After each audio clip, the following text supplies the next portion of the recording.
Allora, direi che possiamo cominciare, visto che la giornata, anzi ho visto il programma, è abbastanza ben nutrito e corposo, quindi non vorrei dilungarmi in tante chiacchiere, ma lasciare un po' all'obiettivo il cuore della giornata, che è la partecipazione anche ai tavoli.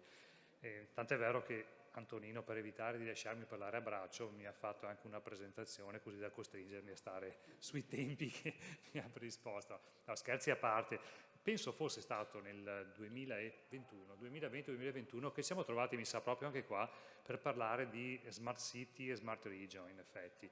Ho riguardato un po' la mia agenda degli anni passati e ci siamo ritrovati e ho guardato un po' le presentazioni che avevamo fatto e c'erano alcuni concetti che effettivamente avevamo ripresi ancora negli anni passati. Devo dire che rispetto, non è che adesso ci ripropiniamo di nuovo l'evento che abbiamo fatto 3 anni fa, diciamo, ma anche perché adesso ci sono tutto un insieme di situazioni, sì, anche tecnologiche, anche contestuali, che ci permettono effettivamente di entrare nel vivo di quello che è un concetto di smart region e smart intelligence, diciamo, no?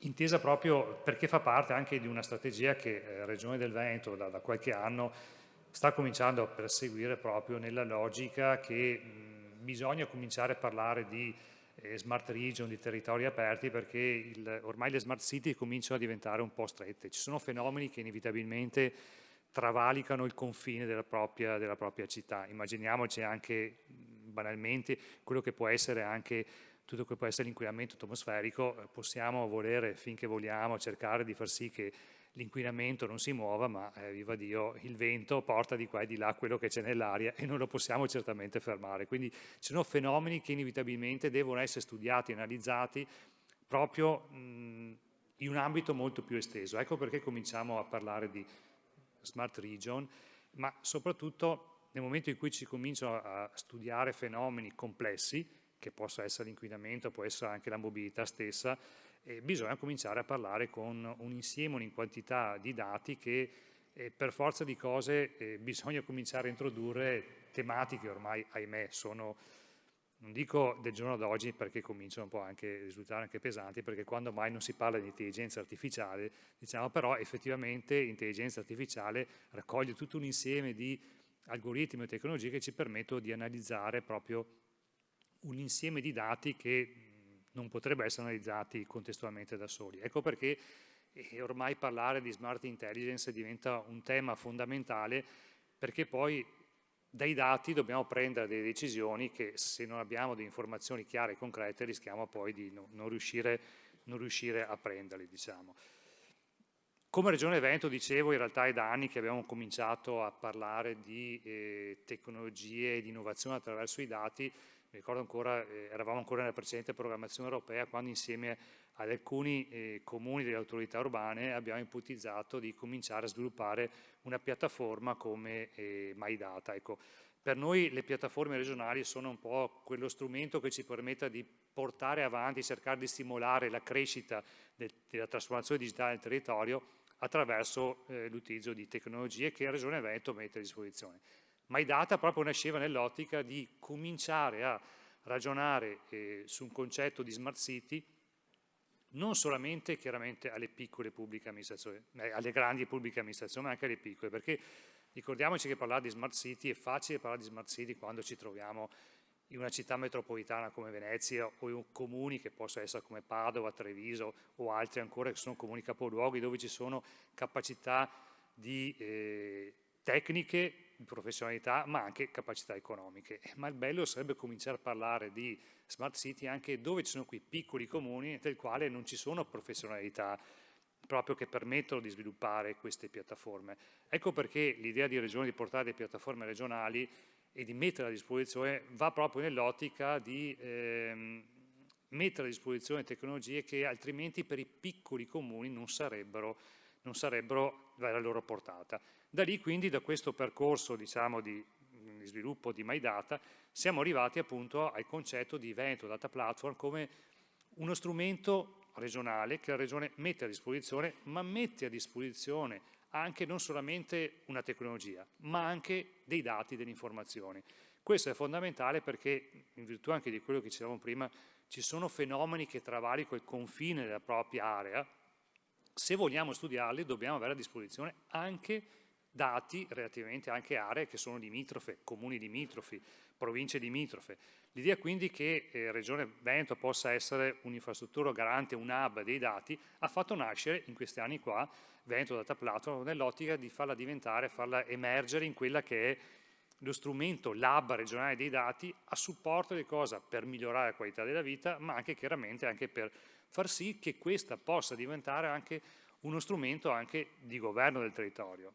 Il nostro sogno sarebbe sempre quello di mettere a disposizione da tecnici ai nostri amministratori degli strumenti che permettono effettivamente di prendere delle decisioni sulla base di quelle che non sono solamente i mal di pancia, ma sulla base di quelli che sono proprio anche i dati, i risultati che tiriamo fuori dai dati. Ecco l'idea quindi di cominciare a parlare anche in questo passaggio da una smart city, cominciare a parlare di una smart region che va proprio nell'ottica di poter, diciamo, evolvere dal concetto di smart city a un concetto molto più esteso, mettendo insieme quelle che sono le smart city, o meglio ancora i contenuti delle varie smart city, e integrando i loro dati affine da poter fare massimizzare i dati, soprattutto perché poi la pubblica amministrazione si dice sempre che ha un grande patrimonio che sono i dati, però purtroppo ognuno si tiene i propri cassetti. Qualsiasi nostra amministrazione, che possa essere un'amministrazione locale o comunque possa essere anche un ente strumentale della regione che ha una funzione verticale ben precisa, molto spesso si tiene i dati nei propri cassetti e non li mette a disposizione di tutta un'infrastruttura che permetterebbe anche di valorizzare ulteriormente in maniera esponenziale i dati, perché vengono messi in relazione a tutto un insieme di altri dati che magari la singola pubblica amministrazione non detiene. Ecco perché è importantissimo questo passaggio che ne parleremo costantemente anche tutt'oggi, proprio di cominciare a lasciare il concetto della smart city per cominciare a parlare veramente di smart region. Chiaramente smart region ha tutto un insieme anche di possibilità, ma anche, ci sono anche un insieme anche di rischi che dobbiamo sapere verso come andare incontro, diciamo, no? Mi piace sempre parlare anche, portare sempre un esempio che ci è successo un paio d'anni fa, no? Quando stavamo ragionando su come raccogliere i dati per andare a cercare di misurare o comunque limitare i danni legati anche al... 2 anni fa c'era un problema che c'era poca acqua, in effetti, anni fa, no? In cui c'è il problema della crisi idrica legata al fatto che non c'era acqua, e quindi insieme con i nostri colleghi stiamo ragionando di recuperare l'informazione. E mi ricordo sempre il tema di un collega che era anche il commissario alla gestione dell'emergenza idrica, che mi raccontava sempre il fatto che c'è stato un periodo durante il mese di agosto che ha raccolto tutte le informazioni che aveva. Chiaramente non c'era uno strumento, quindi si è fatto recuperare tutte le informazioni che aveva, si è messe sul tavolo, e a un certo punto lui ha dovuto prendere una decisione. Emergenza idrica, lui ha chiesto a un consorzio di chiudere una parativa, aprire una parativa, adesso non mi ricordo. Risultato, il comune di Caule nel mese di agosto per 3 giorni è rimasto senza acqua. Immaginiamoci, comune di Caule, sappiamo tutto, se è un comune diciamo turistico in agosto, cosa significa restare 3 giorni senza acqua. Ecco, lui mi portava sempre l'esempio, io ho preso una decisione sulla base di quelle informazioni che avevo a disposizione. Io ho detto non voglio più prendere decisioni del genere, voglio che i dati ci siano e abbiano una certa qualità. E lì subito, anche a noi che da tecnici, si è accesa un po' una lampadina. Un'infrastruttura di smart region che comincia effettivamente a fare quello che noi abbiamo sempre voluto, cioè prendere decisioni sulla base dei dati, ma se poi la decisione che prendo è sbagliata perché i dati erano sbagliati, di chi è la responsabilità? Allora lì ci siamo siamo un po' spaventati, no? Ecco perché abbiamo cominciato a ragionare in quest'anni qua, proprio nel cercare di far sì da definire 3 elementi fondamentali. Uno, chiaramente, una strategia del dato. La Regione Veneto deve avere una chiara strategia, perché chiaramente avere una visione strategica è fondamentale proprio perché dobbiamo pensare come gestire e organizzare tutti questi dati qua. Ma soprattutto quello che è fondamentale è che ci serve anche un governo del dato e anche un'autorità del dato, perché poi il dato, sappiamo tutti che, soprattutto quando cominciamo anche a pensare di introdurre anche meccanismi di intelligenza artificiale sui dati, l'intelligenza artificiale è sì intelligente, ma se il dato c'è, fondamentalmente, è di una qualità chiara e precisa ed ha una profondità necessaria. Allora lì in quel momento sì, allora possiamo pensare di prendere decisioni coscienti e con responsabilità, se però ci sono delle precondizioni che abbiamo condiviso. Ecco quindi l'idea di creare proprio anche una strategia del dato che si basa su un governo e su un'autorità, ci dà la garanzia che chi alimenta il dato lo sta facendo, si anche rende garante della qualità e anche della sua alimentazione nel tempo. Questa è la base che ritengo sia fondamentale per far sì poi di costruire tutte quelle future strategie che si baseranno proprio sull'utilizzo delle informazioni che possiamo trarre dai dati. Senza di queste rischiamo di fare come al solito un data warehouse che sì, va bene, mi darà delle informazioni legate a un tempo ben definito, su un momento ben preciso, ma pensare ad utilizzare un'infrastruttura per prendere decisioni saremmo un po' ben lunghi. Ecco perché è fondamentale, sarà fondamentale pensare di organizzare il dato secondo proprio un'autorità, una responsabilità e una strategia ben chiara e precisa. E questo è un impegno che ci stiamo prendendo come Regione proprio nei prossimi mesi, che vorremmo appunto andare a definire in maniera chiara, anche per dare le garanzie a tutti quanti che partecipano a questa, diciamo, a quella nostra Smart Region. Qui vi lascio una delle due provocazioni che dopo rientreranno, poi vi lascerò nella giornata. Questa è la prima perché l'ulteriore passaggio da una Smart Region a una Smart Land. Lo dicevamo prima, i confini che poi sono sempre, ormai viviamo su un mondo che è sempre più diciamo aperto, ma è fondamentale che in questa apertura però riusciamo anche a dialogare di più. Ecco l'idea che quindi le Smart Region possa essere un elemento che comincia a parlare, interoperare tra di loro, è un aspetto fondamentale perché in questo momento qua ci sono gli strumenti tecnologici che sono stati messi a disposizione anche grazie anche a finanziamenti del PNRR, e lì ne abbiamo accennato anche qualcuno come la piattaforma digitale nazionale dei dati, che permette di cominciare a dialogare tra regioni in maniera chiara e precisa. Chiaramente ci sono tutto un insieme di tematiche che vanno affrontate, con non da ultimo anche banalmente anche la semantica, perché poi i dati dobbiamo essere sicuri che stiamo parlando delle stesse cose, delle stesse informazioni, che anche le stesse valori che noi andiamo a guardare sui dati hanno gli stessi significati, quindi ci sono tutti gli insieme di temi che vanno discussi, ma diciamo che è il momento in cui possiamo anche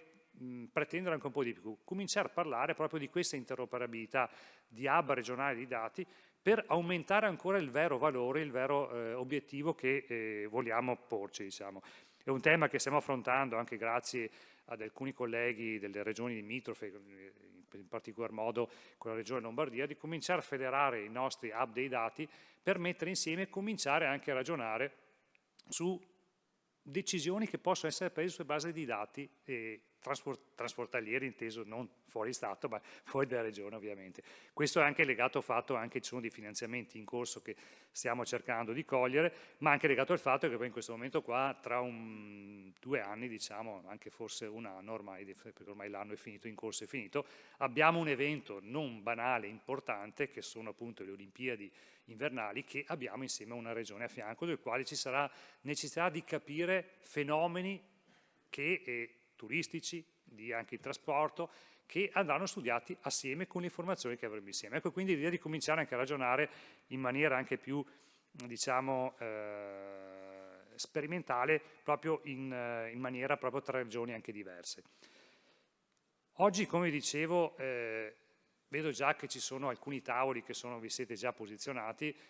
Oggi parleremo di tematiche ben chiare e precise, diciamo, no? Sul quale l'idea anche di trovarsi assieme è legata anche al fatto che noi siamo convinti che cominciare a parlare di Smart Region, Smart Land, è un tema che non lo può affrontare la singola pubblica amministrazione. È un tema proprio sul quale bisogna condividere anche questo percorso insieme a tutti quelli che sono i stakeholder del territorio. Oggi principalmente sono insieme con noi tantissimi che operano, quindi dei nostri fornitori che lavorano insieme con noi e sul quale vogliamo metterci sul tavolo assieme perché siamo proprio convinti che tutto quel modello di creazione condivisa di modelli è fondamentale per poter scambiarci anche le nostre esperienze e cominciare a ragionare, a proiettare il futuro proprio sulla base di un qualcosa che vogliamo e dobbiamo costruire assieme. Sarebbe importante coinvolgere anche i cittadini Oggi per il momento ci siamo un po' limitati, fortunatamente Antonino si è limitato, ma so che prima o dopo ci penserà anche a cominciare a coinvolgere anche i cittadini in maniera diretta, però magari in un posto un po' più grande, diciamo, prossimamente, ok.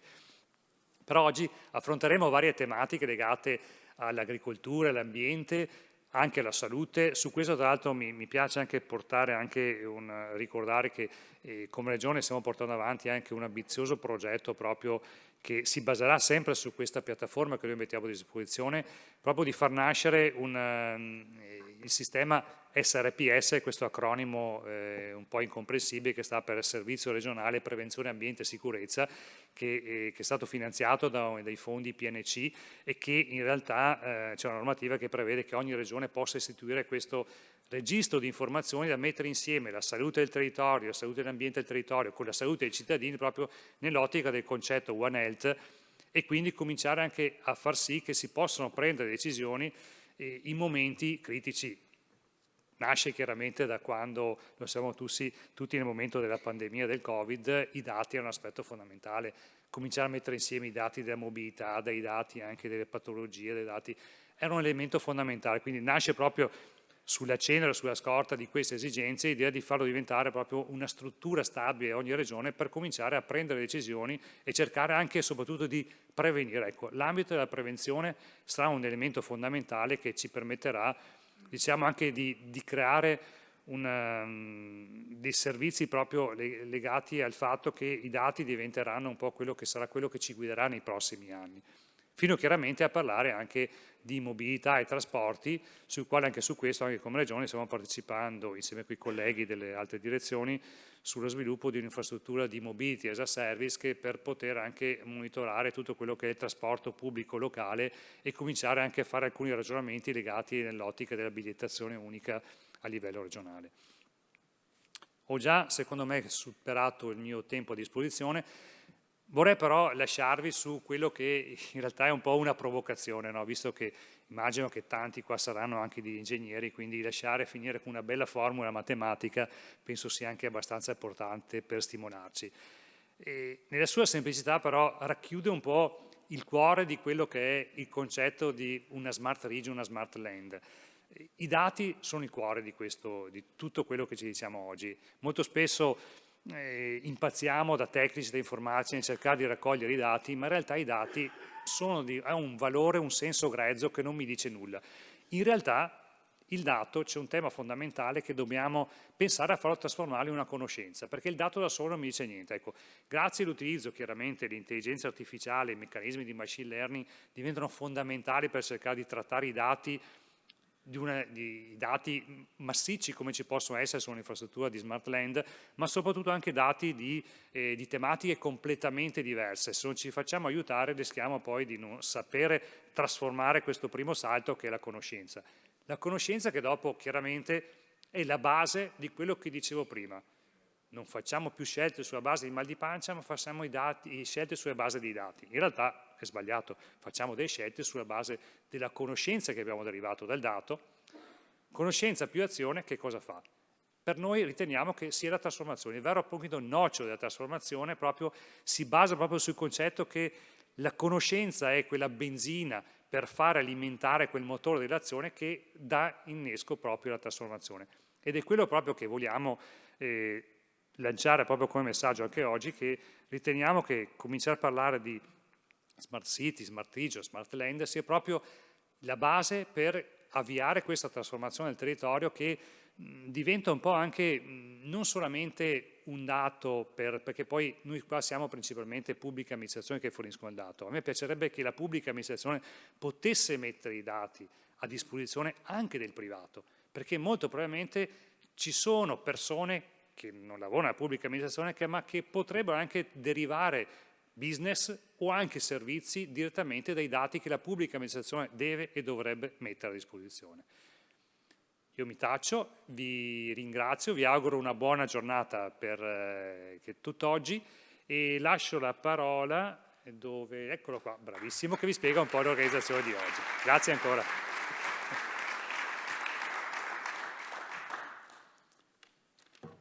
Lui chiaramente ha preparato una cinquantina di slide, per cui portate pazienza. No. Una sola. se potete, sono le indicazioni su dove spostarsi per i tavoli. Naturalmente non rimaniamo qui, ci spostiamo nelle sale a fianco. Il tavolo 1 agricoltura al piano primo, sala B e C. Il tavolo 2 ambiente, spazio 4, che è qui sulla destra, sempre al stesso piano. Spazio 3 in plenaria, mobilità e trasporti si ferma qui nello spazio 3 che è in plenaria. Il tavolo salute al piano primo nelle stanze IF. Il tavolo sociale, lo spazio 2 che è qui sulla sinistra uscendo, e il tavolo 6 Mass for Italy sempre qui sulla destra allo spazio 1.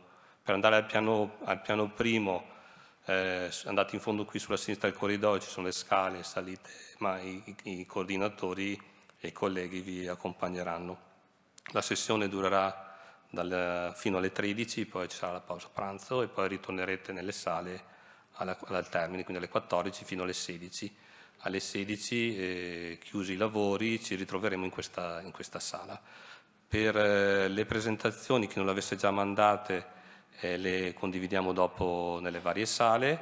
Se scansionate il QR code avete il programma intero della giornata di oggi e di domani, e ci sono anche il link alla stanza Zoom, per cui chi volesse utilizzare il proprio portatile per la presentazione può utilizzare il link Zoom a disposizione.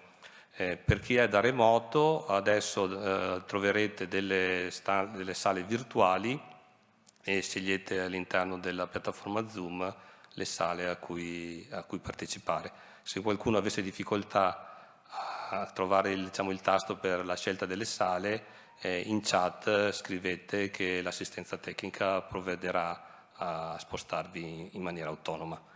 Credo che le istruzioni siano completate e ci troviamo tutti nelle sale di lavoro. Buon lavoro a tutti.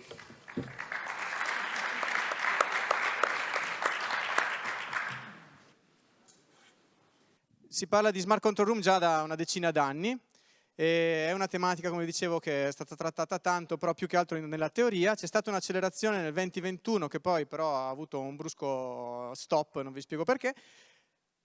E a partire dal 22-23 l'amministrazione ha deciso di riprendere in mano la tematica, ha creato un gruppo trasversale che ha praticamente messo a soqquadro tutto il comune per cercare tutti i dati comunali, per vedere un po' cosa si poteva fare, dove migliorare. Abbiamo intervistato colleghi di altre amministrazioni, anche di Venezia, per capire cosa hanno fatto e prendere spunto. E da quest'anno è stato creato questo nuovo progetto che ha proprio come finalità concreta quella di creare la nostra Smart Control Room dei dati della mobilità. Tutto questo però si innesta in un ambito un pochino più anche pragmatico, perché negli ultimi anni il Comune di Trento sta partecipando a svariati progetti europei che hanno degli importi che per noi sono anche abbastanza rilevanti date le nostre dimensioni, con i quali stiamo rivedendo e modernizzando tutta la parte, diciamo, di monitoraggio e di controllo della mobilità sul campo, quindi semafori, il monitoraggio parcheggi, il monitoraggio del trasporto veicolare, la videosorveglianza. Quindi la tematica teorica della Smart Control Room sta trovando anche riscontro in parallelo a un ammodernamento dei sistemi sul campo, e quindi c'è una commistione di intenti che porterà il nuovo progetto praticamente anche a beneficiare di tutto quello che stiamo facendo a Trento nel campo della mobilità sul campo. Qual è l'obiettivo del nostro progetto? Quello di creare la famigerata Smart Control Room virtuale dei dati della mobilità. Miriamo ad acquisire una piattaforma software che sia stabile, mantenuta nel tempo, che miriamo a gestire internamente i nostri processi, quindi vogliamo avere il controllo su quello che stiamo facendo, non vogliamo solo affidarci a un fornitore esterno che ci dica guarda, eccoti i dati. E il primo obiettivo è quello di creare appunto strumenti per il governo data driven della mobilità, dove stiamo lavorando in autonomia, poi grazie ai nostri fornitori, per mettere a sistema tutti i dati della mobilità del comune, ma anche degli enti che lavorano con noi, e di realizzare i famosi cruscotti, le dashboard per l'analisi integrata dei dati.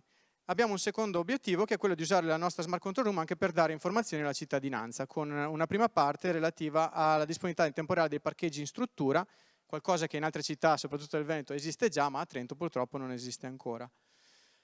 Per lavorare La nostra Smart Control Room io l'ho vista in questo modo, come un'entità in equilibrio su una piramide, dove il primo livello, attaccato alla Smart Control Room, ci stanno i dati. Quindi la Smart Control Room farà vedere i dati, gli indici che stiamo definendo. Ma questo può esistere se c'è una piattaforma sotto software solida che permetta di gestire tutto il ciclo di vita dei dati, quindi dall'ingestion dei dati fino alla storicizzazione, l'analisi, la creazione di indici e le dashboard. Qui ci vedo un layer di organizzazione, ossia bello, compriamo una Smart Control Room, facciamo un lavorone per mettere dentro tutti i dati, però poi il comune deve supportare nel tempo questa entità. Ci devono essere dei processi interni che permettono alla Smart Control Room di continuare a vivere, quindi la manutenzione, il personale, tutto quello che ci sta dietro. E il tutto poggia su una solida base che deve essere quella del fatto che il comune deve sapere cosa vuole fare. Nel senso che non si può dire ok, facciamo una Smart Control Room perché la fanno tutti gli altri, ma la facciamo perché abbiamo bisogno di qualcosa di particolare, abbiamo bisogno delle nostre politiche di mobilità, vogliamo sapere questi dati, il perché. Quindi il comune deve essere consapevole che sta costruendo tutto questo e anche di dove vuole andare.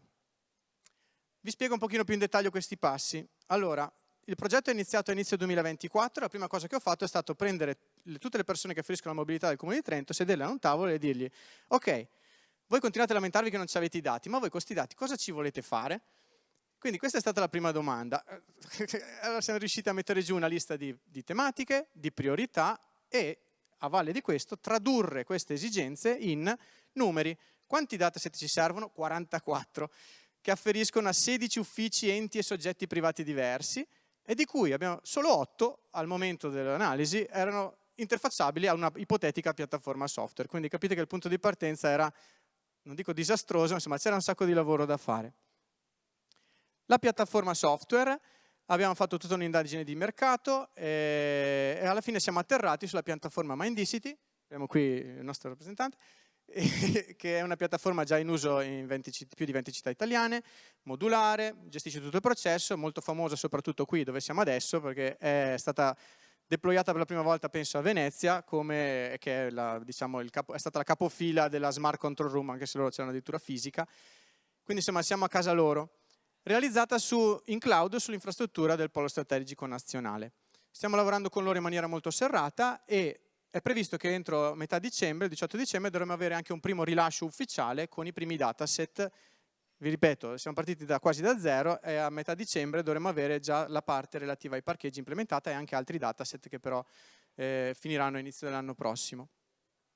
Per quanto riguarda i dati, dentro la piattaforma stiamo lavorando per inserire quindi sosta in struttura su strada, trasporto pubblico locale, traffico veicolare, mobilità leggera e poi altri dati che acquisiamo dalle statistiche sulle celle telefoniche.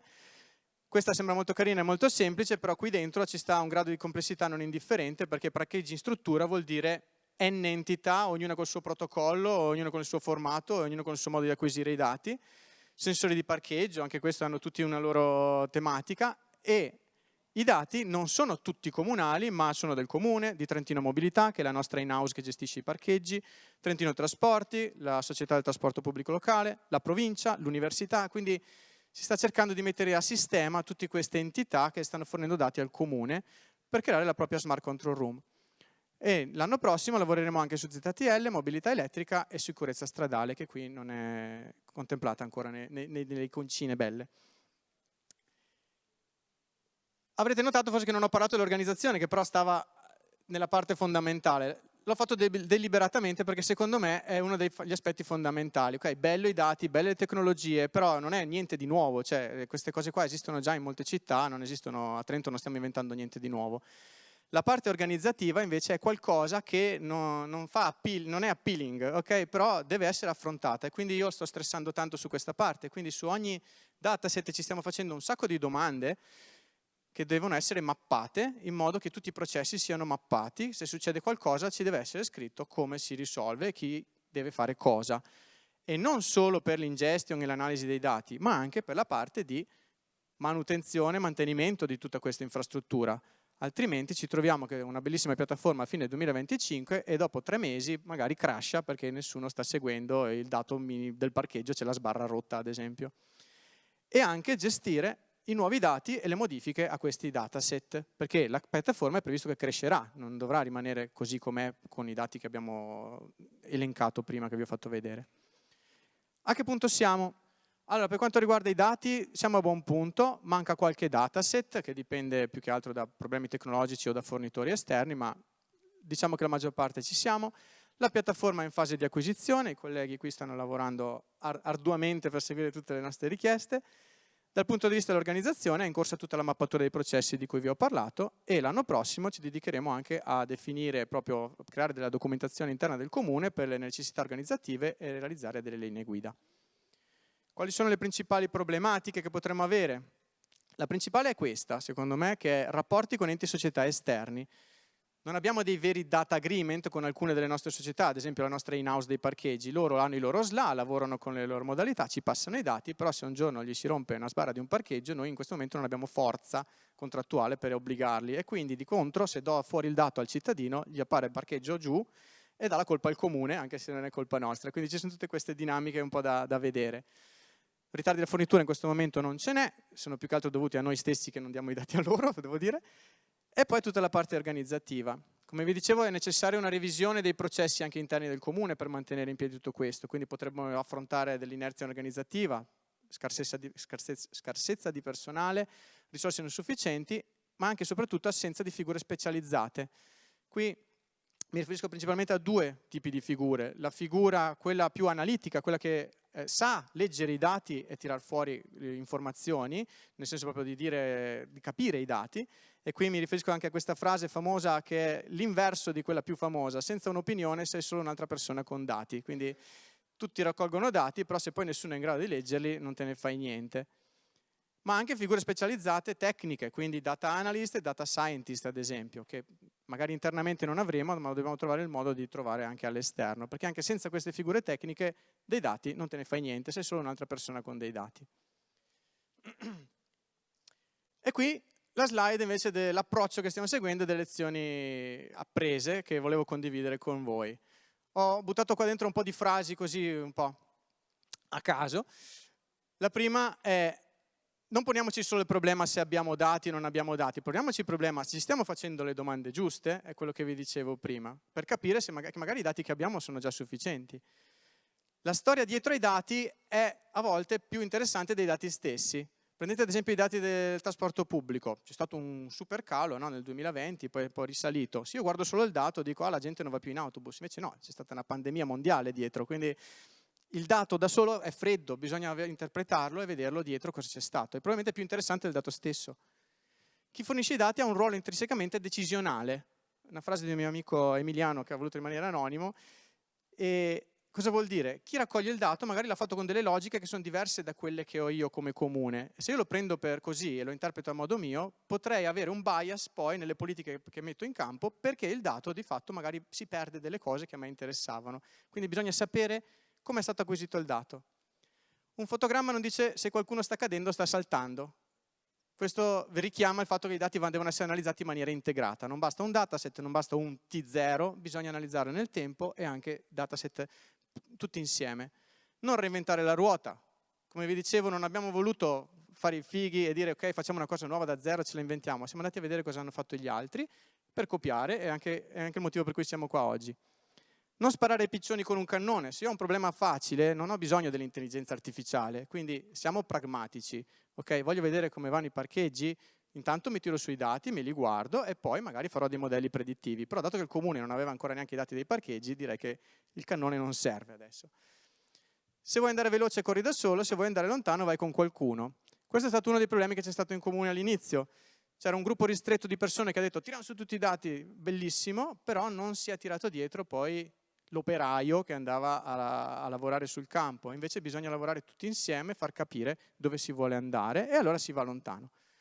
E poi alla fine l'appetito viene mangiando. Se si è fatto un buon lavoro, l'amministrazione e i colleghi capiscono che è qualcosa di valore. Magari si sono sbattuti un po' di più, però capiscono che questa cosa funziona e magari cominciano a chiederti nuovi dati, oppure ti cominciano a chiedere ma dai che facciamo questa stessa cosa con i dati dei consumi energetici degli edifici, cosa che è già successa. Se si arriva a questo punto qua vuol dire che si è fatto un buon lavoro, secondo me. E con questo ho terminato.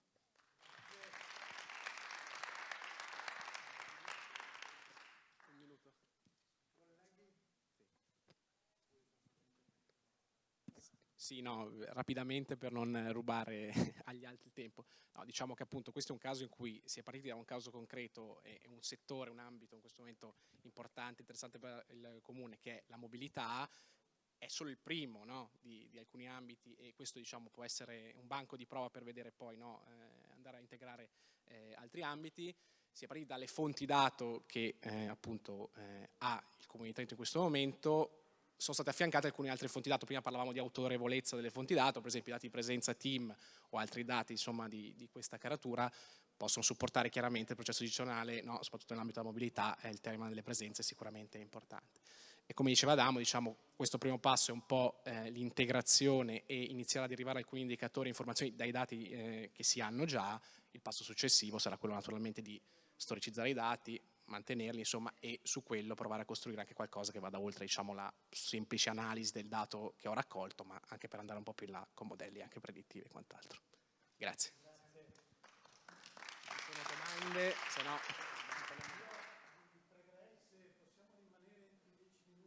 Se qualcuno ha domande, se no passiamo... Ok, allora passiamo già al prossimo.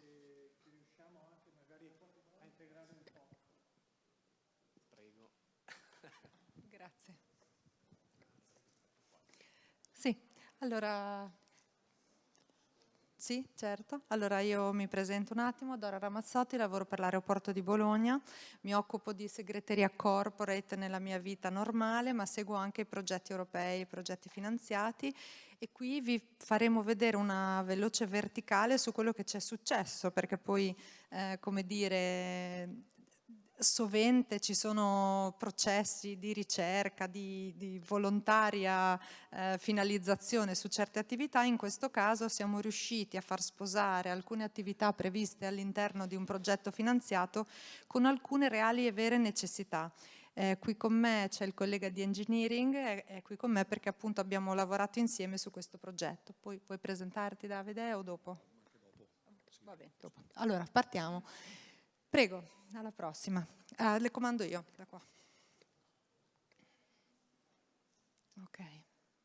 Dunque, l'aeroporto, giusto perché magari non tutti lo avete frequentato, lo conoscete, solitamente è un mondo a sé stante. Abbiamo voluto invece iniziare ad aprire la nostra prospettiva di hub multimodale, cioè abbiamo voluto assolutamente valorizzare l'accessibilità per l'aeroporto con il trasporto pubblico.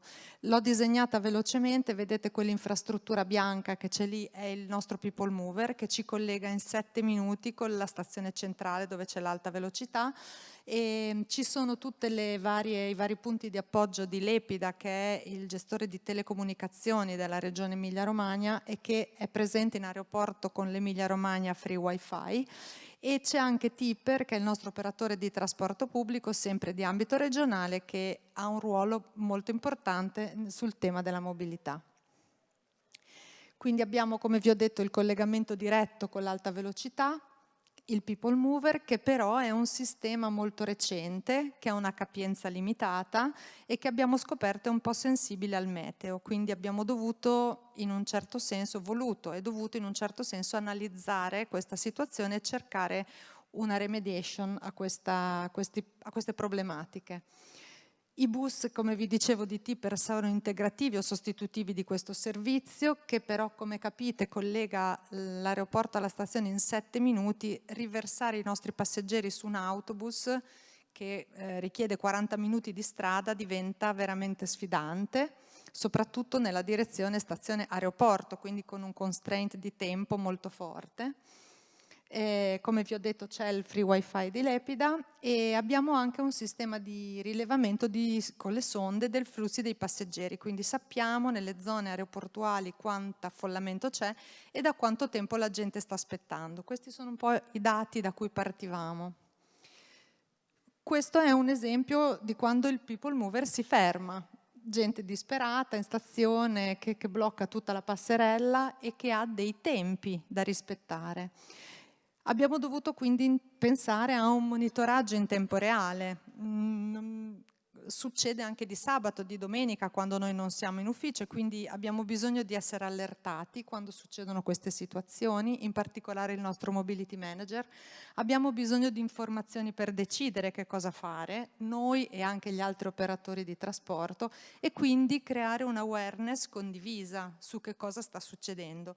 Sono sempre, se no, opinioni, come diceva il collega di Trento, non sempre adiacenti alla realtà, come dire, che non riportano effettivamente la realtà. Ci sono 100 persone, ci sono 1000 persone, stanno aspettando da 5 minuti o da un quarto d'ora o da 20. Avevamo bisogno di questo tipo di informazioni. Indirettamente anche informazioni per i passeggeri, cioè sappiamo che c'è un problema, vi muoveremo entro 40 minuti, entro un'ora, e poter dare delle informazioni per ridurre il disagio, l'ansia e anche le situazioni di mancanza di sicurezza che si creano. Le persone diventano aggressive quando sono molte in stazione, hanno la scadenza e l'orario che rischiano di perdere l'aereo. E le problematiche che ci siamo proposti di risolvere sono sia i fermi improvvisi, quindi inaspettati, sia i fermi dovuti alle attività manutentive, che sono invece protratte nel tempo, anche una settimana, e in queste giornate il collegamento manca. Qui abbiamo rappresentato un po' la nostra soluzione. L'opportunità ci è venuta da un progetto europeo con dei tool innovativi, dopo ti passo la parola. Abbiamo coinvolto i diversi attori di questo, che erano tutti toccati dal problema. Siamo partiti dalla condivisione dei dati disponibili. Vado abbastanza veloce, poi se avete bisogno di indicazioni mi fermate. Abbiamo integrato i dati esistenti con i dati che provenivano dai sensori, proprio almeno per riportare una parte di dati real time su cui lavorare, ridurre i tempi di reazione, e abbiamo fatto partire una forte sinergia con gli sviluppatori del sistema, non a caso siamo qui insieme. L'obiettivo primario, come vi ho detto, era l'awareness e la mitigazione delle disruption. Secondario era la prevenzione degli effetti a cascata, andando in tilt un mezzo di trasporto, a cascata può mandare in tilt anche gli altri sistemi connessi, e quindi volevamo assolutamente riuscire a prevenire e a interromperlo. L'effetto collaterale positivo è stato di riuscire ad avere dei tool di bilanciamento anche delle risorse e di valutazione degli impatti in questo progetto europeo. L'altro effetto collaterale positivo è stato una gestione ottimale delle attività manutentive, che abbiamo scoperto come possibilità mentre lavoravamo, e ci è servito soprattutto come esperienza di base per costruire su questo Digital Twin, che vi faremo vedere dopo, altri progetti, integrando altri dati, altre attività e altri needs. E qui passo la parola a Davide. Sì, salve a tutti, Davide Dalle Carbonare, lavoro per ricerca e innovazione in engineering, e non sto a raccontare tutta l'architettura, ma mi interessa soltanto passare quei 2, massimo 3 punti importanti che sono stati derivati proprio dall'esperienza di lavorare in un progetto come questo. La prima cosa, che è già stata nominata prima e anche Dora ha già detto 2 o 3 volte, la cosa più importante è avere consapevolezza del momento, delle informazioni che si possono avere a disposizione in quel momento. Quindi la piattaforma lavora proprio per raccogliere dal campo i dati e renderli disponibili subito all'utente attraverso le dashboard, di cui poi vediamo qualche immagine. Dati che chiaramente arrivano, come abbiamo visto dalla prima slide, da 4, 5, 6 fonti differenti, e quindi primo passo è capire da chi dobbiamo raccogliere le informazioni e fare in modo che questa struttura sia sufficientemente flessibile per accoglierne nel tempo ulteriori altre, perché poi chiaramente il sistema si alimenta con i dati e con il tempo, quando ottieni un primo risultato, viene da sé che, come abbiamo visto, l'appetito viene mangiando, poi deve essere semplice aggiungerne ulteriori per evoluzioni, per espandere la soluzione totale. La scelta fatta è stata quella quindi di integrare in maniera molto diretta e molto veloce tutte le sorgenti dati, portarle in casa con veramente minime elaborazioni e mantenerle nel data lake, che sostanzialmente mantiene la storia dei dati grezzi.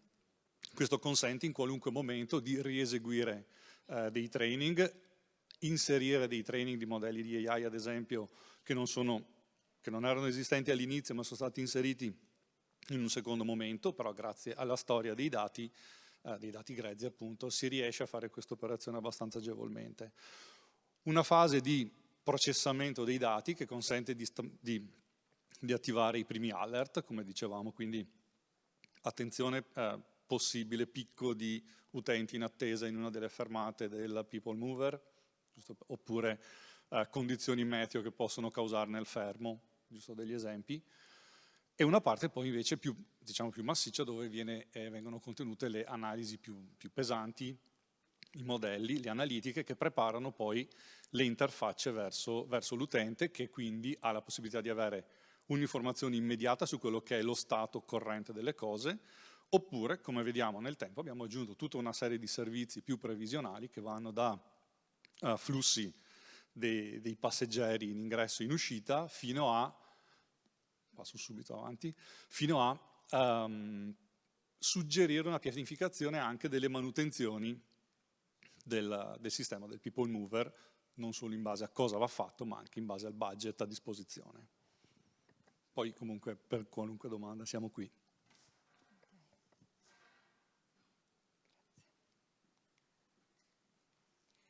Ecco, quindi vi volevamo dare un attimo il feel della schermata che abbiamo messo in piedi appunto partendo da questo progetto europeo. Vedete rappresentata la città, lo vedete ovviamente piccolo, però è una dashboard che viene modificata a seconda del soggetto che la sta guardando. Quella linea verde che vedete è il People Mover che sta funzionando. I puntini arancioni sono le fermate del trasporto pubblico, alcune linee sono le linee alternative che entrano in funzione quando il People Mover si ferma, e i tondini che vedete sono invece le centrali di Lepida, che è il nostro gestore di telecomunicazioni, al quale ci appoggiamo per scambiare comunicazioni tra i diversi soggetti. Quella che vedete sotto è l'aerostazione, quella che vedete sopra è la fermata del People Mover a Bologna Centrale, e qui abbiamo tutta una serie di dati. Per esempio abbiamo integrato in tempo reale i dati dell'anemometro del People Mover, è particolarmente soggetto al vento, quindi integrando le previsioni meteo che come aeroporto abbiamo per le attività aviation, le alert sulla velocità del vento, insieme all'anemometro che effettivamente dice al People Mover se si deve fermare o no, ci offre un alert immediato sulla reale situazione o una situazione di preallerta, diciamo così. Cosa succede? Il People Mover si è fermato, diventa rosso, e a questo punto iniziamo ad avere tutti i dati delle persone che sono in attesa. E si fermano come? Le vediamo con i dati delle sonde, dove abbiamo delle heat map che si aggiornano in tempo reale, quante persone ci sono, da quanto stanno aspettando, perché questo è essenziale ovviamente per farci decidere se far partire il bus sostitutivo o integrativo oppure no. Tutto varia a seconda delle fasce orarie, come sapete l'aeroporto ha dei piani settimanali che cambiano con le varie stagioni, winter e summer season, e a seconda della fascia oraria le necessità sono molto diverse. Pertanto il mercoledì alle 18 se si interrompe il People Mover non è un grande problema, il venerdì mattina magari sì, per cui la decisione di far partire o meno il bus che va a salvare i passeggeri è presa con un grado di consapevolezza superiore. Questo è l'esempio della fermata a Bologna Centrale, che è proprio su via Carracci, proprio per monitorare le due stazioni finali. Che cosa è successo dopo? Alla fine di questo progetto europeo, Aeroporto ha deciso di presentare questa esperienza agli stakeholder locali, e quindi abbiamo organizzato un incontro in cui facevamo vedere cosa era successo durante questo progetto. Abbiamo mostrato questo Digital Twin, invitando tutti i nostri stakeholder, quindi la regione, la città metropolitana, il comune, gli operatori di trasporto che avevano in parte collaborato anche allo sviluppo proprio di questo Digital Twin, e da qui, dalla dissemination di questo progetto, è nato proprio un gruppo di lavoro informale che è proseguito con l'impegno dei partner di progetto, quindi aeroporto, engineering, Lepida, ITL che ha coordinato il tavolo, quindi tutti i soggetti che hanno lavorato al progetto, hanno poi deciso di proseguire coinvolgendo altri enti, altri attori, perché poi a questo tavolo ognuno ha detto: anch'io ho in piano di fare qualche cosa su questo tema, la Regione ci ha detto io sto lavorando a raccogliere i dati soprattutto della mobilità, la città metropolitana ci ha detto io sono attivo, sto raccogliendo, il Comune ci ha detto io sto facendo un'integrazione dei miei dati per i cantieri, e quindi ognuno aveva in piano qualche cosa che avrebbe avuto a che fare con i dati, e il nostro ha fatto un po' da apripista e da motivo per aggregare tutti questi attori. Opla. Ok. E quindi abbiamo deciso è partito questo tavolo e ci siamo ridati appuntamento a scadenze regolari ogni mese, ogni 2 mesi, dandoci reciproci aggiornamenti sui progetti in corso e approfondendo temi di interesse comune. Abbiamo invitato ad esempio degli esperti e abbiamo parlato sul tema della data governance oppure della protezione dei dati, della sicurezza dei dati. Ci siamo in qualche modo tutti allineati condividendo un glossario comune e un'intenzione comune, unendo le diverse anime della città e allargato addirittura alla regione. Quindi abbiamo iniziato a ragionare di quali erano i dati che ci potevano servire, lo abbiamo fatto insieme, i dati dei sensori che erano disponibili, abbiamo iniziato ad identificare i dati mancanti o i dati necessari e abbiamo, credo, contribuito anche alle agende, stiamo contribuendo alle agende politiche sul tema, nel senso che abbiamo raccolto delle esigenze che le aziende del territorio, gli attori della mobilità hanno, e l'ascolto degli enti secondo me è particolarmente importante, quindi sono molto contenta di essere qui in questa occasione dove la Regione Veneto promuove questo ascolto, perché credo davvero che le regioni siano i soggetti giusti per per conservare questo patrimonio e metterlo a disposizione nei modi corretti e in equità di possibilità. E quindi da ciò è nata comunque una maggiore conoscenza di tutti gli attori, degli intenti, di quello che c'è in corso, e questo ha favorito anche l'opportunità di partecipare insieme a nuovi progetti europei, a nuove richieste di finanziamento, perché una volta conosciuto l'intento comune è stato possibile identificarlo e lavorare velocemente insieme per presentare qualche progetto. È tutto. Vuoi aggiungere qualcosa?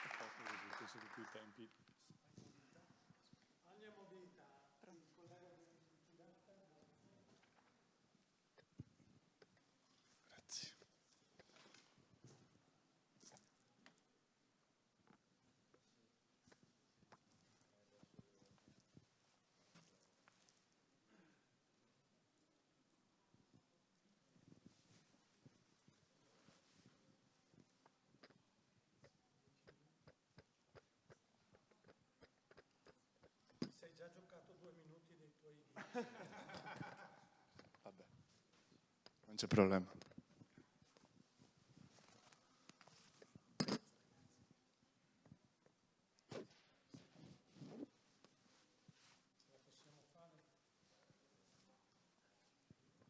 Lo faccio breve. Vabbè, provo a farlo breve. Prima di tutto ringraziare Regione Veneto per l'invito e anche scusare Gregorio Aro della TMV, perché lo sapete, questo mese è stata un po' complicata a Valencia con la Dana, quindi mi manda saluti per tutti voi. E niente, oggi racconteremo il progetto della Valencia, come ha enfocato e come ha fatto questo disegno della digitalizzazione del trasporto pubblico nell'area metropolitana.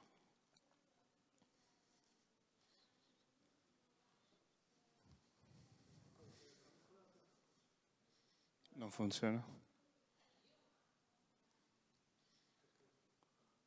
Ok. Al contrario, ok. Ah, ok. Vabbè. Quindi, come ha fatto la regione di Valencia per fare tutto questo, no? Le principali sfide che aveva era la tessera fisica, no? che ha tutte le regioni, e poi che c'ha tanti operatori che funzionano là, no? Quindi fare il management di tutto questo è stata un po' la principale sfida, no? Come armonizzare, come articolare tutto questo in una sola piattaforma. Qua vedete alcuni numeri, 72 mesi, poi 1,5 milioni, no? dello scopo del progetto. L'architettura che abbiamo piantato da noi in Entity Data è stata un'architettura che va per i strati, no? Dallo hardware che tutte le regioni avete, no? Come sono gli equipamenti hardware, e poi come questi strati vanno collegandosi con tante altre piattaforme, altri applicativi, per fare una funzionalità completa, no? E arrivare fino alla fine dove possiamo fare servizi e applicativi che servono al cittadino. Quali sono i vantaggi che hanno proposto? Lo vedete tutti, sono avere sul telefonino tutta le informazioni possibili in tempo reale, ricaricare e acquistare online i biglietti, una riduzione dei costi operativi perché non si maneggia soldi, facilitare la gestione in piattaforme collaborative aperte, poi approfondiremo su questo, migliorare l'esperienza dell'utente, del cittadino, avere flessibilità e implementare nuove tariffe, pure lo vedremo, digitalizzare il saldo per così questo applicativo potete fare una ricarica con il tuo telefonino, eppure essere capaci di pagare con il telefono. No? Qual è l'ambito di questo progetto? La situazione attuale, come diceva prima, era la tessera Suma, no? Che è proprietaria della regione di Valencia, e tanti operatori con tanti hardware diversi. No? L'ambito di questo progetto è unificare in una sola piattaforma chiamata ABT, Account Based Ticketing, come se fosse Amazon o tante altre piattaforme che conosciamo, no? Con una sola account potete arrivare a tutte le funzionalità, no? E poi il potenziale che ha tutte queste tipo di piattaforme di espandere, avere altre funzionalità, interoperare eppure arrivare fino alla data space. Questa slide ogni anno che passa voglio cancellarla perché il concetto MAS è morto e vi dico perché. Perché tutti gli operatori parlano del MAS, dicono ok, questo è il futuro, sono d'accordo, però poi con il dato non si mettono d'accordo, non hanno gli accordi commerciali, non hanno la volontà di lavorare insieme, no? Lo sapete tutti, e quindi non funziona più. Questo è il percorso, però senza questo non possiamo arrivare. Per quello a Valencia noi abbiamo fatto questo disegno, abbiamo fatto un disegno con i dati. Questa è un'architettura di riferimento, un acceleratore che abbiamo da noi dal Dipartimento di Mobilità. E vedete da una parte tutti i fonti di dati, no? Possibili, tanto di veicolo connesso, equipamenti, floating car data, altre fonti di dati, e tutte le fasi che passano i dati, no? Per arrivare con un valore aggiunto all'utente, al cittadino o all'autorità. No? Prima abbiamo la ingesta, no? Come raccogliamo i dati e come le normalizziamo attraverso una API Manager, poi approfondiremo, e come le almazzeniamo in una database di Big Data, come le processiamo attraverso le librerie che sono quasi tutte open, sono problemi di machine learning o altri, no? E poi come vi disponiamo tutti i dati questi per l'autorità e per i cittadini. Ok, avevamo visto l'architettura di riferimento, questo è lo stesso problema però per Valencia. Se se vi fissate, vedete che qua abbiamo le fonti dei dati della Valencia. In concreto, per esempio, ci approfondiremo nel pianificatore e tutti i servizi che abbiamo costruito specifici per la Regione Valencia. Dicevamo, pianificatore multimodale, è un applicativo, un esempio. Pianificatore multimodale è come se fosse la Google Maps, che tutti conosciamo, tutti usiamo, però sappiamo che la Google Maps ha un interesse privato, no? Immaginiamo che abbiamo uno Google Maps, però pubblico in questo caso. Qual è lo scopo di questo Google Maps pubblico? È aggregare tutta l'informazione, normalizzarla e disponibilizzarla in tempo reale, sapendo che c'è un dato di qualità.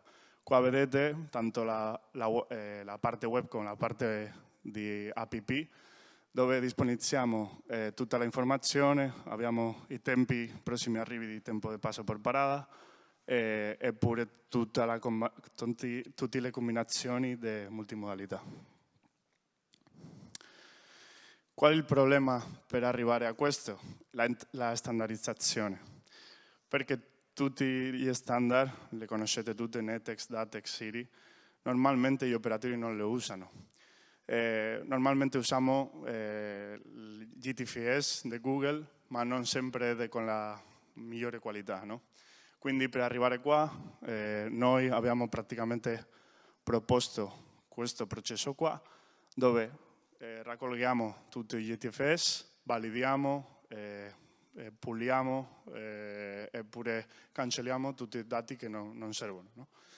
Vedete qua che c'è un processo NIFI, poi che arriva a una database di Postgre e facciamo un editore GTFS dove possiamo pure aggiungere o disegnare qualche informazione in più. Ok, una volta abbiamo i dati dentro la piattaforma, una volta abbiamo i dati dentro la piattaforma possiamo visualizzarli, no? Come li visualizziamo? Noi sempre la nostra filosofia è di usare piattaforme open come Apache Superset, dove possiamo presentare qualche informe o qualche rapporto in queste maniere, no? Con diversi filtri, vedete qua chilometri totali, il confronto tra lo teorico e lo che realmente sta passando. Alla fine l'autorità vuole fare un'auditoria di quello che sta passando, no? Quindi vi serve vedere questo tipo di rapporti per auditare quello che sta passando. Vedete altri esempi, no? Dove possiamo incluso predecidere qual è il prossimo passo, fare un pronostico di quello che va a passare. In questo caso vedete i prossimi arrivi, no? Abbiamo degli eventi di partenza ed arrivo e possiamo predecidere qual è il prossimo passo di tempo per parada. L'interoperabilità è semplicemente dare due idee che stiamo lavorando con il Ministero di Spagna per definire un po' come si può lavorare e interoperare entre questi tipi di piattaforme. Soltanto che vedete 3 casi di uso che stiamo implementando con questi dati là in Valencia, no? Dove all'avere questa applicazione ti puoi scaricare l'applicazione, selezionare un'origine e una destinazione, ricaricare la tua tessera e lavorare sempre con la migliore tariffa. Altri 2 casi. E per finire, che ho poco tempo, volevo vi insegnare queste 2 slide che sono di DataSpace, no? Questi sono i riferimenti che abbiamo con il nostro team di DataSpace, dove vedete tutti i riferimenti che stiamo lavorando in Entity Data in questo senso, e 2 progetti enfocati nella mobilità. Uno che è il Deploy MDS, dove ci sta la città di Milano e dove vedete che siamo nella parte di Design and Specification e also nella parte di Development. E questo caso che abbiamo con orgoglio, no? Che è il caso di tutto il Ministero della Spagna, dove stiamo definendo come si atterrizza questo caso di uso del data space per un paese intero, no? Come si può fare lo stesso in Italia? Non lo so, magari possiamo dibattirlo oggi, no? Ho finito, tante grazie e amo Valencia. Solo da dire che chi lo dice ai nostri colleghi del tavolo Musk e Massimo Monta?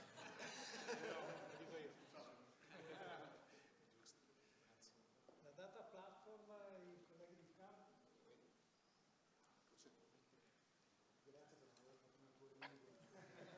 Doppio sforzo.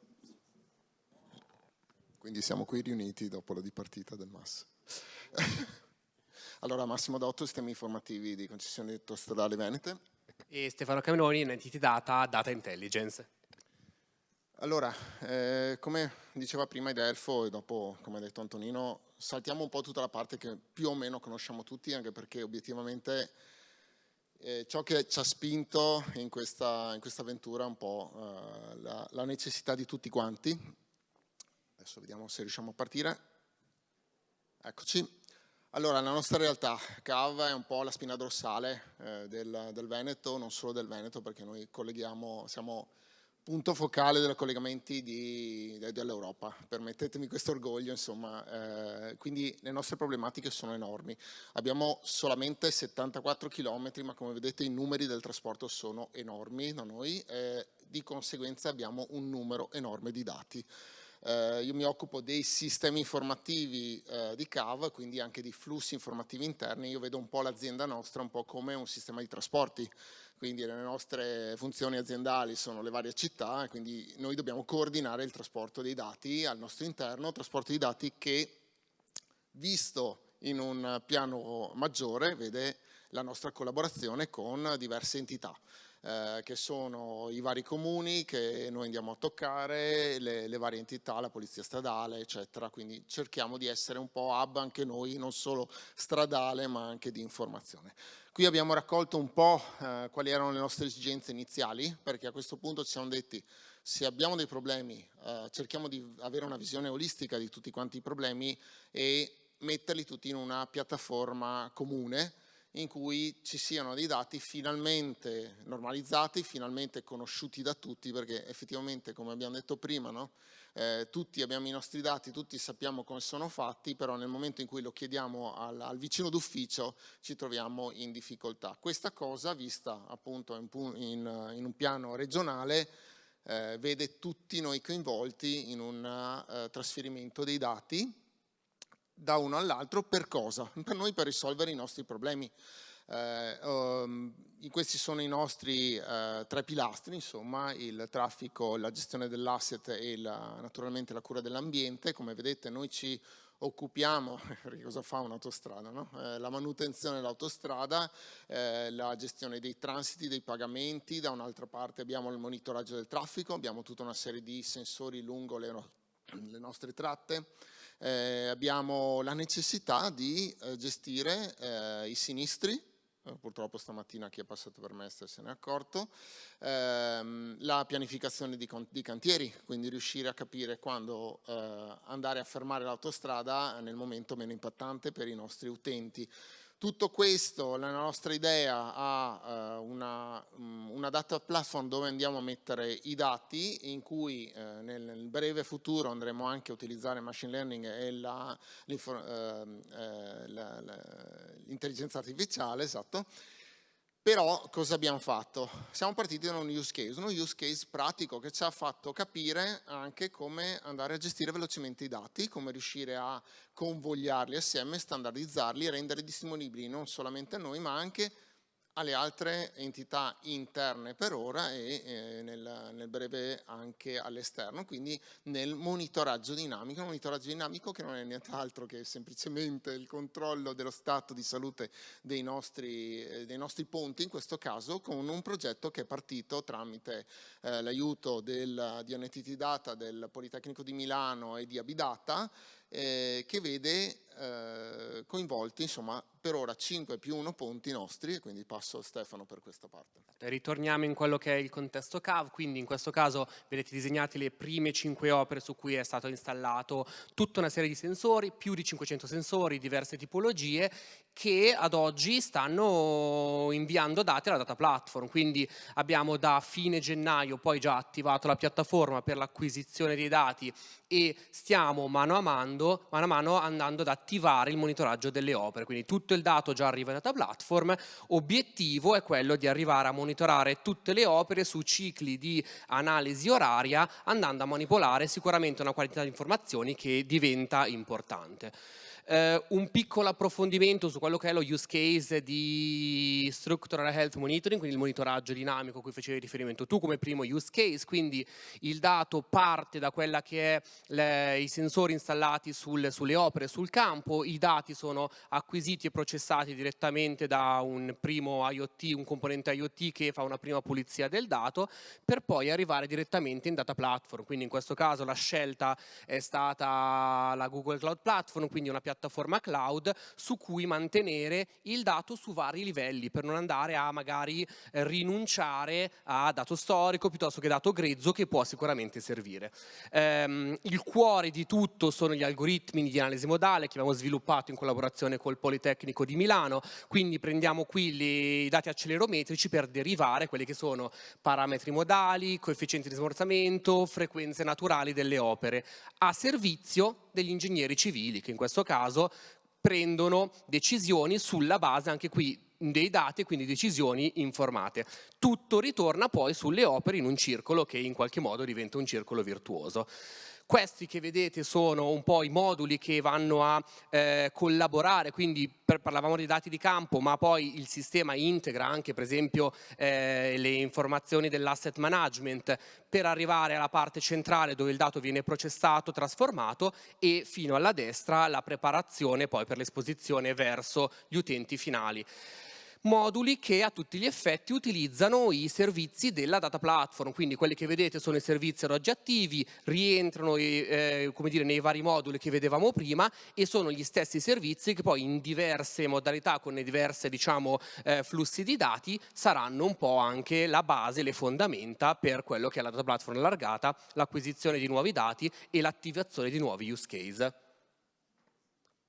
Finisco giusto un minuto ancora, facciamo così, con una piccola vista su quello che è il reale applicazione. Quindi sulla vostra sinistra vedete quello che è il modulo preliminare di analisi, quindi in questo caso lato università Politecnico, lato ingegneri conoscono un pochino meglio l'opera, analizzano i dati, è molto uno strumento interattivo e dove c'è una sorta di ciclicità di analisi. Sulla destra invece sono le dashboard a tutti gli effetti di analisi modale.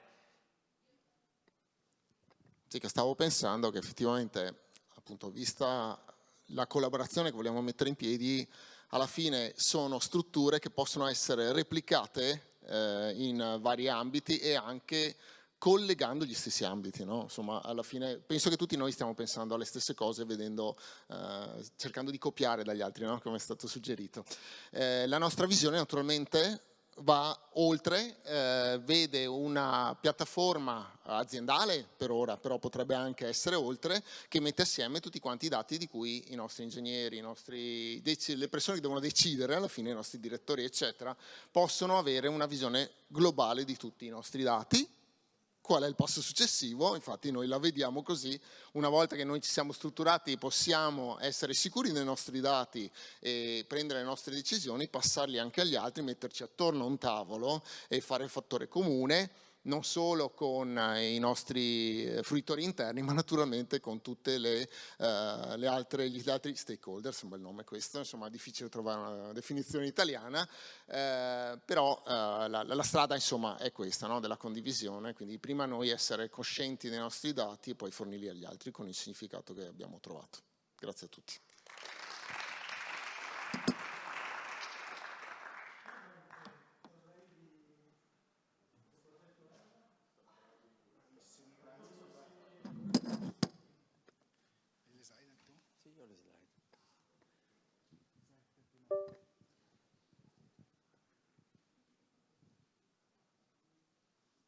Aspettiamo che arrivino le slide. Beh, allora non rubiamo tempo alla vostra pazienza. Allora, Massimo Isaia, Mobility Manager di Regione Piemonte. Io nella giornata di oggi ho la fortuna anche di poter in qualche modo un po' andare oltre quello che è il tema principale, vale a dire noi come Regione Piemonte abbiamo la fortuna di avere una centrale di mobilità da almeno 15 anni ed esponiamo molti risultati di queste analisi direttamente a un pubblico attraverso i nostri servizi di infomobilità.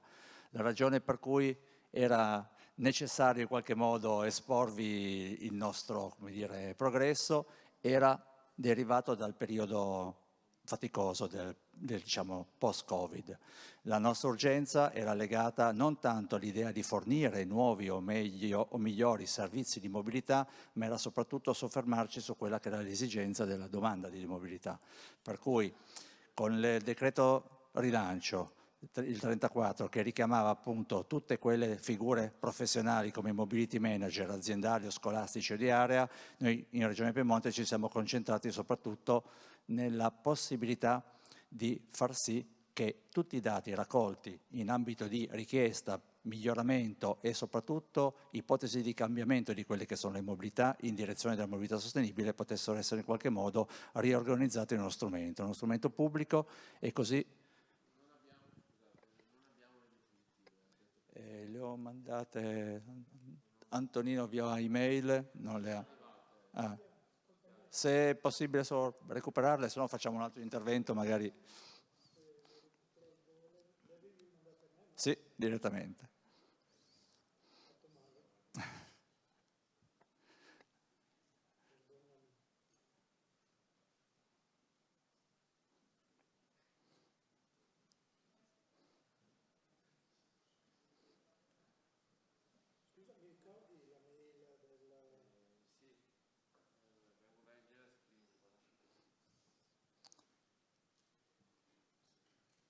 Vogliamo invertire l'intervento così magari... Così ricominci da capo, ti do questo vantaggio. Sì, sì. Mettiamo l'intervento ma andiamo avanti magari così. Perdonatemi, monitoraggio mobilità, provincia di Bolzano.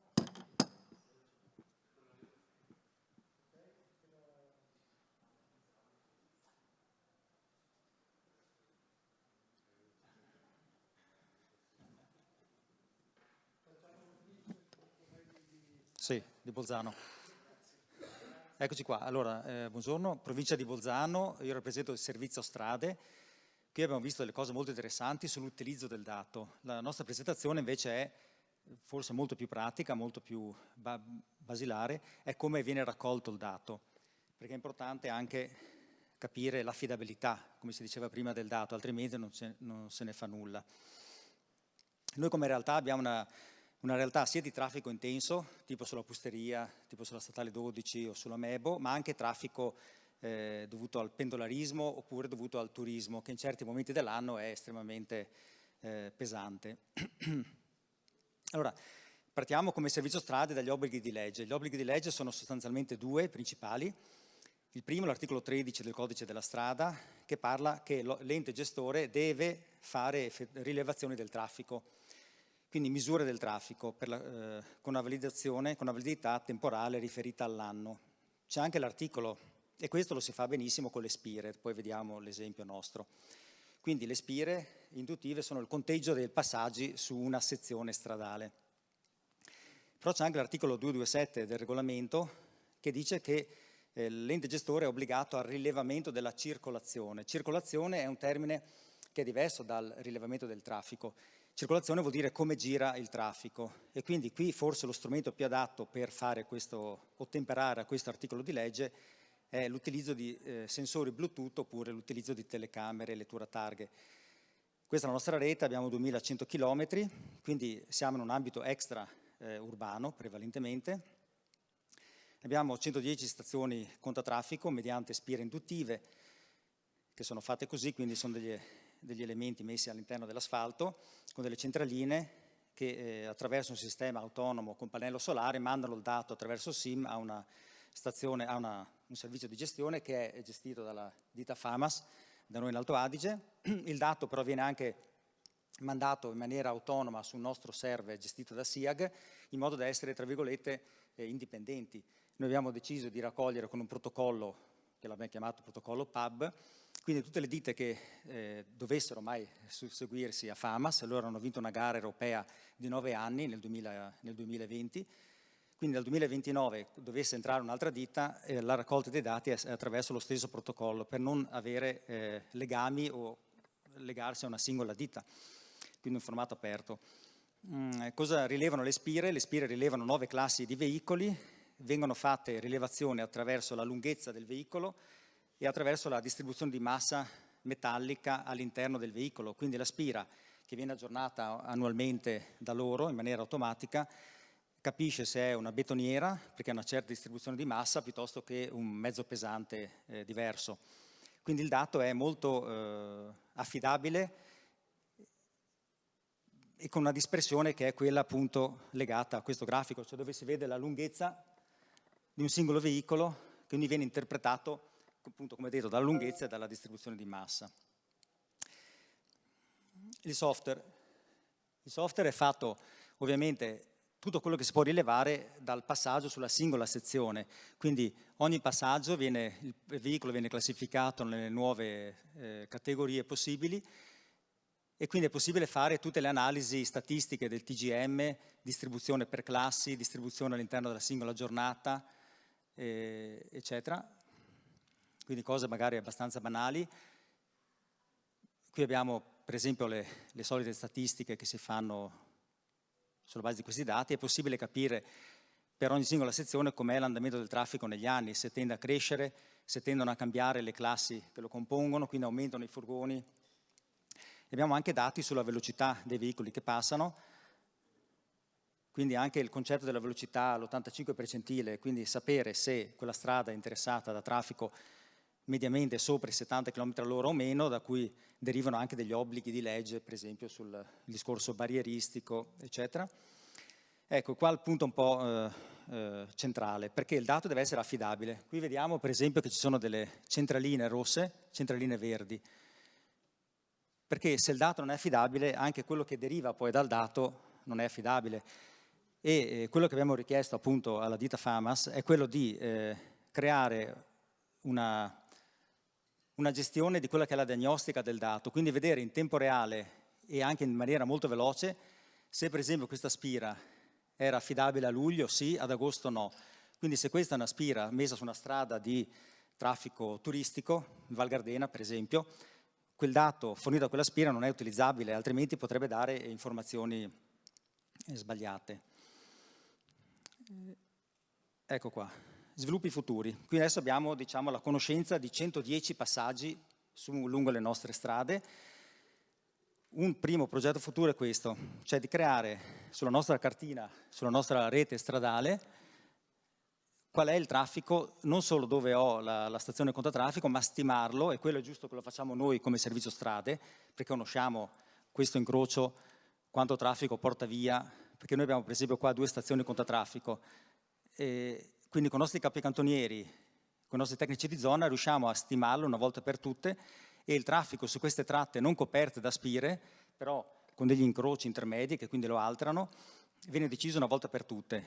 E questi dati vengono poi collegati in maniera automatica a questa spira, in modo che quando negli anni questa spira misura una variazione di traffico di un 3%, la stessa variazione viene applicata anche alle sezioni stradali collegate alla spira stessa, e questo lo vogliamo fare per tutta la rete.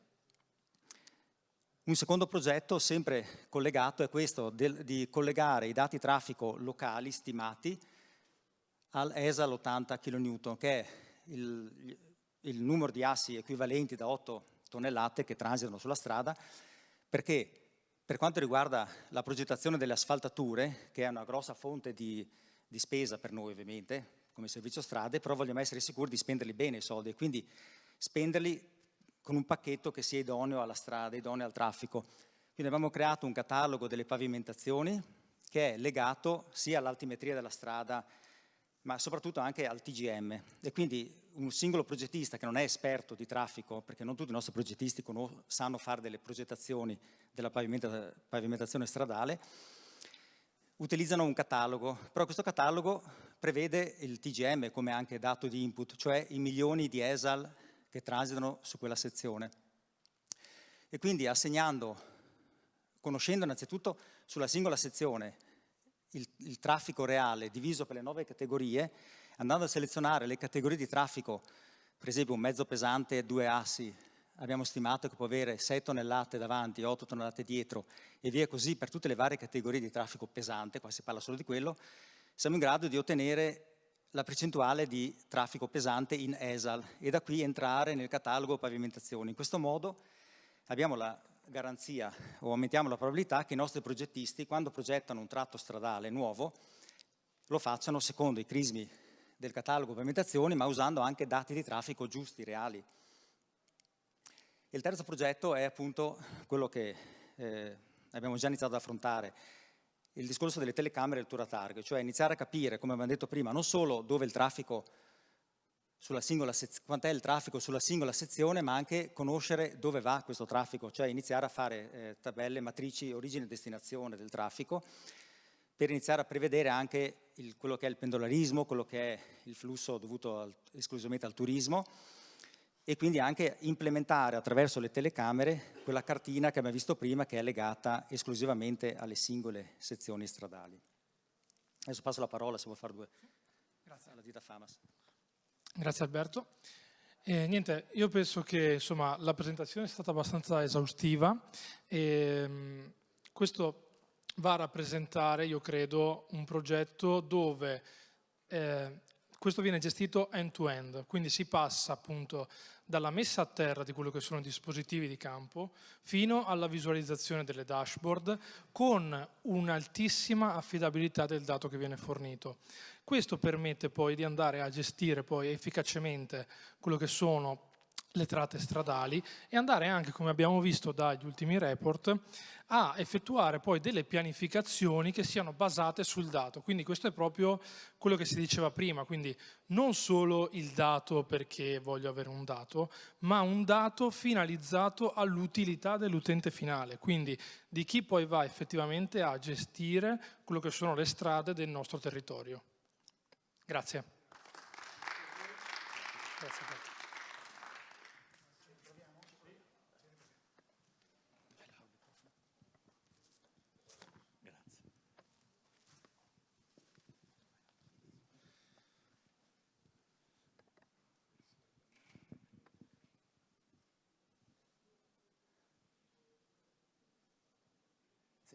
Ci siamo, è sotto. Allora, riprendo da dove ho lasciato. Innanzitutto l'idea, velocemente, l'idea di quelli che sono i parametri, no? della conoscenza che Regione Piemonte ha in questi anni individuato.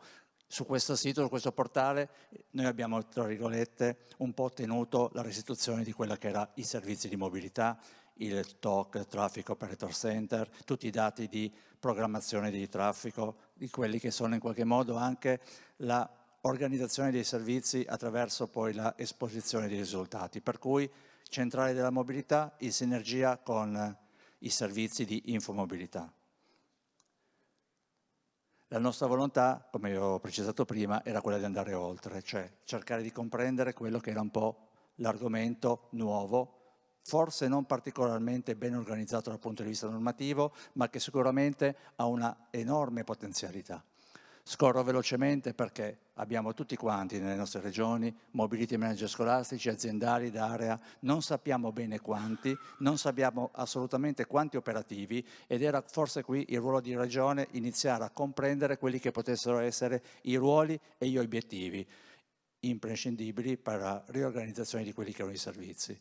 Partendo dal Covid noi abbiamo avuto delle enormi criticità, tutti quanti, per cui dovevamo in qualche modo riguadagnare posizione e offrire all'intera comunità un servizio di trasporto effettivamente discende dalla domanda di mobilità. Quindi non soltanto come ci siamo già organizzati negli anni, nell'esposizione di servizi di mobilità, di quelle che sono le infomobilità, le migliori, le più autorevoli e sicuramente, come stiamo ragionando in questi giorni, sostenute da dati accreditati e autorevoli. Quello che era importante era conoscere effettivamente dove la popolazione, dove gli studenti, partendo dai mobility manager, dove i dipendenti, lavoratori, andavano ovviamente a spingersi per le loro esigenze, reali esigenze, per cui con un piano spostamento casa-lavoro noi ci siamo resi conto che effettivamente facevamo nell'ambito regionale una sinergia con quello che era effettivamente la strategia di sviluppo sostenibile. Cosa sono nati da subito? Da subito abbiamo avviato percorsi formativi, abbiamo attivato l'idea di una costruzione di una piattaforma digitale regionale per la realizzazione di quelle che sono la redazione di piani di spostamento casa lavoro e casa studio e ovviamente una rete regionale di mobility manager per condividere tutte le esperienze. Sempre su questo portale Muoversi in Piemonte ci stanno ovviamente tutte le nostre informazioni ed è un luogo, la casa unica per chi deve necessariamente anche soltanto avvicinarsi a queste tematiche. Ovviamente i servizi si realizzavano con percorsi formativi, la distribuzione di una manualistica di buone pratiche come Mobility Management e tutte le informazioni per realizzare e sostenere la rete. Tutto questo processo deve avvenire in tempi rapidi, perché se noi in qualche modo pensiamo di tendere questi sviluppi, questo progresso nel corso degli anni, la mobilità sostenibile, le alternative, il processo cambia a sua volta e quindi ci mette nella condizione di rincorrere il cambiamento, mentre invece dobbiamo essere come regioni tutte ovviamente un passo avanti, cioè proporre delle sinergie, proporre una base dati, l'architettura che possa in qualche modo raccogliere tutte le esigenze, sia di racconto di quelle che sono le esigenze di mobilità, ma soprattutto la propensione al cambiamento, cioè comprendere come effettivamente i cittadini, studenti, lavoratori in particolare, che sono quelli che organizzano mediamente il nostro traffico sostenibile dal punto di vista del pendolarismo, quindi della massima ovviamente situazione di criticità, noi dovevamo in qualche modo essere un passo avanti per poter in qualche modo accompagnare questo processo di cambio, perché tutte le mobilità sono ragionevolmente giuste. Noi siamo in qualche modo automobilisti che andiamo nella direzione di un trasporto pubblico locale o di una mobilità condivisa o di una mobilità sostenibile, ma non ce n'è una che è prioritaria o economicamente vantaggiosa o economicamente o socialmente vantaggiosa. Sono tutte giuste perché in un certo senso simboleggiano la libertà di movimento, per cui ogni cittadino, ogni studente, ogni lavoratore deve ritrovarsi in una condizione, in una possibilità, ahimè a volte invece nella condizione unica di non avere alternative. Per cui dobbiamo in qualche modo comprendere che tutte le situazioni devono sinergicamente lavorare in una dimensione di scambio dati. Ed è quello che effettivamente si sta in qualche modo processando nella giornata di oggi. Per cui vado velocemente su quello che era il discorso del piano di spostamento casa lavoro, la comunicazione partecipativa, il monitoraggio di quelli che sono effettivamente le esigenze e l'attuazione degli spostamenti, la piattaforma EMMA, che è un po' come dire l'oggetto che in questi anni noi abbiamo proposto ad un pubblico e abbiamo da subito lavorato con una società in-house che si chiama 5T e che ha sviluppato questo percorso offrendoci poi una piattaforma che possa in qualche modo raccogliere tutte le informazioni. Ad oggi stiamo concludendo a dicembre 2024 una fase sperimentale che è la redazione del piano spostamento casa lavoro, cioè mettere in condizione tutte le aziende, enti e scuole di poter arrivare ad esprimere un documento così come la normativa ha precisato. Nel corso del prossimo anno invece come Regione Piemonte noi svilupperemo un'ulteriore fase che invece sarà esclusivamente di mobility management di area, vale a dire come utilizzare al meglio questi dati, come rendere la nostra agenzia della mobilità in primis, ma tutti gli enti locali a disposizione di questi dati di richiesta e quindi effettivamente di domanda di mobilità, che era effettivamente lo scoglio che in questi anni non avevamo ancora in qualche modo organizzato. Perché? Perché l'importanza di questa piattaforma? Perché si indirizza non soltanto i trasporti, non soltanto l'ambiente e non soltanto la sanità, ma ovviamente concorrono all'esigenza ovviamente di comprendere quelle che sono la fonte dati, anche l'urbanistica, il commercio, i servizi turistici, tutti quelli che sono in qualche modo le organizzazioni sociali che possono attingere e possono comprendere in tempo reale quelle che sono ovviamente le analisi di questo enorme, come dire, contenitore. È una soluzione informatica open source, perché noi, oltre ad avere degli obblighi come ente pubblico, avevamo da subito la volontà di mettere a disposizione a tutti gli enti pubblici una soluzione che potesse anche in tempi molto stretti e rapidi venire in qualche modo a conoscenza di quelle che sono le esigenze della domanda di mobilità. È molto semplice, ha un processo che in qualche modo raccoglie le informazioni principali, quindi semplificare il compito, perché i mobility manager sul nostro territorio spesso e volentieri sono stati nominati ma senza avere in qualche modo una qualifica, una competenza tale che li potesse in qualche modo far compiere effettivamente quel tipo di attività. Per cui la formazione per portare tutti quanti, scolastici, aziendali o di enti, ad un livello di minima conoscenza e poter operare all'interno della propria organizzazione. Fornire suggerimenti e strumenti sulla progettazione, realizzare soluzioni di mobilità volta in volta più adeguate. Quindi le informazioni devono servire sia all'interno della propria organizzazione, perché è un rapporto con i sindacati, con quelle che sono ovviamente la direzione o il proprio consiglio di amministrazione, per ottimizzare quelli che sono già anche gli investimenti in essere da parte di un'azienda. Voi siete sicuramente i primi che esprimete la volontà di migliorare le condizioni di mobilità in primis dai propri lavoratori, dai propri dipendenti, non soltanto per una forma sociale, e rendere maggiormente efficiente, adeguata, aggiornata l'azione di pianificazione, ovviamente agli enti preposti che hanno ovviamente questi compiti. Noi ci siamo subito, sinergicamente Regione Piemonte, dati l'indirizzo di mettere 3 grandi pianificazioni a confronto. La qualità dell'aria, perché abbiamo adeguato il piano della qualità dell'aria aggiornato all'anno 2024, il piano dei trasporti e delle mobilità delle persone e delle merci e il piano di prevenzione sanitaria, perché comunque erano 3 grandi contenitori di sviluppo che pianificano da qui al 2030-2050 le azioni di una regione e dovevano in qualche modo già contenere al proprio interno gli indirizzi di mobility management. La piattaforma, poi sicuramente io sono qua anche domani, poi lascerò magari 2 parole, stringo velocemente, ha una geolocalizzazione per cui comprendiamo che si può in qualche modo elaborare tutti i dati di mobilità e non soltanto dei lavoratori ma anche delle aziende stesse e tutti quelli che sono in qualche modo i riferimenti per poter trovare soluzioni migliori. Un processo molto semplice di accreditamento perché ci deve essere in qualche modo un ente controllore che governa tutto il processo e alla fine sia una sorta di storicizzazione di tutti i piani in modo che possano essere confrontati e monitorati anche i progressi e gli indirizzi di mobilità che sono stati avviati.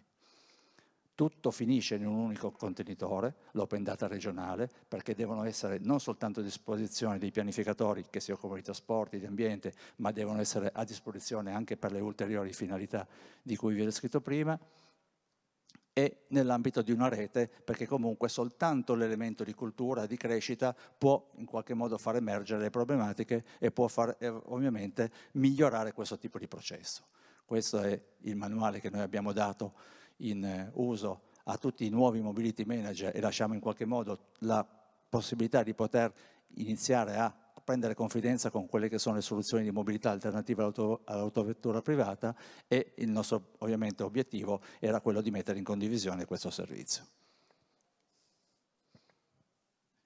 Grazie, io non rubo tempo, sennò poi sono di cattivo esempio per gli altri.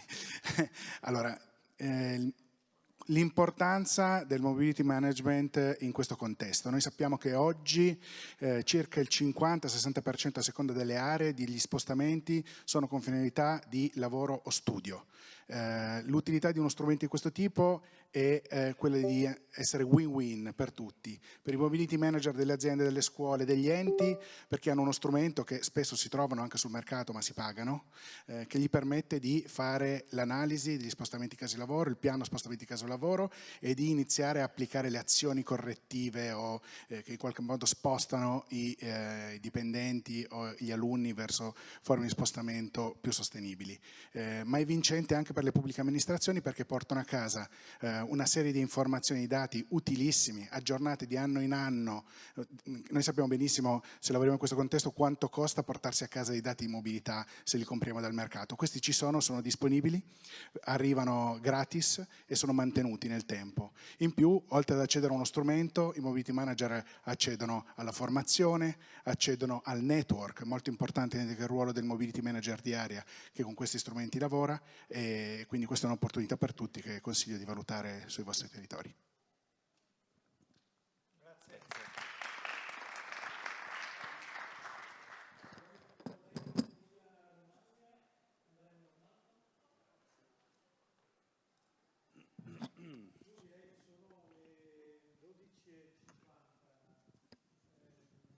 dopo l'intervento di Andrea, magari andiamo a pranzo e facciamo gli altri interventi nel pomeriggio.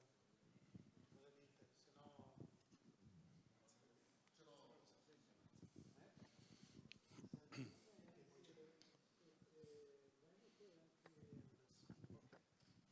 Bene, bentrovati a tutti, grazie per questo invito. Vi parlerò, spero in maniera breve, di un progetto molto importante che stiamo portando avanti, diciamo di infomobilità nella regione Emilia-Romagna, che però si compone di tanti progetti, quindi la finalità in realtà è anche quella di sperimentare il MAS, che ad oggi non è ancora morto, anche perché viene sovvenzionato al Ministero, quindi può essere pure che quando questa sovvenzione venisse meno si verificherà la morte definitiva, però diciamo ci stiamo ancora provando a tenerlo in piedi. Diciamo, abbiamo iniziato con i progetti di infomobilità ormai più di 20 anni fa con la tessera Mi Muovo, il progetto Steamer, la divisione di tutto il territorio regionale in 400 zone tariffarie per poter avere poi il clearing tra le aziende e quindi anche la cosiddetta integrazione tariffaria, che non piace a nessuno, piace diciamo soltanto agli utenti, ma alle aziende viene vista come una cosa un po' pesante da portare avanti, anche perché poi i soldi alla fine vengono sempre dalla regione o dal ministero, quindi diciamo che analogamente alle altre regioni, appunto il bacino padano, con cui stiamo facendo anche un progetto che si chiama Prepare, Life Prepare, in cui vediamo anche una serie di politiche in questo senso. Abbiamo quindi diciamo attivi vari progetti di integrazione tariffaria, tra cui l'ultimo è il Salta Su, cioè la gratuità per gli studenti fino a 18 anni con un reddito, con un ISEE inferiore ai 30.000 euro annuali, quindi i nostri ragazzi girano gratis, studenti, praticamente sul trasporto pubblico sia ferro che gomma.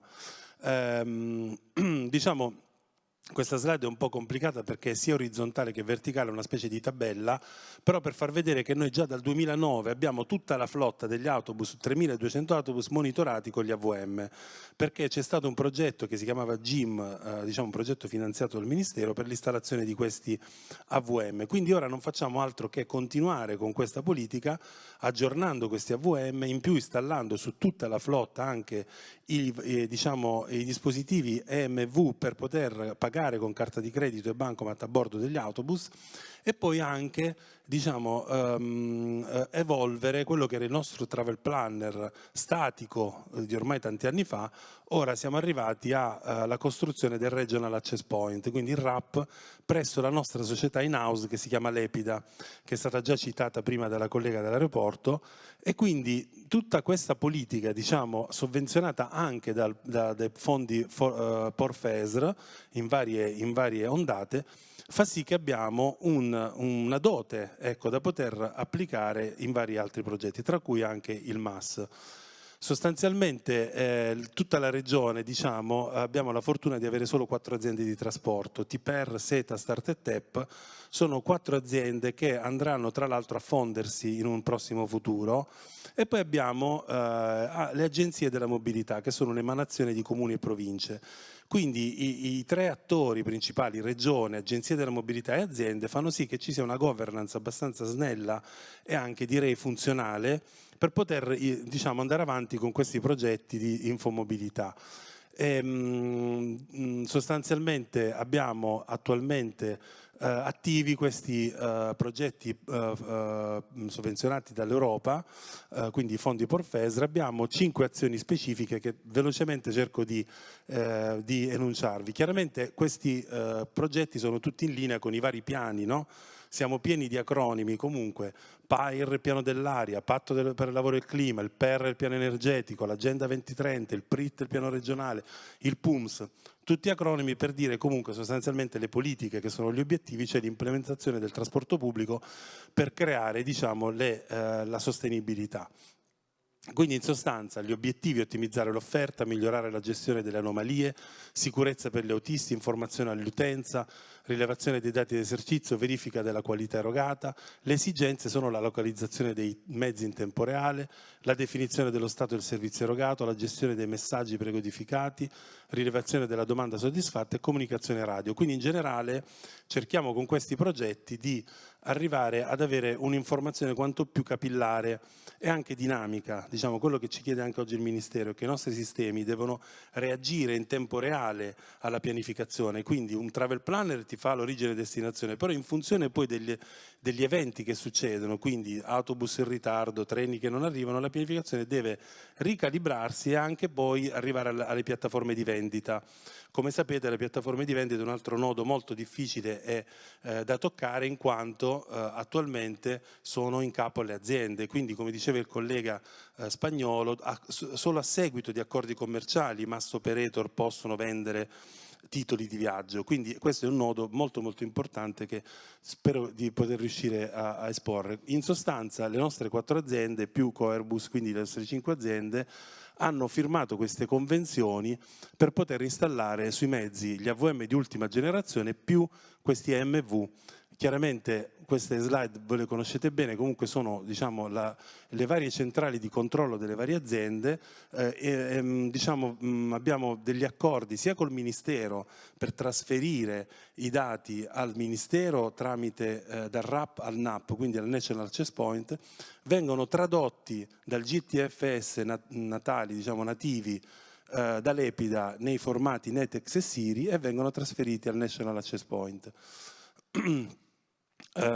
Ci sono state varie fasi, sono molto apprezzati questi sistemi per il pagamento. Oltre la metà dei titoli di viaggio viene venduta attraverso sistemi MV, quindi diciamo questo è per noi, diciamo, soprattutto se guardiamo al turismo, no? L'Emilia Romagna ha tantissimi punti di diciamo, città storiche per cui il turista direttamente può acquistare il titolo a bordo. Poi abbiamo questi progetti di videosorveglianza e conteggio dei passeggeri, sia per quanto riguarda diciamo, situazioni di degrado all'interno dell'autobus, appunto furti e così via, che sono quindi queste immagini utili per ricostruire a livello giudiziario quello che succede, sia per il conteggio dei saliti discesi, che è un altro dato importante per la pianificazione, che chiaramente con le nostre agenzie della mobilità abbiamo il controllo del contratto di servizio e anche quindi la contezza di quanto vengono utilizzati i nostri mezzi e poi eventualmente la riprogrammazione. Abbiamo anche un progetto di CRM, cioè Customer Relationship Management, quindi le risposte automatiche che vengono date agli utenti, sempre più dotate di sistemi aggiornati, intelligenza artificiale e quant'altro. Abbiamo un altro progetto molto importante della nostra società in-house che gestisce 300 km di rete ferroviaria, FER, per cui abbiamo, diciamo, cercato di riammodernare il sistema di tracciamento degli orari grafici, quindi per far sì che poi all'utente vengano poi diciamo, trasferite le informazioni diciamo, con delle modalità un po' più aggiornate. Quindi la nostra azienda Trenitalia Tipper, che ha vinto la gara, è 70% Trenitalia e 30% Tipper, gestisce tutta diciamo, il servizio ferroviario regionale. Con questi strumenti, diciamo, di infomobilità avremo una piattaforma integrata per la gestione appunto in cloud di questi dati. Un altro progetto molto importante riguarda i bus sostitutivi. Quando ci sono delle interruzioni o programmate o no del servizio ferroviario, vengono messi in campo dei bus per sostituire il ferro, ma questi bus non fanno parte delle flotte pubbliche, quindi non hanno il telecontrollo. Tramite questo progetto si installeranno di volta in volta alle aziende che eserciscono questo servizio sostitutivo dei tablet o diciamo degli strumenti telecontrollati, in modo tale che queste informazioni poi venga sempre diciamo ridondata tramite delle app agli utenti. Ci sono stati dei casi appunto di nuovi servizi, ad esempio notturni, per cui gli autobus poi hanno avuto dei servizi e ci sono stati degli utenti fermi alle paline di notte non avendo informazioni. Quindi diciamo abbiamo cercato di fare progetti utili appunto per l'utente.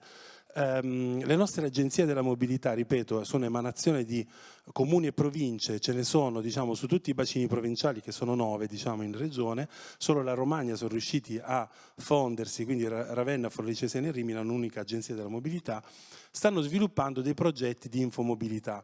Per noi è molto importante la circolazione del dato, quindi abbiamo consentito alle agenzie della mobilità di poter diciamo, desumere i dati dal RAP, quindi dal Regional Access Point che è presso l'Epida, e attraverso questi dati loro chiaramente controllano il servizio delle aziende di trasporto e quindi diciamo, possono in qualche modo anche commissionare eventuali penali oppure diciamo, relazionare alla regione che poi diciamo, sovvenziona il trasporto pubblico qual è l'andamento del servizio stesso. Quindi sono in corso diciamo, d'opera questi progetti per la ricostruzione appunto delle matrici origine e destinazione, diciamo, per avere una contezza anche sui saliti e discesi su tutta la rete. E infine, diciamo, tra questi progetti che vi stavo descrivendo, queste 5 azioni, c'è questo RAP che dicevo prima, presso l'Epida. L'Epida si è strutturata, ha sempre avuto storicamente diciamo, come regione degli incarichi soprattutto nel settore sanitario, oppure l'installazione dei wifi, oppure anche la fibra. Sui trasporti non aveva questa grande expertise, ha sostanzialmente costruito un ufficio apposta per la mobilità e quindi per noi questo è un grande orgoglio, perché effettivamente riusciamo a seguire questi progetti anche con un provider tecnologico molto molto preparato e diciamo abbiamo dei dialoghi anche con le altre regioni, con 5T in particolare, col Piemonte abbiamo proprio in essere delle collaborazioni e quindi diciamo abbiamo cercato un po' di rimetterci un po' al passo con queste collaborazioni. Il RAP, ripeto, è molto importante appunto come anche per il futuro, per quanto riguarda diciamo, la possibilità di poter attuare le politiche. Ecco, noi vediamo il MAS non soltanto come la vendita di biglietti, questa è una cosa che ormai è stata superata, cioè il MAS non è la vendita di biglietti, il MAS dovrebbe essere attuare delle politiche attraverso questi strumenti, quindi diciamo di fidelizzazione degli utenti e di diciamo, progresso ecco, anche tecnologico. La prima esperienza di app che diciamo, si avvicina al MAS in regione si chiama Roger, è un'app sviluppata, diciamo, è una white label di Plus Service di MyCicero che già da 5-6 anni funziona, ha oltre 400.000 iscritti e diciamo, ha 300.000 euro di biglietti venduti al mese. Quindi funziona su tutta la regione, ha varie possibilità, tra cui anche la possibilità di pagare il People Mover, che è questo treno che collega la stazione aeroporto di cui prima la collega vi ha parlato. E diciamo, questa è una prima app, ma abbiamo appena fatto una manifestazione di interesse per accettare altri mass operator e quindi speriamo molto nella concorrenza e nell'espansione di questo tipo di progetti. Quindi per quanto riguarda il Mass for Italy passiamo da un'architettura che vedete a sinistra, dove ciascun operatore deve fare un accordo commerciale con il mass operator, a una struttura invece dove sarà il RAP appunto della regione che abbiamo appunto indicato in Lepida, la possibilità di diciamo, trasferire al layer nazionale il DSRM i dati e anche i viaggi, in modo tale da poter anche offrire a terzi, quindi a persone o a ditte che dovessero utilizzare questi dati per aumentare l'offerta. Noi diciamo, abbiamo diciamo, in animo di sperimentare con 2.500 utenti, ad oggi siamo a 1.500, abbiamo fino a marzo per concludere questa sperimentazione, con una particolare attenzione per le aree interne e per la disabilità. L'Università di Bologna ha un contratto con noi per poter poi fare un certificato, diciamo, una report di corretto funzionamento di questa sperimentazione e diciamo, questa sperimentazione che finisce a marzo vede anche la costruzione del cosiddetto Mass Integrator. Quindi presso l'Epida noi costruiremo questa struttura digitale che potrà accogliere vari mass operator e varie anche aziende di trasporto. Appunto, ripeto, ci sarà un consorzio costituito dalle aziende di trasporto e dall'Epida per la gestione di questo Mass Integrator, ma ci sarà anche una cabina di regia regionale con l'Agenzia della Mobilità, proprio per controllare che anche le regole del gioco, diciamo, siano in compliance con le normative. Welcome bonus di 20 euro per ogni sperimentatore e cashback fino al 50%, sono 20 euro al mese, questo diciamo, è l'incentivo che fa sì che ora fortunatamente diciamo, sta funzionando bene questo sistema. Abbiamo anche inserito un calcolatore di CO2, PM10, NOx e quant'altro evitata. Se io quindi utilizzo il trasporto pubblico, dichiaro prima che tipo di autovettura utilizzo, utilizzando il trasporto pubblico diciamo, si inquina meno, e quindi l'incentivo è anche collegato, è anche il calcolo poi dei KPI a fine diciamo, percorso. Vedete che l'aspetto più importante sono gli accordi commerciali, cioè tra operatori di trasporto e mass operator sono alla base questi accordi commerciali, quindi questo contenitore mass integrator dovrebbe anche agevolare questo tipo di contratti. Vado velocissimo, ci sono anche dei progetti europei finiti o in corso come Icarus, Mimosa o Substance, in particolare l'ultimo si dedica ai DRT, quindi ai servizi a chiamata per le aree, in particolare per le aree interne. Stiamo sperimentando sia servizi a chiamata già con un percorso prefissato oppure con percorso libero. Quindi diciamo soprattutto in Romagna questo progetto Substance sta portando, ripeto, a delle definizioni importanti, dopodiché ci sarà un software, questo software sarà open e cerchiamo di inserirlo sempre in quel mass integrator in modo tale che da poter replicare questa esperienza anche in altre realtà. Ecco, grazie per l'attenzione.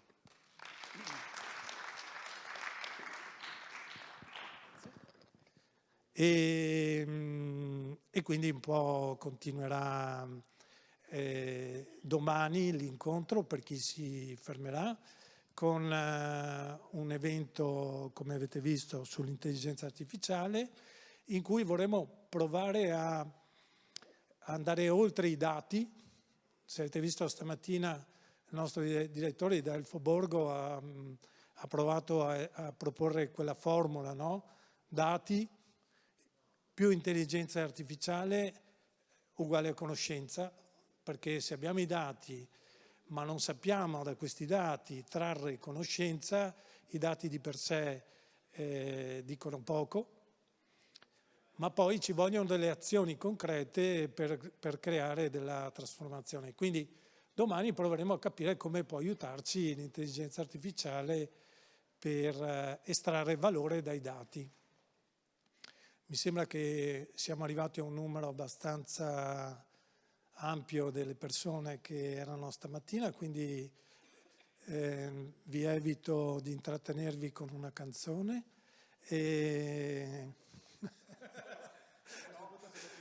Però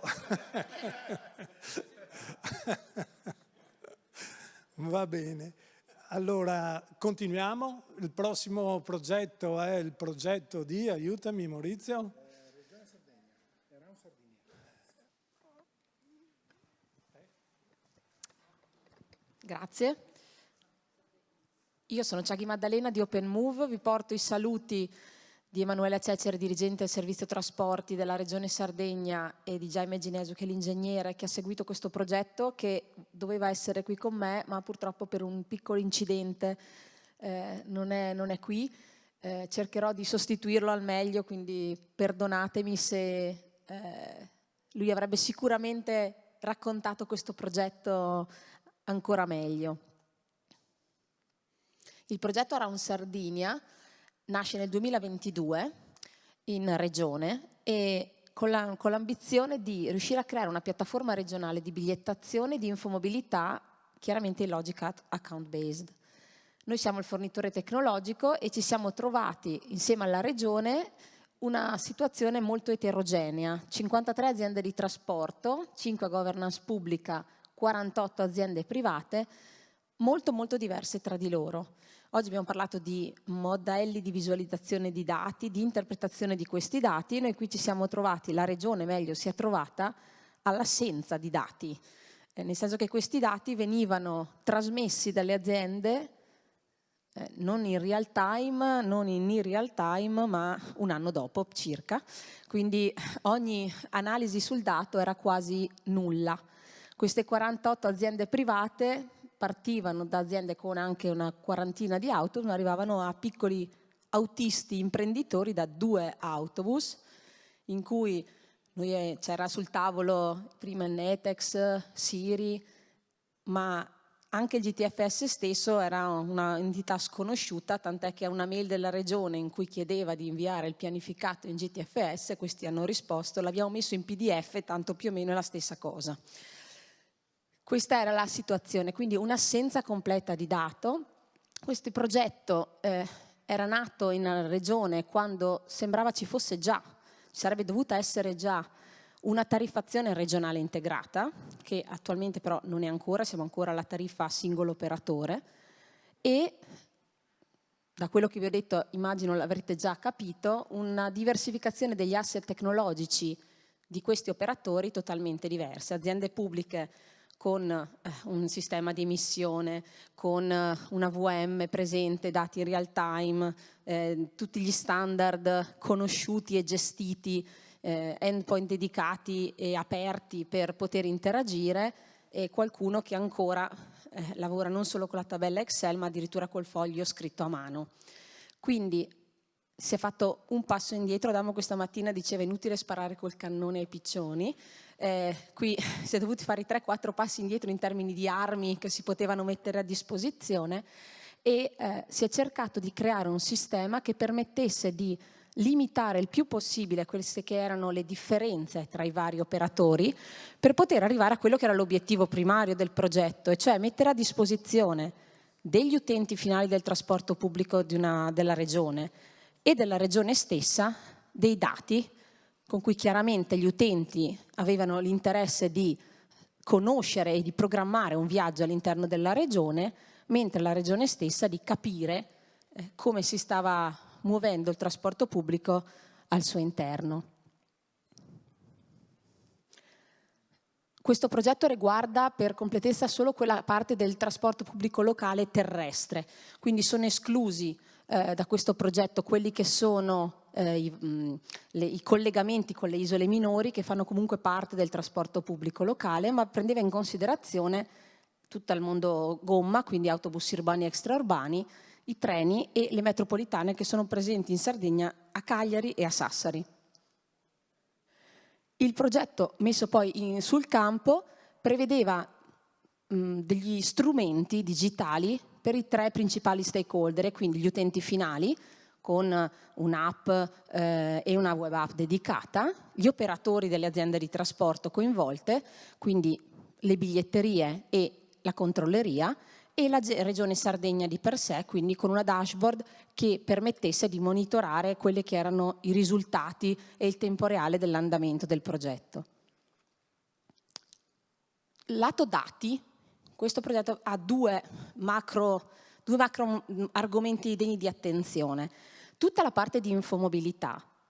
Chiaramente all'utente era importante andare a fornire tutti i dati legati alla possibilità di muoversi all'interno della regione indipendentemente dal vettore che andava a scegliere. C'erano chiaramente anche qui dati molto diversi, in real time in qualcuno, il pianificato da qualcun altro. Siamo riusciti a mettere insieme tutto questo, quindi ad integrare tutte le forme di dato disponibili, e la Regione Sardegna li ha pubblicati su quello che è il loro portale Sardegna Mobilità in versione open data, che diciamo a disposizione di tutte le entità che volessero poi utilizzarli. Ma da dove arrivano questi dati? Arrivano da sistemi tecnologici, in alcuni casi nelle aziende più strutturate, più grosse, ma molte volte arrivano proprio da un pianificato inviato via mail, se non all'assessore, al dirigente del servizio trasporti, che si trova nella casella mail il pianificato per i successivi 2 mesi. E qui il primo punto d'attenzione: come facciamo a essere sicuri di quei dati? Come riusciamo a validarli quando la fonte non è una fonte strutturata? E il secondo punto di attenzione: come faccio a essere sicuro che quel dato mi rimane valido nel tempo, quindi io riesco a mantenerlo nel tempo. Il terzo punto di attenzione: cercare di valorizzare al meglio quelli che sono gli enormi investimenti che le singole aziende di trasporto, soprattutto quelle più grosse, hanno già fatto. E quindi i sistemi regionali chiaramente devono fare anche i conti con questa situazione, venire incontro a chi questi investimenti non li ha mai potuti fare, non era in grado di farli perché non ha il personale, perché non ha proprio la possibilità in termini numerici, ma assolutamente andare anche a dare valore a quegli investimenti tecnologici e di hardware che gli operatori hanno già fatto. Il secondo ambito in cui la governance pubblica ha trovato proprio una grande attenzione è quella legata al cercapercorso, al cercabiglietti. Quando io sono utente cerco un percorso da fare, oppure voglio comprare un biglietto, mi trovo davanti a una serie di proposte. Un trip planner, diciamo prima Google decide chi mettere per primo, chi mettere per secondo, chi mettere per ultimo, chi non far nemmeno vedere magari. La governance pubblica ha chiaramente il dovere da un lato, ma anche la possibilità di agire su queste logiche, andando a privilegiare o a non privilegiare, dando a chiaramente uniformare la presenza di determinati vettori nelle soluzioni proposte all'utente. Dico privilegiare perché potrebbe anche voler mettere in campo delle azioni per andare a valorizzare quelli che sono magari forme di trasporto più sostenibili di altre, oppure forme di trasporto che prevedono una durata del viaggio di trasporto pubblico maggiore rispetto magari a quella del camminare a piedi dell'utente, oppure magari andando a privilegiare quei viaggi che vanno a utilizzare mezzi di trasporto a meno impatto ambientale. Quindi aziende di trasporto che magari hanno fatto degli investimenti in questo senso. Quindi da un lato chiaramente il dovere di mettere dare la stessa possibilità a tutti gli operatori, ma dall'altro anche la possibilità magari fornita dalla parte tecnologica di poter governare questi processi. Per questo appunto la Regione aveva una dashboard di gestione che, oltre a tutta la parte di monitoraggio in tempo reale di quelle che sono le vendite, le validazioni degli utenti, permette la gestione di quella che è la tariffa, portando anche la possibilità di avere delle tariffe integrate, di gestire delle sperimentazioni di tariffe integrate, di andare a gestire magari quello che sono lo status di un utente, fornendo chiaramente delle categorie privilegiate che possono essere privilegiate a livello di tariffazione o in altri modi, generare report periodici che possano essere utilizzati come diciamo anche dati per governare un domani, in un futuro, quello che è la gestione del trasporto, e instaurare e inserire le regole di clearing che magari sono già state individuate e possono essere inserite in piattaforma come delle regole a cui sottostarranno le varie tariffe applicate. Queste sono sul clearing, come appunto sull'infomobilità e sulla ricerca di quello che è il titolo di viaggio o il percorso del viaggio, sono state diciamo le 3 tematiche che in questo progetto hanno visto i dati avere una delle principali, un'importanza principale, proprio in una situazione molto diversa da quelle che abbiamo raccontato questa mattina, in cui il dato manca e in cui va costruita un po' un'infrastruttura che porti un dato e un dato di qualità che rimanga soprattutto di qualità nel tempo. Grazie a tutti.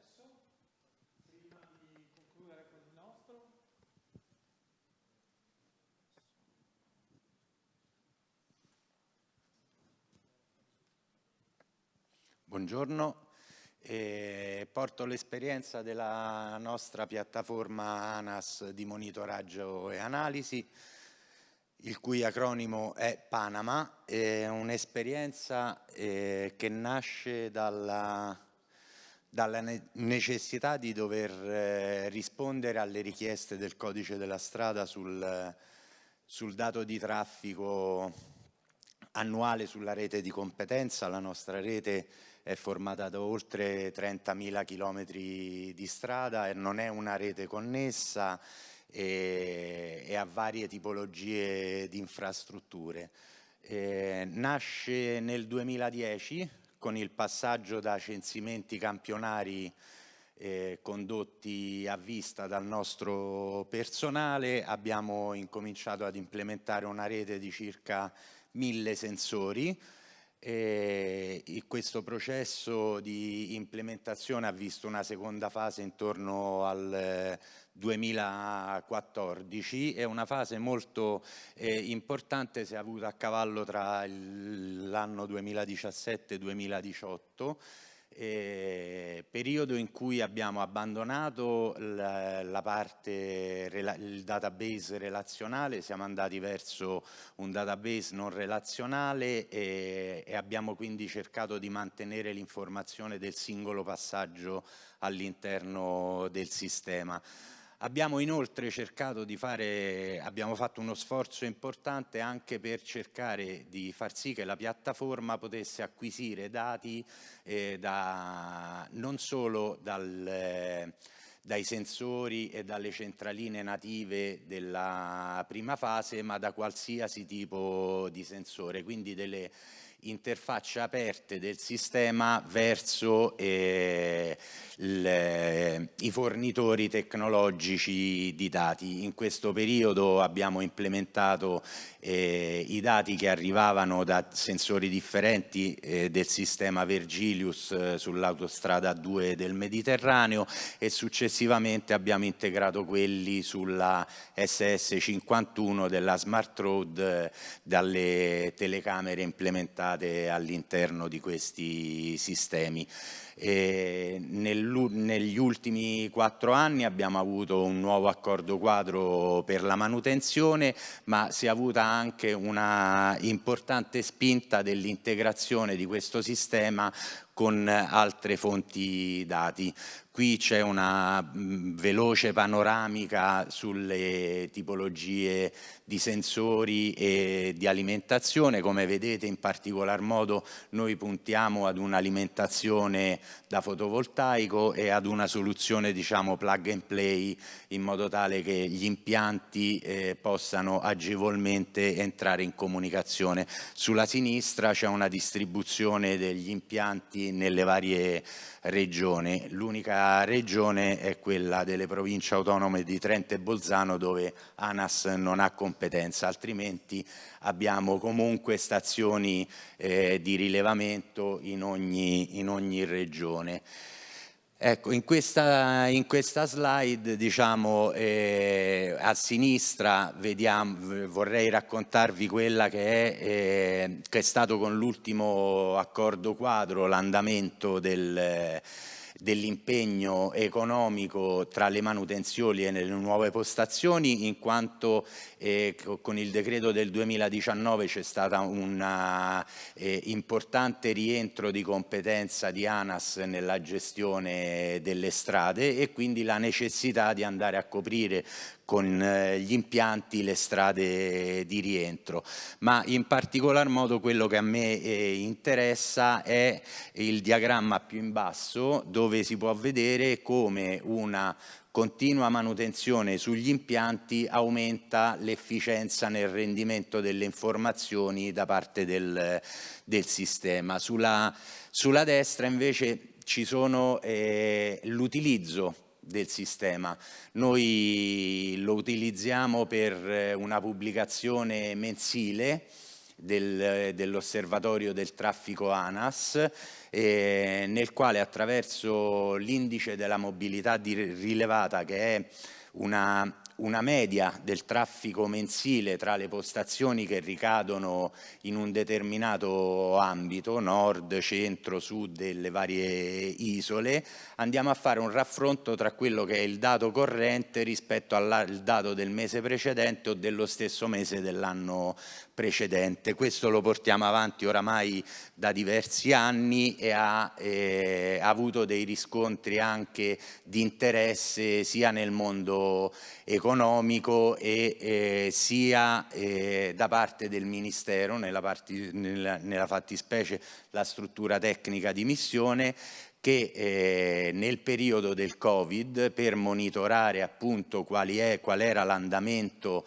dell'abbattimento del traffico, ha richiesto un invio settimanale delle informazioni che continua ancora oggi e che è la fonte per la rete nazionale, la fonte informativa per le analisi della loro pubblicazione trimestrale sull'andamento nazionale della mobilità.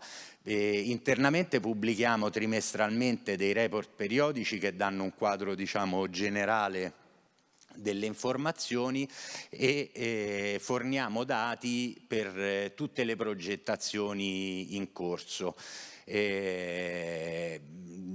Particolarmente facciamo anche delle analisi per la componente della direzione relazioni esterne nel periodo di esodo per poter fare delle valutazioni di quelli che sono stati gli incrementi del traffico.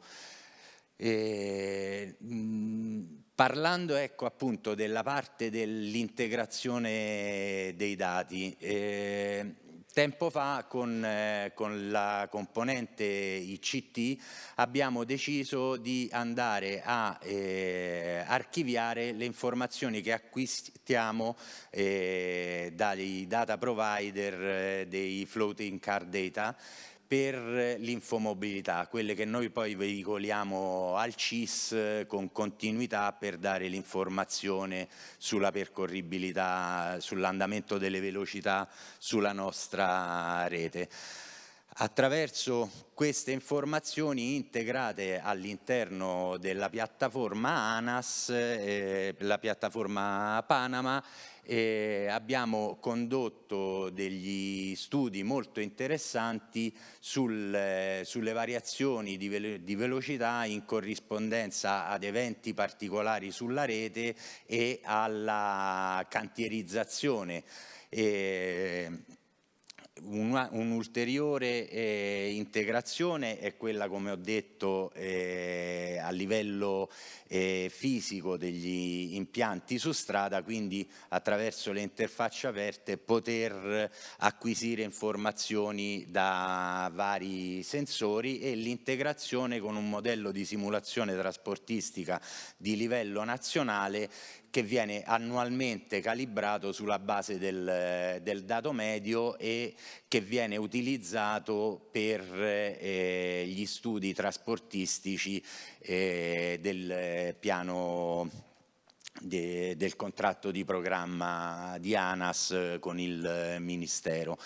Le nuove sfide sono un'ulteriore integrazione per un'automazione delle analisi, integrazione del DRMT, Road Management Tool, nel quale le sale operative vanno ad inserire quotidianamente gli eventi in modo tale da poter avere degli indicatori di prestazione sulla rete in base ai perditempo dovuti ad incidenti, ai cantieri o alle operazioni anche di manutenzione ordinaria.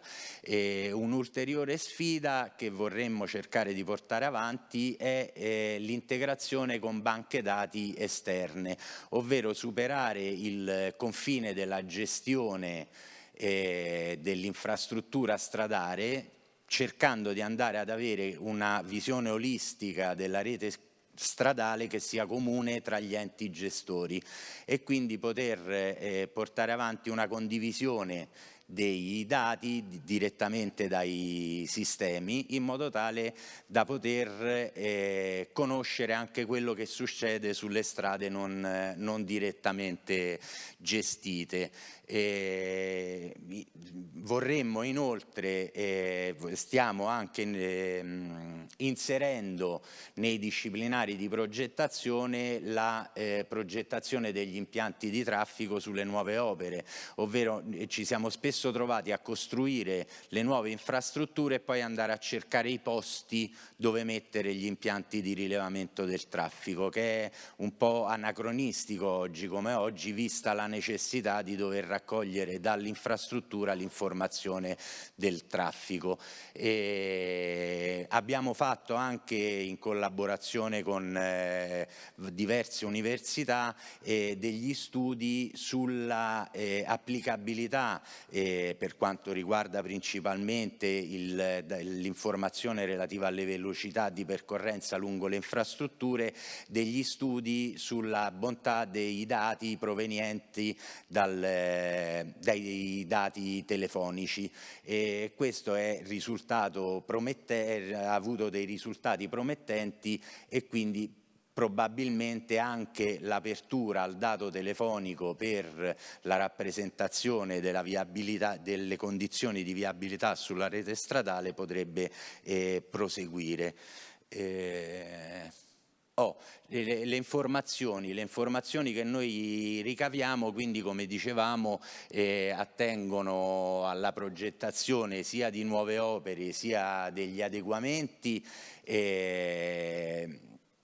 dei vari progetti che abbiamo in corso, ma anche la parte dell'esercizio. Come dicevano i colleghi di Bolzano, le informazioni sul traffico pesante sono assolutamente necessarie, ad esempio per la progettazione delle barriere di sicurezza, così come delle pavimentazioni.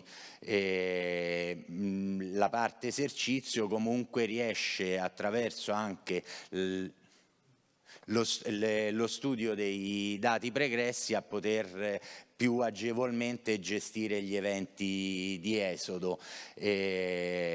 Poi le analisi di mobilità, come ho detto in precedenza, continueranno e sono principalmente legate agli effetti di eventi o di cantieri, così come l'analisi della mobilità in generale. A livello di innovazione sono ancora da terminare, abbiamo in corso degli studi su dei modelli di rischio delle gallerie che prendono in considerazione il time to collision derivante dall'analisi dei singoli passaggi, così come dei modelli econometrici che prendono le variazioni della componente pesante in input per fare delle valutazioni di breve periodo. E più o meno con questo ho concluso. Vi ringrazio.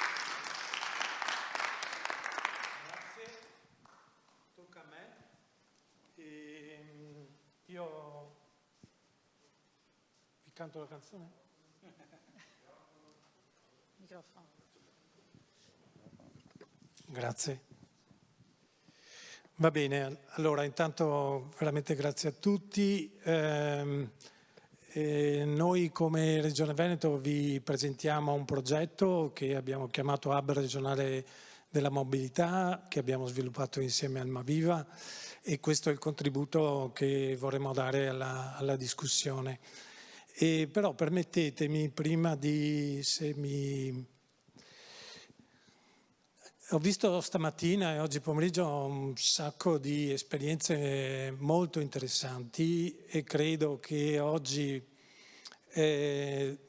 trarremo valore da questa esperienza se riuscissimo a sviluppare collaborazione. Quindi, oltre a imparare da quello che è già stato fatto, magari copiare e copiarlo assieme.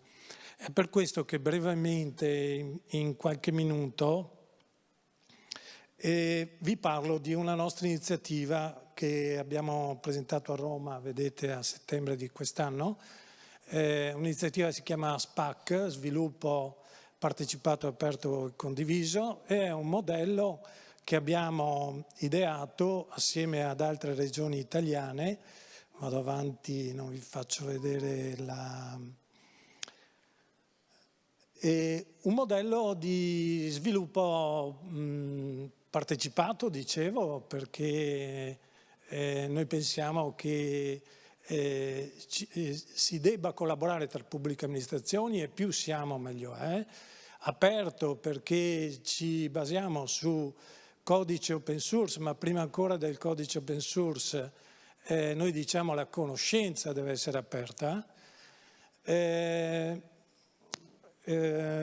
Condiviso perché oltre alla partecipazione, oltre al fatto di essere aperto, vanno condivisi anche gli investimenti, perché portare avanti organizzazioni come queste, che si propongono di sviluppare delle comunità che mettono assieme i finanziamenti per sviluppare piattaforme comuni. Vedete, questo è il caso della community dei pagamenti che Regione Veneto sviluppa con altre 10 regioni italiane. È stato modellato un'organizzazione dei processi formalmente condivisi.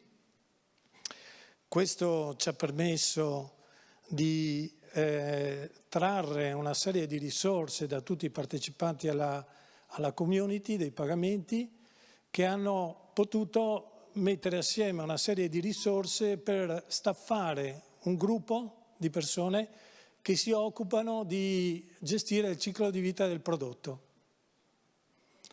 Quindi ve lo presento perché velocemente, perché poi alla fine vedete qui sono tutte le regioni italiane che oggi collaborano con Regione del Veneto, che fa il soggetto gestore, e in maniera condivisa evolviamo una piattaforma unica. Non vi nascondo che a me piacerebbe condividere con voi molte delle cose che ho visto, perché sono molto interessanti e risolvono problemi che abbiamo in comune. Vi accenno solo di questo strumento per dire che se ci fosse mai la volontà da parte di qualche ente di condividere con Regione Veneto, noi faremo delle proposte per partecipare a una comunità. Vedete che abbiamo già una comunità dati. La partecipazione a SPAC è o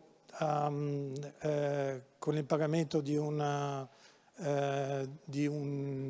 canone, oppure anche libera, però ci sono tutta una serie di cerimonie, tutta una serie di processi che ci consentono di sviluppare assieme un prodotto. Quindi questo è solo un invito, magari noi vi proporremo, se volete partecipare con noi, magari alla comunità, e noi siamo interessati, prima che condividere il codice, a condividere la conoscenza, perché se solo imparassimo delle soluzioni da voi, al di là del fatto che magari possiamo riusare lo stesso codice, solo se riuscissimo a imparare da voi tante delle belle cose che abbiamo visto, per noi sarebbe un sicuro valore.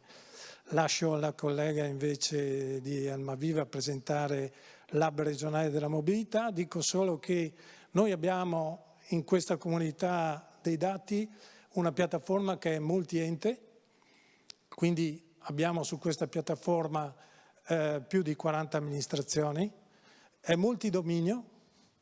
Oggi abbiamo visto 6 tavoli di lavoro, MAS, trasporti, agricoltura, ambiente, salute, sociale, perché stiamo evolvendo una piattaforma unica che raccoglie dati da vari domini.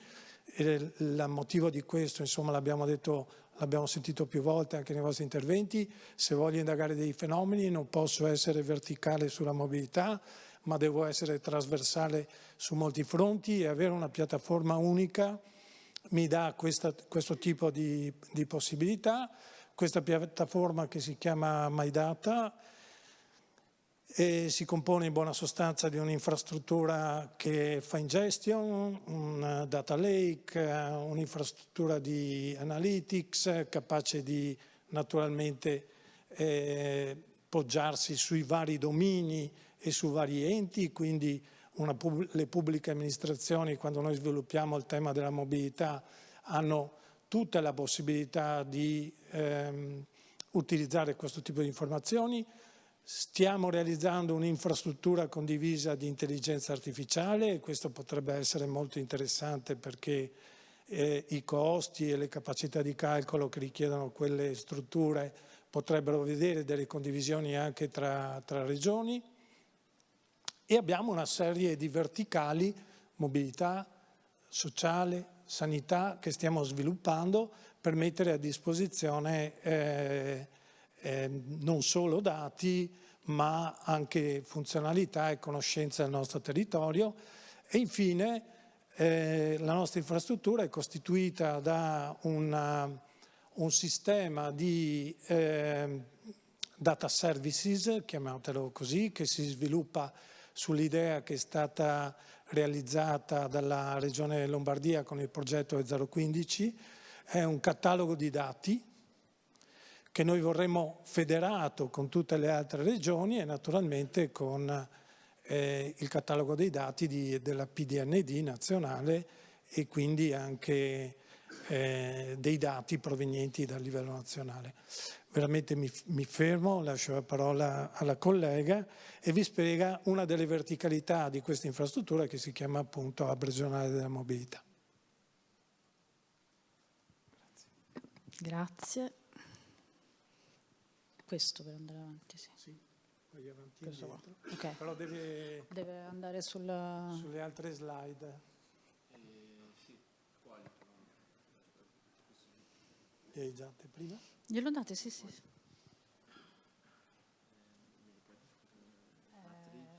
Adesso...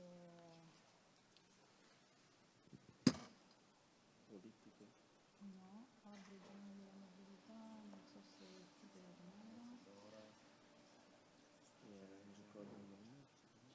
ma non l'ho mandato via me,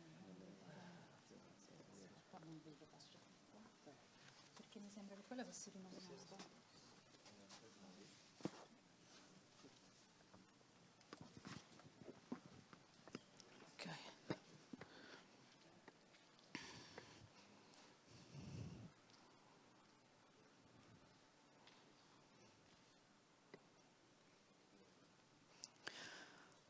Ok, allora su questa prima, vabbè, andiamo, direi che queste sono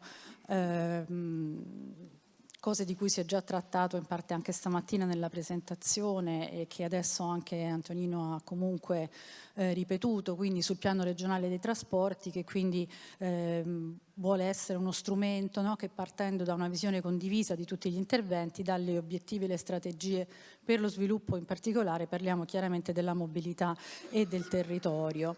Quindi relativamente all'aspetto in particolare della mobilità, ok, no, sono andata, scusate, così, questo, no? Ah, ok. Quindi gli obiettivi e le linee d'azione per la digitalizzazione, l'integrazione e la governance della mobilità.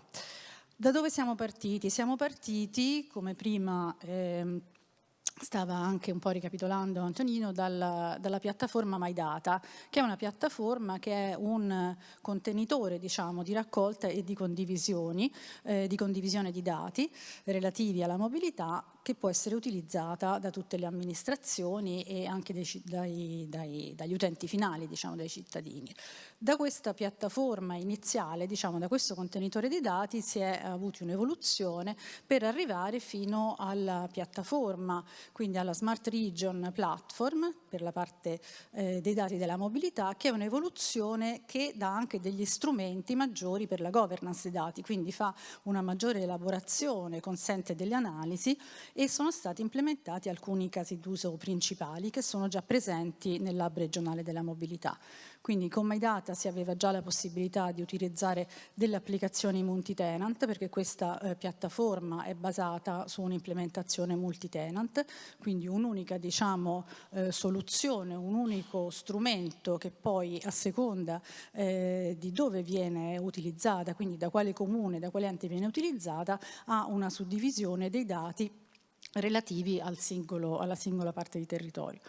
Quindi la raccolta di formati e di modalità standard per i dati, per gli eventi, per i flussi di traffico, quindi tutti i dati che ruotano intorno all'argomento mobilità, storicizzazione dei dati e quant'altro. Insomma, la governance combinata da tutti gli ambiti di MyData consente quindi poi di dare un valore aggiunto ai dati, perché un conto è avere il singolo dato magari sul traffico, sulla mobilità, un conto è associare questo dato anche con l'andamento magari del trasporto pubblico, quindi non so, dei ritardi dei mezzi o di quant'altro, o le disponibilità dei dati nei parcheggi. Quindi l'hub regionale della mobilità quindi risponde a questo requisito delle regioni di avere questo verticale, quindi un componente applicativo verticale della Veneto Data Platform, della Smart Region Data Platform, che è quindi replicabile sulle varie realtà locali, quindi sui vari bacini. E la piattaforma consente di avere una vista unica, una vista integrata di tutti i dati sul territorio del Veneto e consente quindi di avere di consentire la fruizione di servizi che, tra i quali ad esempio anche il MAS di cui abbiamo già parlato oggi e che speriamo che non sia davvero morto, e la gestione di tutti i dati anche per questi ulteriori servizi. Quindi di nuovo, insomma, questo è un po' il flusso, no? Quindi dagli operatori di trasporto, che possono essere coloro che hanno le informazioni a livello sia di autorità urbane, di trasporto pubblico locale, trasporto pubblico regionale, e tutti gli operatori della mobilità e i gestori delle varie infrastrutture. I dati vengono, diciamo, acquisiti dall'hub regionale della mobilità, che si presenta come un punto di accesso unico per l'integrazione di tutte queste informazioni, e la piattaforma abilita tutta una serie di servizi integrati. E da qui chiaramente, essendo un contenitore che raccoglie i dati di tutti i vari enti, di tutti i vari gestori, consente poi l'accesso a questi dati che vengono chiaramente utilizzati per fare dei servizi anche all'utente finale, e quindi la trasformazione, diciamo, dei singoli dati in funzionalità e in servizi, quindi come pianificazione di viaggi, prenotazioni, pagamento. Questi sono i tipici servizi del MAS, ma diciamo non solo MAS, comunque tutti i servizi al cittadino che sono basati nell'ambito della mobilità su tutti questi dati integrati. Quindi qui sono un po' ricapitolate, diciamo, tutte le varie tipologie di dati, quindi i dati dei parcheggi, i dati del traffico, i dati dei vari tipi di trasporto pubblico, del trasporto anche dei mezzi pesanti, le telecamere, i sensori e quant'altro, e quindi la multimodalità intrinseca, quindi nell'hub regionale. I dati possono essere chiaramente sia di tipo statico che siano anche di tipo dinamico, laddove disponibili, che consentono quindi maggiormente di poi pianificare, programmare, monitorare e governare tutti i processi. E molto importanti chiaramente sono i protocolli, questo lo sappiamo bene, insomma, spesso uno dei problemi maggiori che si devono affrontare nella realizzazione di queste piattaforme che raccolgono i dati è proprio la diversificazione dei dati che provengono da tutti i vari fornitori. Quindi si comincia con quello che c'è solitamente, e quindi si fa un primo sforzo per cercare di portare questi dati a fattor comune, quindi di riuscire a renderli usufruibili da tutti i vari servizi, e chiaramente l'obiettivo dovrebbe essere poi nel tempo di riuscire a dare delle linee guida e quindi degli standard, anche se già chiaramente vengono utilizzati gli standard che un po' tutti conosciamo. Per gli eventi si usa il Datex, per i mezzi pubblici c'è il famoso GTFS, però c'è il Netex, c'è il SIRI, cioè questi nomi qui li conosciamo tutti, ma non tutti gli operatori di trasporto e non tutti i fornitori di dati sono aderenti a questi standard, quindi c'è sicuramente un grosso lavoro di partenza da fare, ma ci sono anche molti operatori che ancora magari non sono attrezzati con strumenti tecnologici per la diffusione dei propri dati, e quindi soprattutto in questi casi probabilmente è molto importante cercare di indirizzare, no, in questo avanzamento tecnologico di tutti questi altri gestori, in maniera che poi l'integrazione dei dati sia più semplice e più immediata. Ok, questo vi faccio rapidamente vedere adesso, per concludere, un po' di viste, diciamo, che sono quelle proprio della piattaforma. Questa è la home page della piattaforma, dove vedete che i dati sono suddivisi in varie sezioni, diciamo così, a cui si è dato il nome mobilità, data visualization e data analytics. L'accesso alla piattaforma viene fatto a livello locale o regionale. A livello regionale, quindi l'operatore locale, che è ad esempio il Comune di Verona, il Comune di Padova, insomma tutte le realtà locali, che vedono poi i propri dati. Quindi questa organizzazione a tenant fa sì che, accedendo come Comune di Verona, io vedo l'integrazione di tutti i dati che sono stati resi disponibili da Verona. L'operatore regionale chiaramente ha una vista diversa. sia come diffusione e ampiezza del territorio, sia anche come alcune tipologie di dati che sono differenti, e poi si possono chiaramente fare anche delle profilazioni differenti in maniera che a livello regionale si possa avere una visione di tutti i dati della regione, però magari per sezioni, diciamo, e settori differenti. Questa è una vista con i dati del trasporto pubblico, quindi laddove ci siano, questa viene dalla zona di Verona, quindi questi sono i mezzi del trasporto pubblico in tempo reale, con delle colorazioni che indicano anche se i mezzi sono in ritardo, se sono in orario, ed è in tempo reale, quindi diciamo che quando si ha questa vista si vedono proprio i mezzi che si muovono sul territorio. E nella piattaforma è possibile creare, sono state chiamate delle situation room, quindi delle configurazioni particolari che l'operatore può decidere di memorizzare per poter poi in un secondo momento più rapidamente accedere alle informazioni che sono di proprio interesse. Ci può essere, non so, un operatore che è interessato a una particolare zona e vuole vedere tutte le informazioni su quella zona, che possono essere, non so, il traffico, i parcheggi, i mezzi pubblici, oppure un altro operatore che è interessato a altri argomenti. Quindi si può profilare e creare una configurazione che poi viene salvata nel sistema e viene recuperata in maniera molto rapida, diciamo, da chi accede alla situazione. Questo ad esempio è un esempio di Padova della mobilità dolce, quindi tutte le informazioni sui mezzi in sharing, sia le biciclette che i monopattini, che le rastrelliere, piste ciclabili e quant'altro, quindi è la sezione di mobilità che parla di mobilità dolce, e vengono rappresentate quindi sempre con icone, e anche qui ci sono dei dati in tempo reale che quindi fanno vedere la posizione dei mezzi sul territorio. Un altro esempio è quello dei parcheggi, quindi i dati sui parcheggi possono essere statici e dinamici, quindi semplicemente con la posizione e le caratteristiche di tutti i parcheggi, oppure anche con i dati dell'occupazione, quindi quanti posti liberi e quanti posti occupati. Vediamo qualche caso d'uso di come può essere utilizzata la piattaforma per dei casi specifici. Quindi, ad esempio, una verifica di situazioni anomale e criticità sulla mobilità. Abbiamo fatto un esempio, tanto per fare, insomma, vedere quali sono le potenzialità. Quindi un responsabile del Dipartimento di Mobilità ha avuto informazioni su congestioni, su una certa direttrice in uscita dall'autostrada verso il centro città, e vuole vedere che cosa succede. Cosa succede sia alla mobilità, quella pubblica, diciamo, del traffico, sia ai mezzi pubblici. Quindi si può, diciamo, predisporre alcune viste, una sulla parte di data visualization con la parte di colorazione delle mappe, quindi qualora ovviamente arrivino i dati in tempo reale può essere visualizzata anche la previsione, quindi nella parte di data analytics. E poi c'è la sezione con le dashboard che dà la vista dei ritardi della sezione del trasporto pubblico. Un'altra cosa che si può verificare sull'hub regionale è ad esempio come i dati vengono, qual è lo stato, diciamo, di implementazione dell'acquisizione e della catalogazione e esposizione dei dati e dei servizi.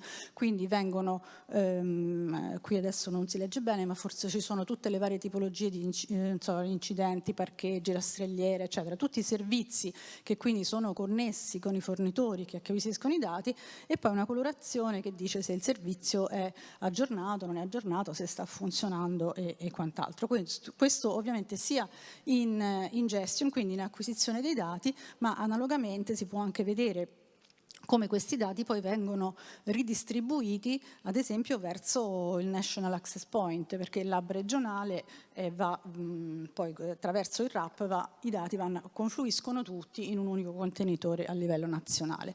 Ho quasi finito, mi fanno cenno di sbrigarmi. E quest'altro caso d'uso, una verifica ad esempio di indicatori di criticità e anomalie della mobilità.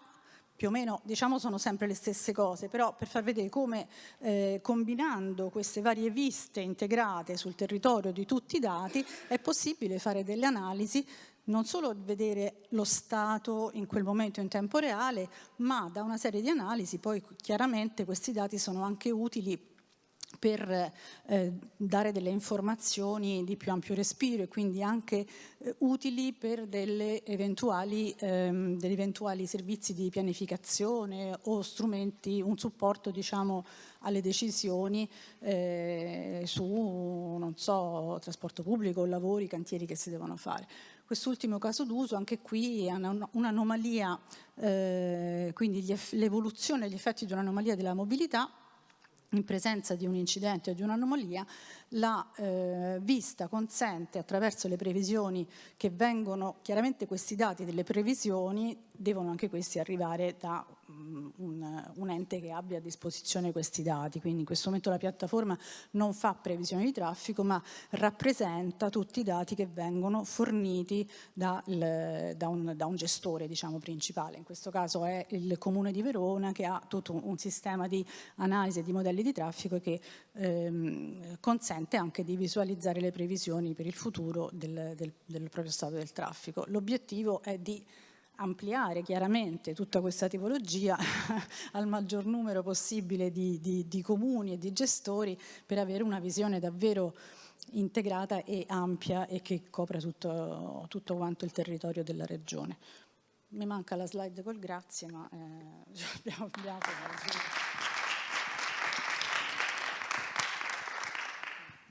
Va bene, allora siamo in ritardo solo di 1 ora e 10 circa, quindi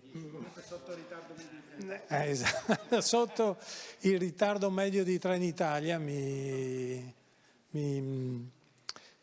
Allora, adesso sarebbe il momento del dibattito, quindi a voi la parola, se c'è qualcuno che ha avuto qualche folgorazione sulla via della mattina,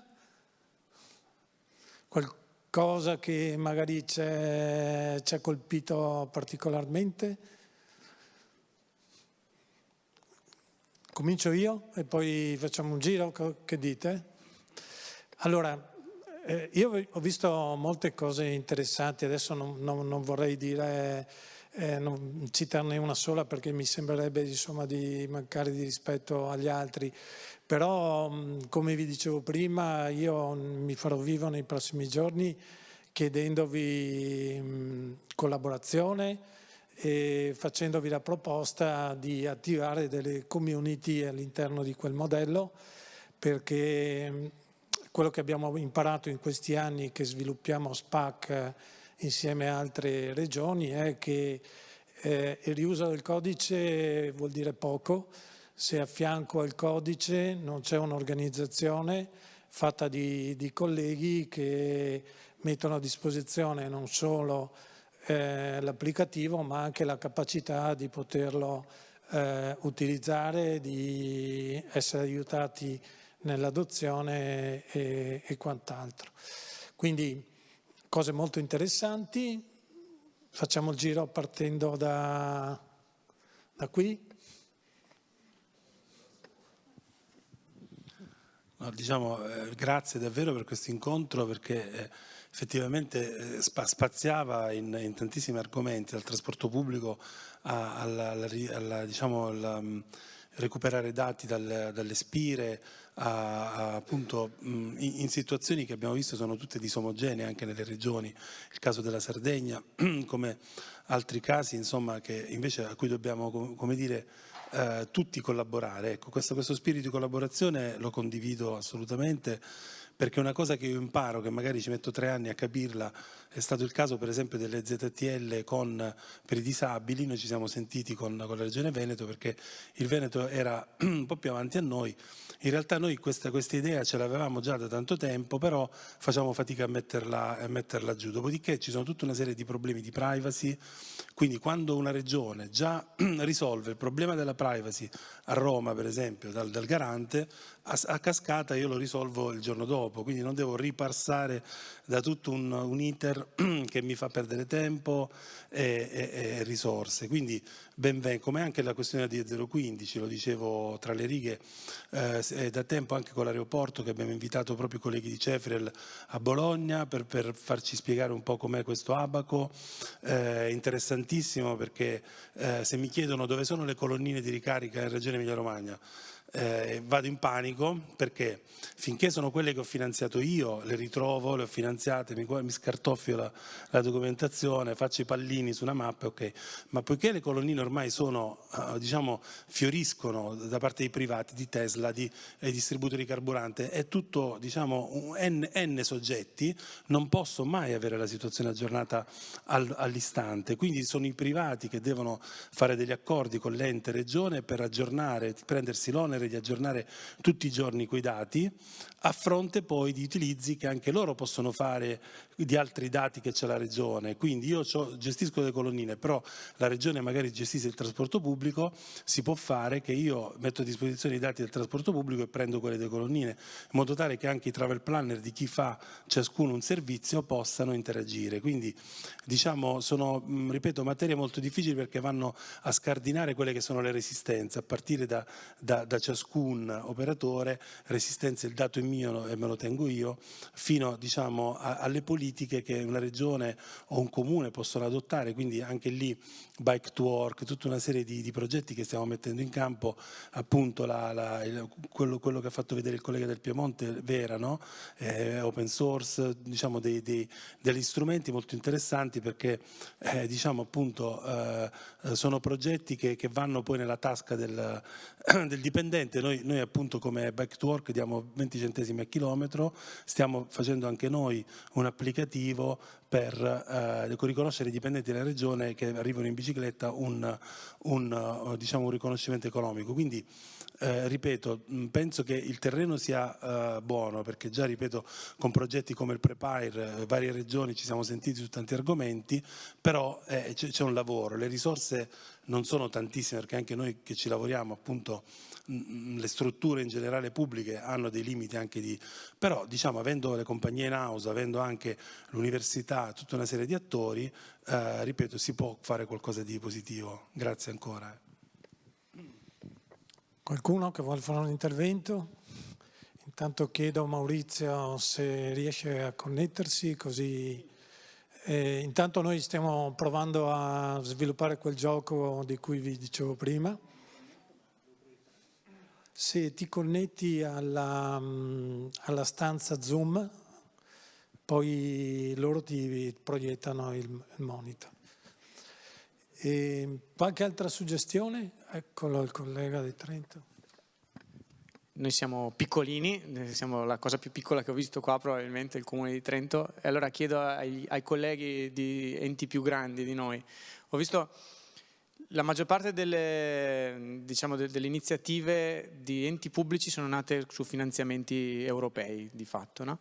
Quindi vi chiedo, riguardo alla sostenibilità economica adesso di queste soluzioni nel tempo che viene, che valutazione avete fatto, e se queste piattaforme che avete messo in piedi avete già avuto magari delle misure di impatto economico per giustificare alla mia giunta guarda che non stiamo solo facendo gli strumenti interessanti per data driven, parole in inglese, ma poi anche guarda che se usi questo tipo di piattaforme la Regione Veneto ha dimostrato che ha risparmiato 500.000 euro al minuto o cose di questo tipo. Quindi chiedo a voi se avete già fatto questo tipo di cose, oppure se siamo ancora in una fase di deployment di fatto iniziale. Non so se qualcuno vuole qualche esperienza sulla sostenibilità. Beh, noi nella Veneto Data Platform ci siamo interrogati sulla sostenibilità. E naturalmente si tratta di una piattaforma complicata, complessa e anche con costi importanti. Tipicamente proprio per quel tema di cui dicevi prima, cioè queste piattaforme nascono da finanziamenti europei e sembra che il finanziamento sia sufficiente a realizzare l'infrastruttura e poi a sostenerla nel tempo. Purtroppo l'esperienza che abbiamo tutti è che è finita il finanziamento, è finito il progetto. E poi se abbiamo l'ambizione che ha la Regione del Veneto, no? Cioè quella di mettere a disposizione un'infrastruttura di potenzialmente tutti i 563 comuni del nostro territorio, perché quando hai fatto la piattaforma ed è multi-tenant riesci a dare questo strumento un po' a tutti i comuni, naturalmente bisogna disegnarlo opportunamente, e se tu poi lo vuoi dare a 563 comuni, naturalmente devi chiederti chi mantiene quell'infrastruttura, il crescere dei dati. E noi abbiamo fatto un'analisi sui costi di un'infrastruttura di questo tipo, però il nostro modello non è quello di rappresentare il valore che se ne ricava o il risparmio che se ne ricava e quindi di dimostrare ad esempio alla politica che si può fare un risparmio importante. Il nostro modello ha tenuto conto dei costi e della scalabilità di questa piattaforma e abbiamo individuato degli algoritmi, passami il termine, per ribaltare i costi dell'infrastruttura a ciascun ente che volesse parteciparvi. Questo è stato la nostra esperienza. Adesso, oltre a creare questa infrastruttura che si chiama SPAC, che si propone di curare il ciclo di vita del prodotto ad esempio pagamenti, ma prodotto anche MyPay, stiamo creando un altro modello organizzativo che chiamiamo Hub Regionale di Servizi, con un'organizzazione per la sostenibilità dell'erogazione dei servizi sulla base di quel modello partecipato in termini economici da ciascun ente che volesse utilizzare la nostra piattaforma per poter avere le funzionalità che questa offre, piuttosto che crearsene una in proprio, perché poi quello che succede magari anche a Trento, magari a Trento è una cosa un po' particolare, ma credo che negli ambiti regionali abbiamo visto l'esperienza di Vera, no? Quindi di una piattaforma dedicata a mettere a disposizione un po' di tutti i mobility manager, no? Emma. Va bene, qualcun altro? Il collega di Trento, ma solo perché in un certo senso oggi abbiamo analizzato non soltanto la capacità e sicuramente anche l'emergenza, la necessità di realizzare piattaforme ad hoc e affrontare delle tematiche di gestione e anche quello che può essere in un certo senso inclusione dei dati, ma soprattutto il livello di maturità. Cioè oggi si è visto non soltanto la capacità di realizzare delle piattaforme, delle dashboard e tutto quello che ne concerne dal punto di vista informatico, ma soprattutto abbiamo visto il punto di arrivo, cioè il bersaglio, l'ottenimento di quello che è effettivamente il fattore comune e riuscire ad arrivare effettivamente a risolvere una serie di problemi e mettere contemporaneamente a disposizione delle soluzioni. Quindi effettivamente nel 2024 che si va a concludersi è un segnale molto ottimistico questo, a parer mio, perché si riesce effettivamente a lavorare in modo sereno, ma soprattutto a porre effettivamente dei punti da una parte di soluzioni di arrivo e dall'altra di apertura verso ulteriori soluzioni. Rispetto a Trento, solo perché c'è una collaborazione in atto, quindi la piattaforma Emma che viaggia dal Piemonte a Trento, se economicamente può essere anche, come dire, soluzione vantaggiosa. Sì, perché nel suo piccolo ha risparmiato un'esperienza lavorativa che poteva, in un certo senso, confrontarsi con una cifra di circa 30.000 euro, che il Comune, come dire, ha messo da parte. Ma nella ipotesi di realizzare un'azione di mobility management di area, con 30 soggetti ha risparmiato 900.000 euro. Quindi l'operazione che Regione Piemonte offre nei confronti di una piccola comunità, nel giro di un anno compie il risparmio di circa quasi 1 milione di euro.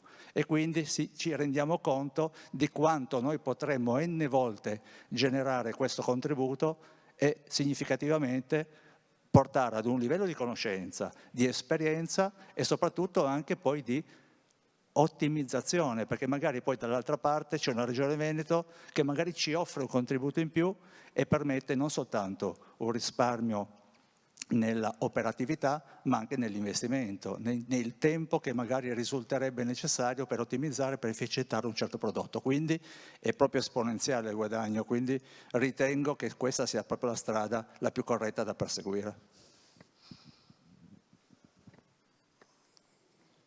Ci sei? C'è qualche altro intervento? Se no proviamo a dare la stura al gioco. Maurizio. Allora sì, io ho provato a fare una sintesi non facile perché le esperienze erano molto varie e ho cercato di sintetizzare alcuni elementi che ho trovato ricorrenti durante questa mattinata e inizio pomeriggio. Adesso poggio il portatile per evitare di schiantarlo a terra. Ok, vabbè, uno dei grossi temi, principale, forse questo è effettivamente condiviso da tutti gli interventi, il tema dei dati. I dati che aiutano, i dati della mobilità, visto che questo è un tavolo mobilità e trasporti, aiutano a svolgere i servizi sia per gli enti, le organizzazioni a cui apparteniamo e su cui lavoriamo, sia diciamo quindi internamente, sia esternamente nei confronti dei nostri utenti, dei cittadini, se si tratta di pubbliche amministrazioni. Che cosa permettono di fare? Allora, sui servizi interni, anche qui ho provato a fare una sintesi perché erano molto diversi i punti di vista. C'è un tema che riguarda avere un dato affidabile, sempre più possibile aggiornato.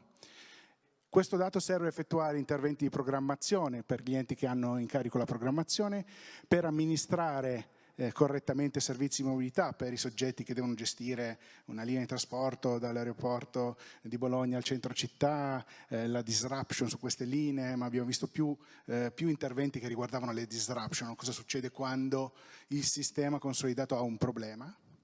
E quindi come è reattivo il sistema almeno delle informazioni per dare una risposta agli utenti, ma poi abbiamo visto anche il dato come strumento utile per effettuare una manutenzione predittiva, cioè andare a parare, andare a capire come eventualmente le nostre infrastrutture reagiranno a un picco di carico, l'evoluzione del tempo, eccetera. Ma anche quello per pianificare, ricordo in particolare l'intervento di Bolzano, pianificare la manutenzione straordinaria, ovvero capire qual è il tipo di asfaltatura di cui ha bisogno, per esempio, quel ramo di strada per poter diciamo, ottenere il miglior rapporto costi-benefici. Poi dicevamo servizi rivolti agli utenti cittadini per alimentare servizi di infomobilità, soprattutto nel caso delle disruption, ma non solo.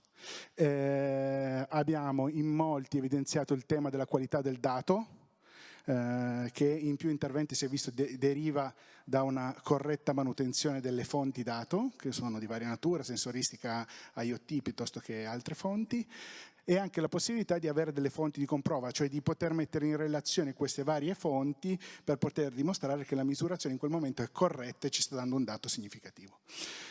Un altro tema che è stato trattato da molti interventi è l'opportunità di mettere a sistema eventualmente ovviamente utilizzando gli appositi strumenti di sistemi decisionali, data warehouse, corredati eventualmente da algoritmi di intelligenza artificiale, dati che provengono da più organizzazioni del territorio che insistono sullo stesso territorio, che lavorano sulla stessa infrastruttura, eccetera, ed eventualmente anche effettuare, questo di nuovo l'abbiamo visto in 2 o 3 interventi almeno, una governance condivisa dei dati, no? Si diceva in alcuni casi questo è partito quasi in modo casuale da uno stakeholder engagement, poi ci si è trovati ad avere a che fare con vari stakeholder che intendono contribuire attivamente alla gestione di questi dati. E ultima ma non ultima, è un tema trattato anche dagli ultimi interventi di condivisione, mettere a sistema gli strumenti che le pubbliche amministrazioni stanno sviluppando, magari individualmente, magari già in un piccolo network di pubbliche amministrazioni, ma non basta, serve anche la condivisione delle esperienze, questo lo diceva in particolare Antonino, per poter massimizzare i risultati e, come diceva anche Massimo Isaia adesso, sostenere congiuntamente i costi di questi strumenti, perché ne parlavamo anche a pranzo con alcuni colleghi, sono strumenti che sono sempre più articolati e complessi, di conseguenza hanno dei costi di manutenzione post go live che sono costi importanti che in qualche modo, se si fa sistema, si riescono a sostenere congiuntamente. Vi soddisfa questa sintesi?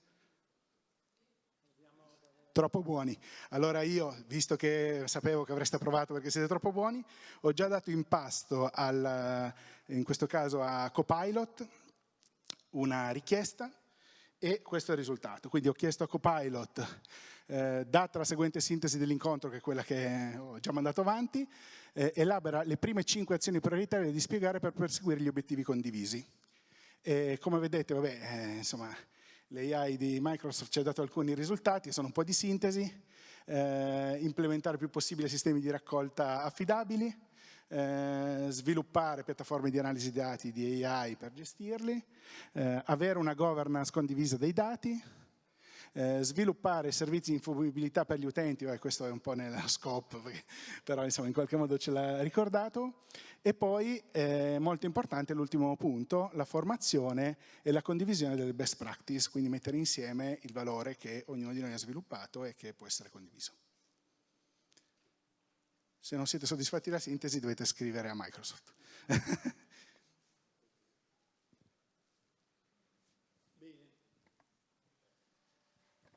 Vi soddisfa?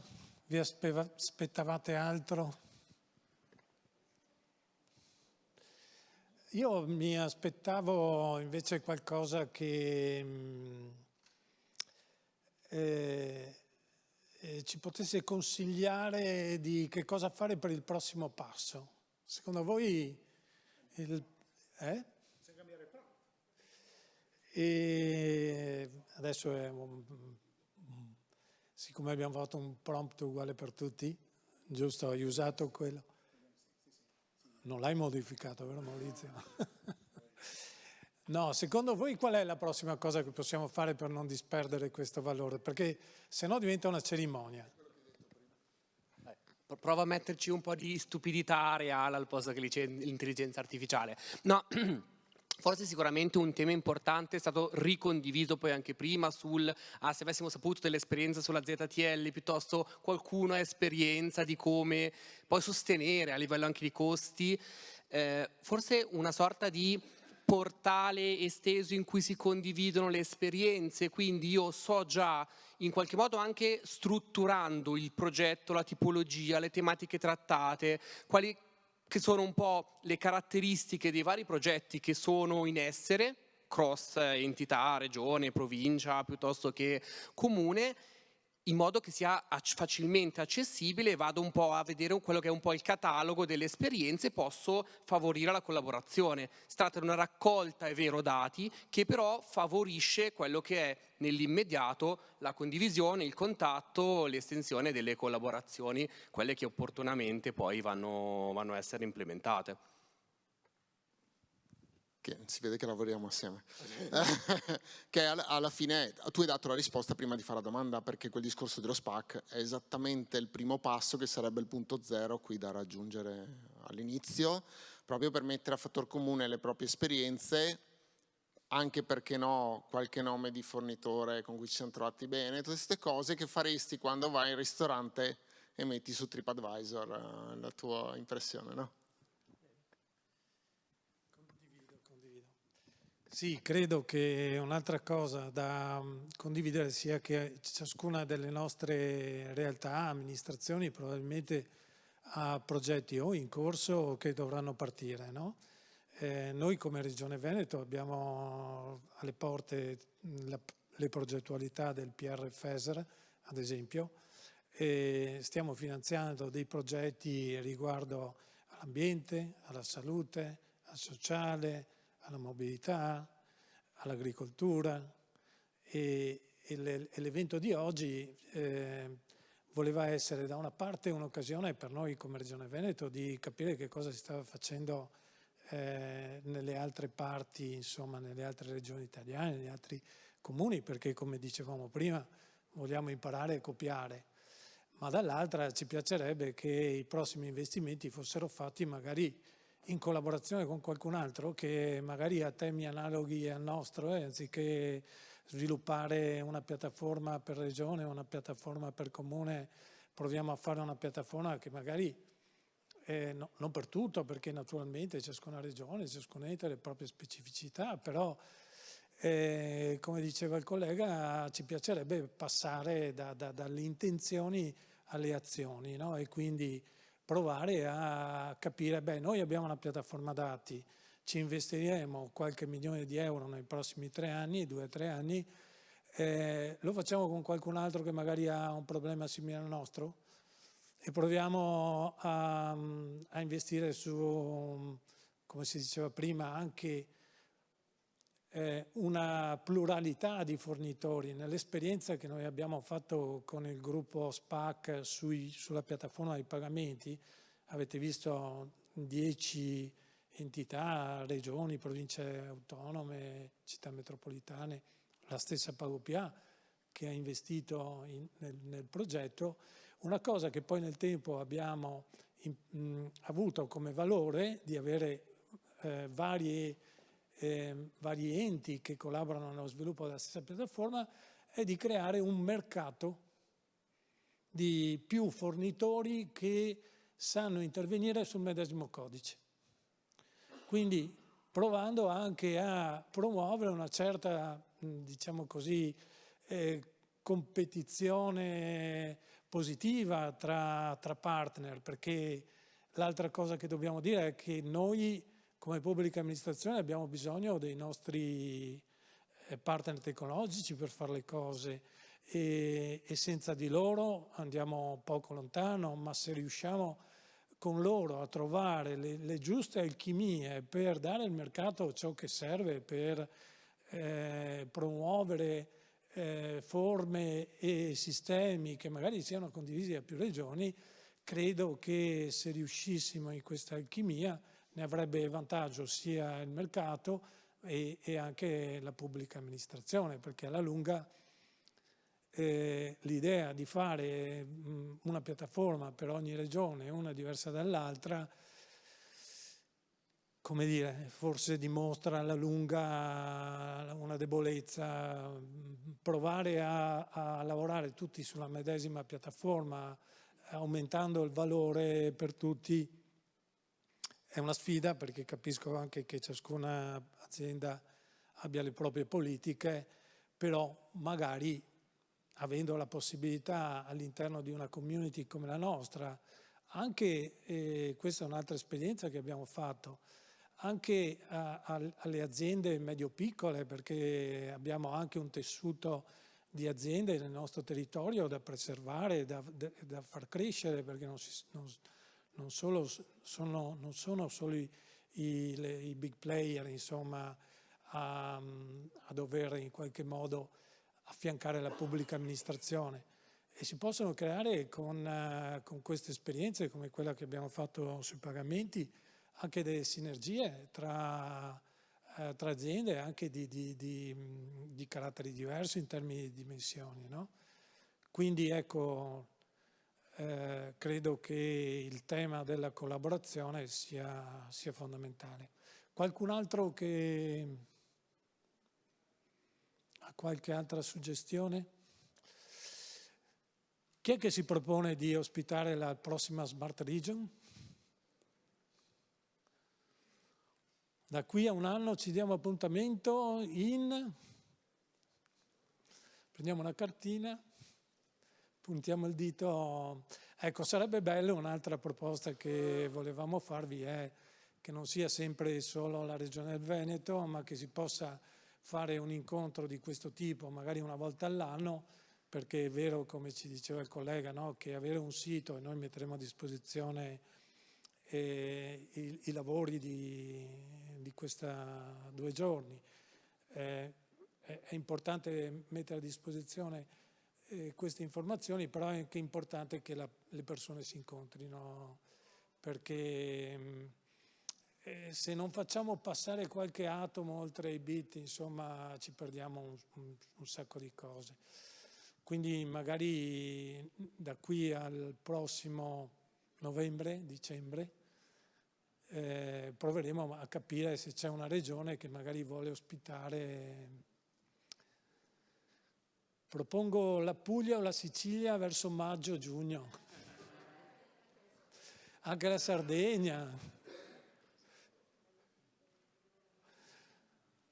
Chi ha qualche anno come me si ricorda i tempi del turismo digitale, quando c'erano tutti questi incontri che si facevano in tutte le parti, non c'erano le videoconferenze, per cui ci si doveva trovare per forza di cose le riunioni fatte a Roma di un'ora e mezza, 2, si stava via una giornata intera, non sempre così significative.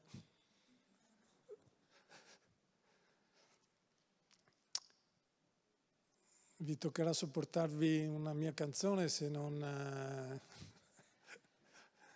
No, prego. Aggiungo solo una voce un po' fuori, cambio un attimo argomento. Mi ha molto colpito oggi, e credo un po' tutti noi, il collega di Valencia che ci diceva sul MAS non ne usciamo, facciamo il funerale.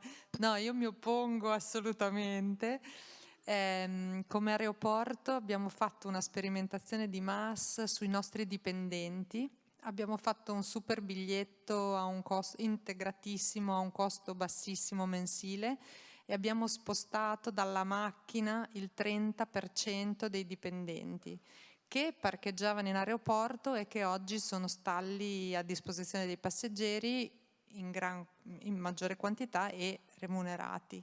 Quindi gente non tornerebbe più indietro, i colleghi. Oltretutto il nostro mobility manager è un mobility manager di zona aeroportuale, ha fatto questa attività anche per tutte le aziende che gravitano sull'aeroporto, molte delle quali hanno anche manodopera di livello molto basso, quindi con stipendi molto bassi, quindi è diventata proprio anche un'operazione di una forte valenza sociale. È seguitissima e amatissima. Abbiamo fatto un sondaggio, ha preso 8.8 su 10 questa iniziativa, quindi vale la pena proseguirla. Quindi come stakeholder dico il MAS serve, capiamo benissimo, abbiamo vissuto anche noi le ritrosie delle aziende.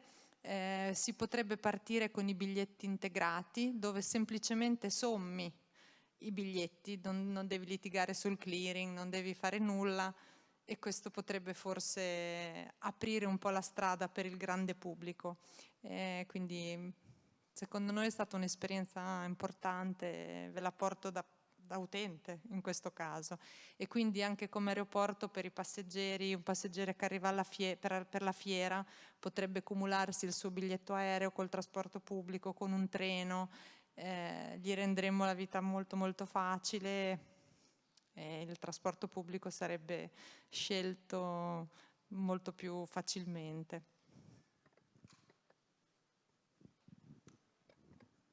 Allora, non è per interpretare quello che voleva dire stamattina il collega, che il MAS è morto. In realtà quel modello forse non funziona. Prima stamattina diceva il collega, mettere d'accordo tutti i mass operator con tutti gli operatori di trasporto, gli operatori di mobilità è complicatissimo, è un modello che molti a molti funziona male, ma io credo che anche da quello che ha presentato stamattina emerga il ruolo, in questo caso della regione di Valencia, di essere l'integratore di queste informazioni, quindi di agevolare il dialogo tra i vari attori, magari come ci ha spiegato stamattina, mettendo a disposizione come l'hai chiamato, la carta di Valencia, come si chiama? Sì. Una carta che poi consenta di fare la multimodalità, però allora in quel caso lì forse il ruolo di una regione che può interpretare un'agevolazione sul tema del clearing, del pagamento, delle piattaforme di vendita, e che funga da agevolatore tra i vari attori, questo potrebbe dare uno spunto al fatto che poi forse quel MAS è morto, ma la possibilità di avere un biglietto unico integrato, quella è una realtà che sapevo io che lo sollecitavamo. Scusatemi tutti perché è chiaro che con il gap linguistico non mi sono spiegato. Quando ho detto che il MAS è morto, mi avete capito tutti, immagino, che non è che sia morto, sino che se non andiamo il percorso corretto sarà morto. Mi spiego.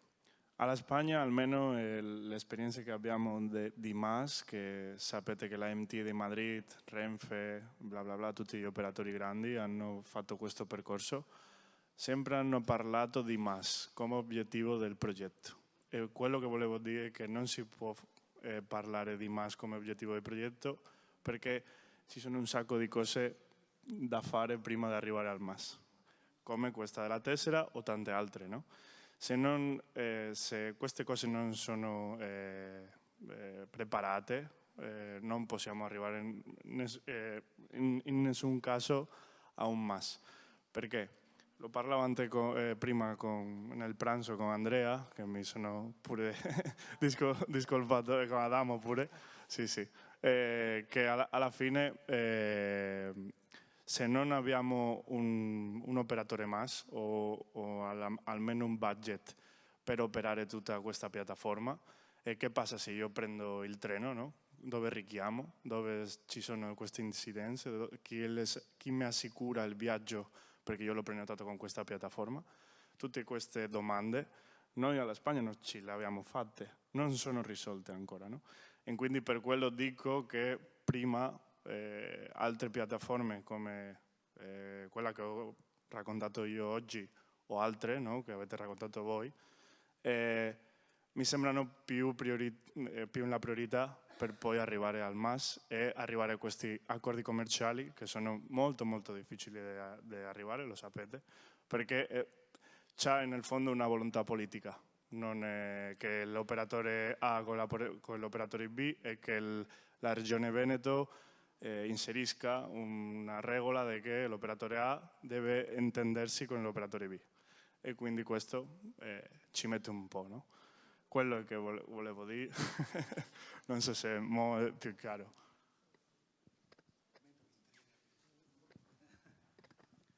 L'argomento per me è proprio il mio, ci tengo molto e mi definisco un mass lover, proprio per far capire che...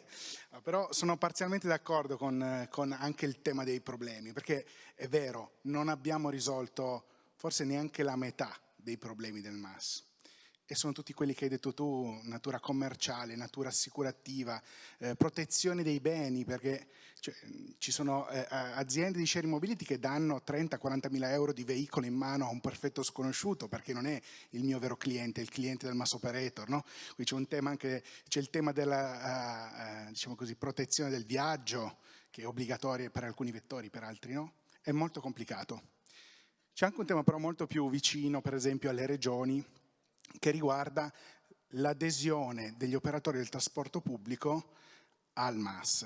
E noi sappiamo, per chi sta lavorando ai progetti MAS fuori Italy, che questo è un tema molto complicato, sia per le città sia per le regioni, perché ad oggi le aziende di trasporto non hanno nei contratti di servizio l'adesione al MAS, e quella è l'unica leva che può andare a forzare alcune posizioni, ovviamente di vantaggio, che nessuno vuole togliere, però in qualche modo quella è un po' l'arma che si può attuare. Così come i comuni, alcuni comuni hanno applicato delle regole alla concessione dell'utilizzo dello spazio pubblico, in cui si dice sì, ti faccio utilizzare lo spazio pubblico, però tu mi aderisci al MAS. Questo però non può in nessun modo vincolare le aziende, che sono aziende fondamentalmente private, sicuramente quella della share mobility, anche se di proprietà pubblica ogni tanto, anche quelle del TPL, che hanno degli obiettivi di business. Non è possibile obbligarle a fare degli accordi commerciali con altre aziende che sono i mass operator. Questo sarebbe in completa violazione della libertà di concorrenza e di impresa, no? Quindi quello che può fare la pubblica amministrazione è stimolare, rendere più conveniente, rendere appetibile, contraccambiare utilizzo degli spazi piuttosto che altri tipi di agevolazione. Poi il grande tema inespresso del MAS, oltre a tutti quelli che abbiamo già evidenziato, sono i modelli di business. Nessuno ha ancora capito, non dico quanto si guadagna e come si guadagna, ma come questi servizi stanno in piedi. Questo però a livello planetario, non è che noi in Italia o in Spagna siamo più indietro di altri, nessuno l'ha ancora capito. È una questione di mercato. Se effettivamente fra 3 anni, 5 anni, 10 anni il MAS non esisterà più, vuol dire che non poteva stare in piedi. Però ad oggi mi sembra un obiettivo che merita la pena di provare a raggiungere. Tra l'altro ho controllato, mi ricordavo che l'assessore ai trasporti di Valencia è italiano, quindi in qualche modo ci siamo anche noi che contribuiamo. Va bene, siamo praticamente in chiusura, che ore sono? 4:10. E dobbiamo eleggere un nostro rappresentante che illustri la slide alla plenaria. C'è qualcuno che ha voglia?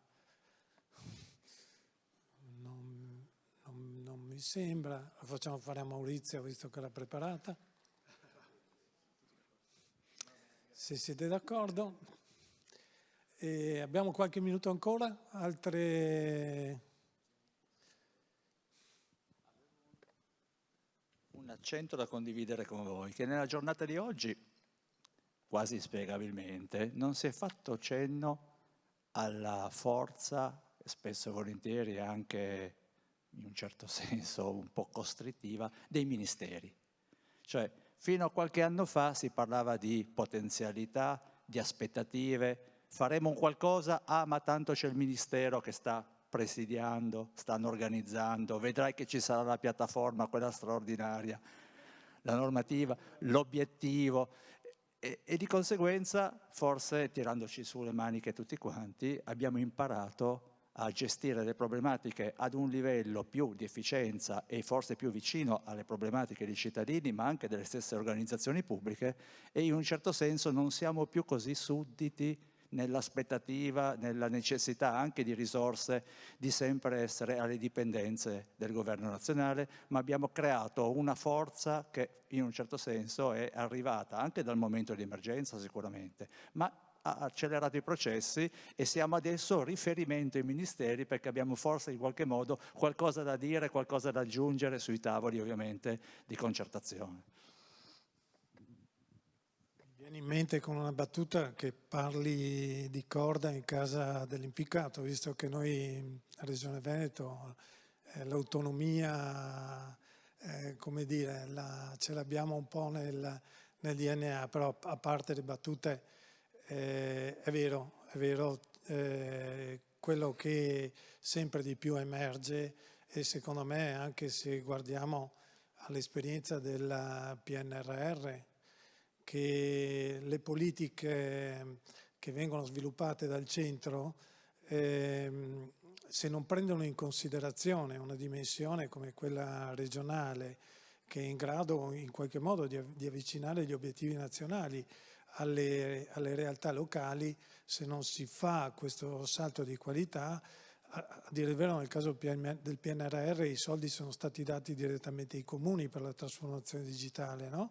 Quindi magari hanno lanciato anche il cuore oltre l'ostacolo, però la dimensione del comune, nel Veneto abbiamo 563 comuni e 2/3 di questi è sotto i 5.000 abitanti, non hanno capacità di gestione di fondi per la trasformazione digitale e poi non possiamo pensare a un modello di sistema fatto da 563 sistemi informativi diversi e ciascuno... E quindi il ruolo delle regioni diventa sempre più fondamentale come forse insomma, massa critica, dimensione territoriale minima per poter affrontare questi temi. Ma parlando ancora una volta di E015 neanche la regione per valutare i fenomeni è una dimensione sufficiente, quindi il contesto di federare i vari cataloghi dei dati, sviluppando delle politiche di standard di protocollo per queste informazioni che consentano all'applicazione del Veneto a quella della Lombardia o dell'Emilia di magari andare a leggere i dati della regione limitrofa oppure dell'azienda che ha messo a disposizione per arricchire la sua capacità di interpretare o di predire i fenomeni diventa fondamentale. Naturalmente è una sfida ambiziosissima perché già facciamo fatica a casa nostra, lo dico io come regioni, a mettere d'accordo le varie direzioni, ambiente, sanità, salute, figuriamoci poi mettere d'accordo tutti i comuni del nostro territorio e poi tutte le regioni. Però insomma è uno sforzo che ci tocca fare, se non altro per buon senso. Ecco. Va bene, qualcos'altro? Avete già una proposta per la prossima regione che ospiterà Smart Region 2025? Avevamo detto Puglia, Sicilia, Sardegna, Valencia. Va bene, allora magari ci prendiamo qualche minuto di pausa prima di rientrare nella plenaria. Diamo a Maurizio il compito di rappresentare il nostro lavoro. Io vi ringrazio veramente tutti e per chi c'è questa sera sapete che ci hanno offerto una visita alle procuratie vecchie di San Marco. Chi è che viene questa sera a vedere le procuratie? Benissimo, con annesso spritz.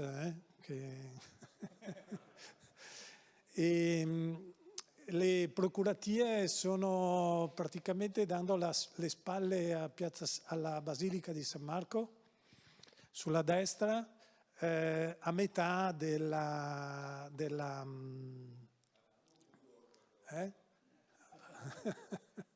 vabbè, ma insomma, dai.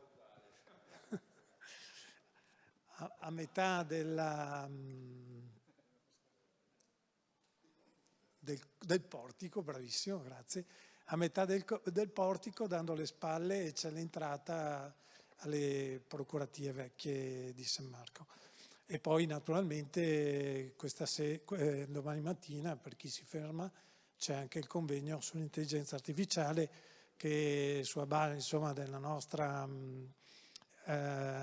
ipotesi di lavoro voleva essere una seconda parte di questo incontro, perché oggi abbiamo parlato di dati, domani parliamo di intelligenza e di quanto questa intelligenza applicata ai dati possa creare quel valore. Il direttore stamattina ci faceva quella formula: dati, intelligenza, conoscenza, azioni, trasformazione. Quindi domani proveremo a continuare il lavoro.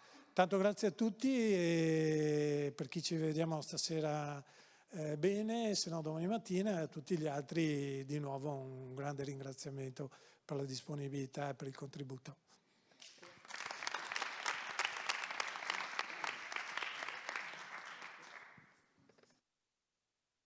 Siamo arrivati verso la fine di questa lunga giornata di lavoro e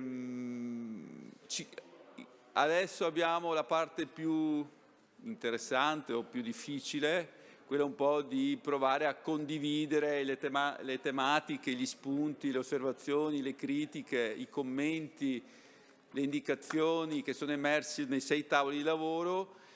I rapporteur o i facilitatori in questo caso hanno un compito molto arduo perché in pochi minuti lo devono fare, ma sono sicuro che apprezzerete tutti la velocità e la pronta rispondenza. Io partirei dal tavolo 1, agricoltura c'è? Non c'è? Cioè partiamo da un tavolo che dobbiamo recuperare? Ci sono anche delle slide fatte dall'intelligenza artificiale, mi dicono. E già questo non so se sia un atu o un limite, però adesso lo vedremo. Ma la regia? Ce li ha? Non ce li ha? Non ce li ha nessuno? Intrattengo io fino... Intanto do un'informazione di servizio. Come sapete, l'orario di chiusura prevede alle 16:30 che noi qui dovremmo terminare, se arrivano le slide, e altrimenti andremo avanti ad oltranza. È organizzato poi una visita culturale alle Procurature Vecchie in Piazza San Marco per le 18:15, 18:30. Guardo Erika si chiama? Non mi ricordo. Enrica, che è la persona che potrebbe darvi tutte le informazioni tecniche. Ovviamente siete tutti invitati, la mobilità è in capo a voi, potete scaricarvi l'app del MAS for Italy della Regione Veneto o comunque qualsiasi altro strumento e raggiungere Piazza San Marco. La visita dura circa 40 minuti, 45 minuti, con ovviamente visita guidata, e poi c'è anche un paio di spritz in compagnia. Non c'è una cena, ma c'è un light aperitif, perché una delle cose che dobbiamo imparare a fare, lo dico subito, è non organizzare i convegni di lunedì. Lunedì è una giornata infernale per tutti, si ritorna al lavoro stanchi da un weekend impegnativo e si tocca lavorare il doppio, quindi mai più, dov'è Mola? Mai più il lunedì, ti prego, perché poi anche diventa difficile. Ha un'ottima memoria purtroppo, però la prossima volta mi ricorderà mai più il lunedì. Nicola, come siamo messi? No. Ci servono le slide? Possiamo anche andare a braccio o ci servono proprio le slide? Ma il gruppo agricoltura c'è? Ecco qua, Daniele, dai, vieni qua. Ma sì. Sei il primo, hai 3 minuti.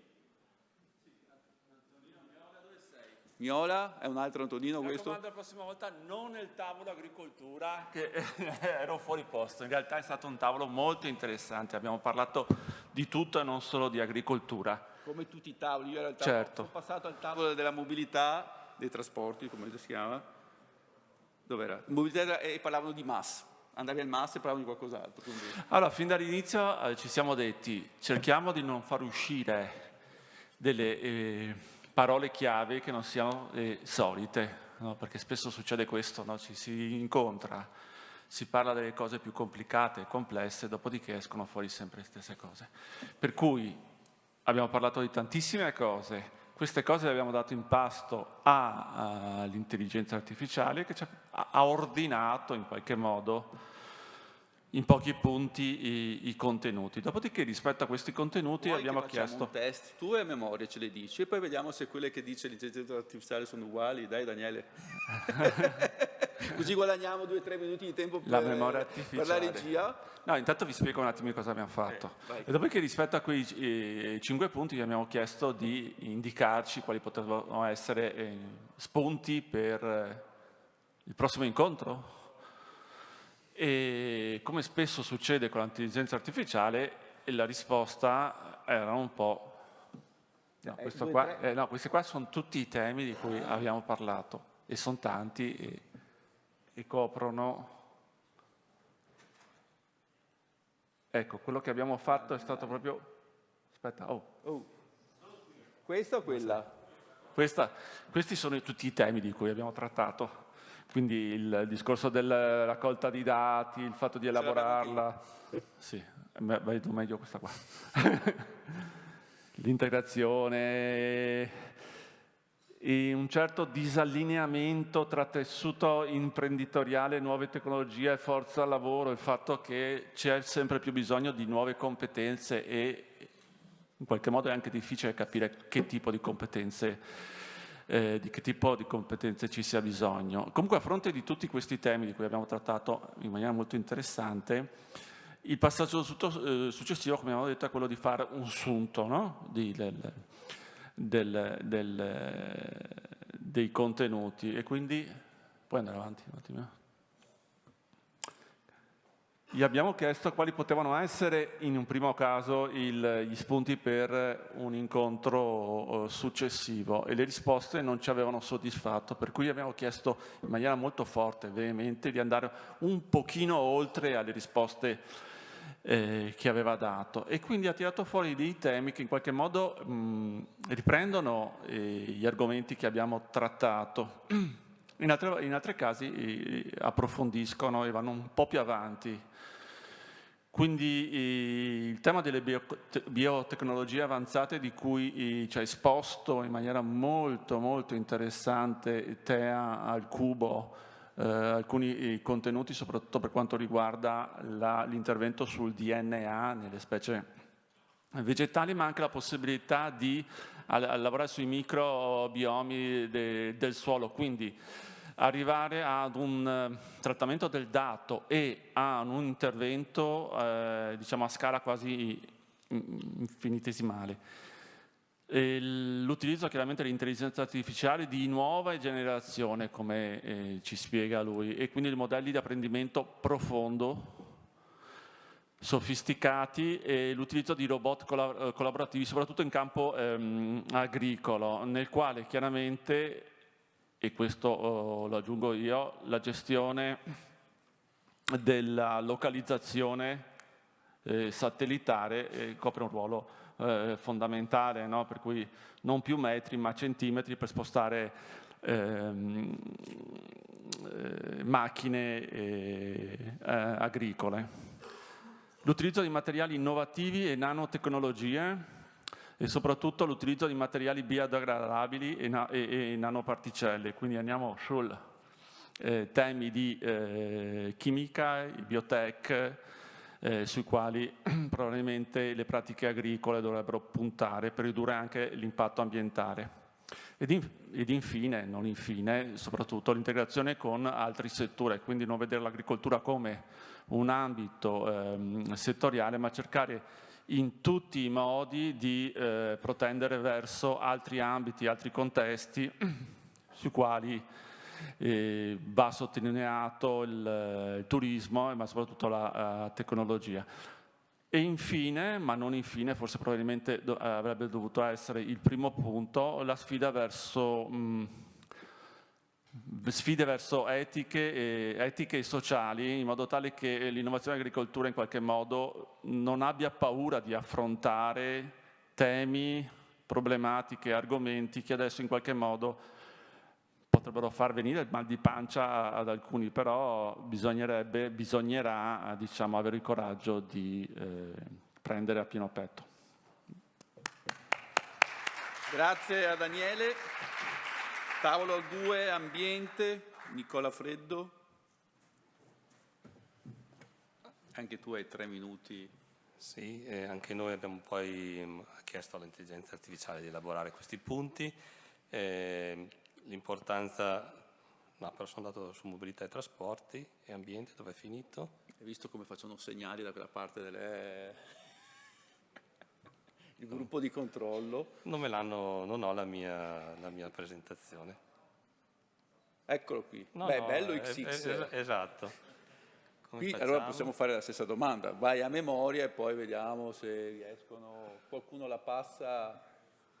Allora va bene, dai, avevamo 8 progetti, molto interessanti, emerso, insomma, i temi principali che sono emersi sono quelli della necessità di intanto rappresentare i dati a seconda dello stakeholder che poi li deve in qualche modo interpretare, per cui ci sono stati modelli molto legati anche a una realtà virtuale, in realtà in 3D del comune di Bolzano, che ha fatto vedere come è possibile usare delle interfacce più user friendly, insomma, da quel punto di vista.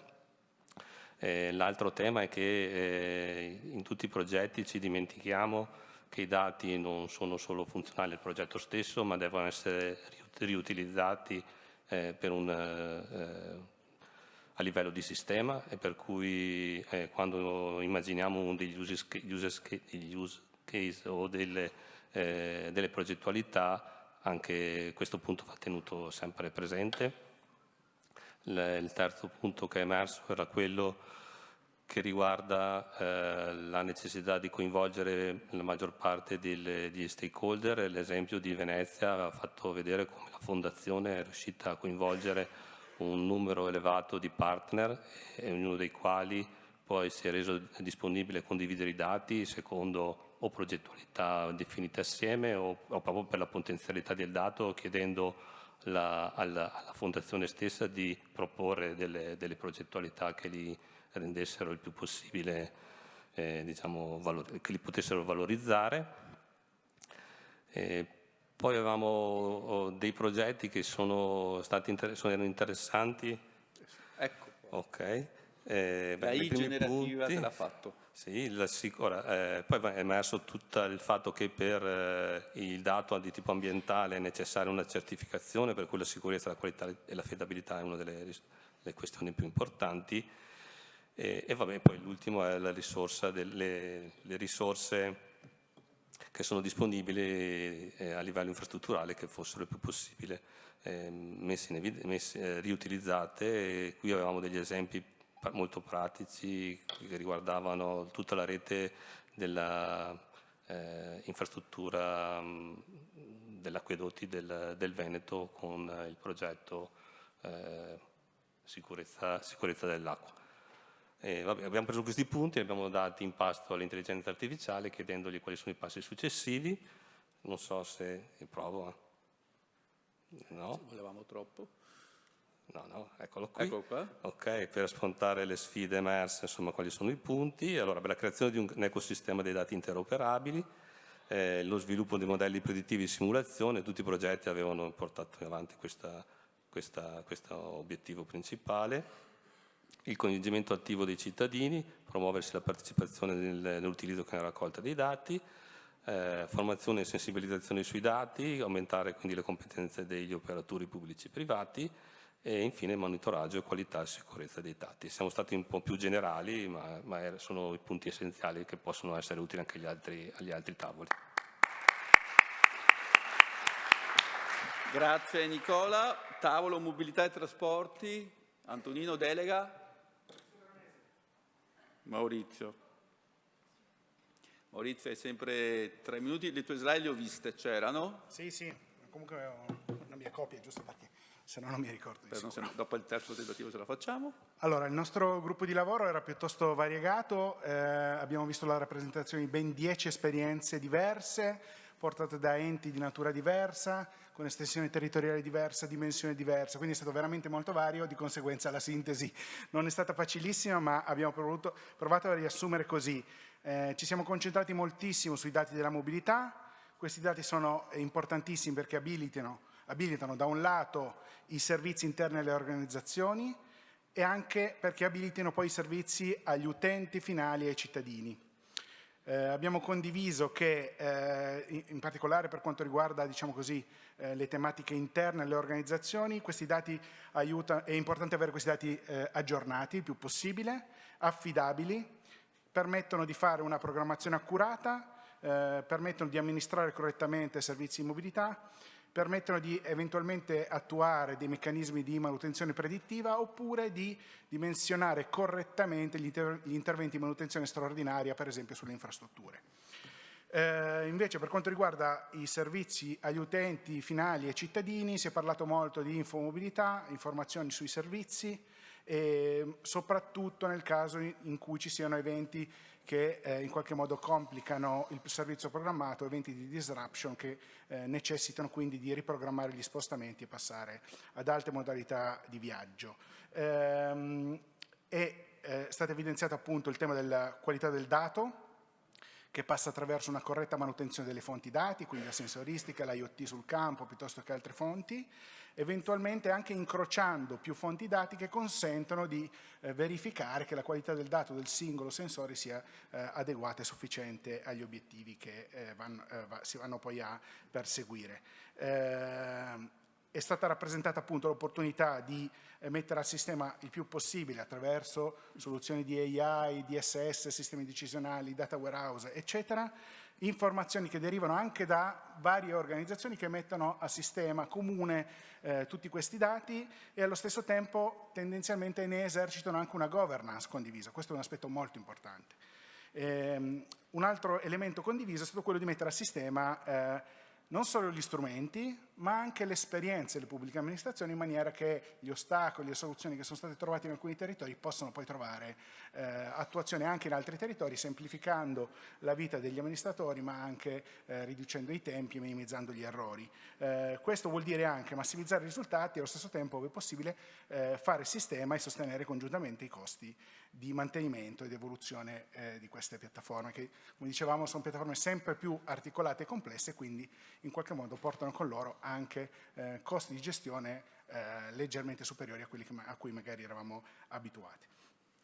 Abbiamo provato a dare in pasto all'intelligenza artificiale, prossima slide per favore, il prompt che sulla base della sintesi dell'incontro che vi ho appena raccontato elabora le prime 5 azioni prioritarie, ve le illustro veramente velocemente. Importante l'implementazione di sistemi di raccolta di dati affidabili, quindi lavorare sui sistemi di campo, IoT, per ottenere dei dati sempre più affidabili, lavorare sullo sviluppo di piattaforme di analisi dei dati, sull'intelligenza artificiale, che poi sulla base di questa grossa mole di dati è in grado di darci funzionalità particolarmente evolute, lavorare sulla governance condivisa di queste informazioni, quindi l'ultimo punto che citavo prima, sviluppare servizi di infomobilità per gli utenti con tutto ciò che ne consegue, e poi lavorare sulle best practice sia in tema di formazione che condivisione delle esperienze e condivisione anche degli strumenti. Maurizio, grazie mille. Tutto il materiale verrà raccolto in un'unica presentazione e poi messo in condivisione, ovviamente. Tavolo salute. Vieni, Lorenzo. Madonna. Ok. Lorenzo, hai 3 minuti anche tu. Ce la fai? Ce l'hai? Eccoli qua. Non c'è le slide. Sì, ma eccoli qua, perfetto. Ecco, il quarto tavolo.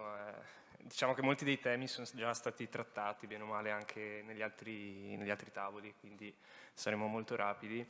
Allora, anche per noi è stato molto interessante, 6 progetti assolutamente molto molto stimolanti, con tantissimi, diciamo, punti che abbiamo raccolto e che comunque condivideremo poi nel materiale che verrà distribuito.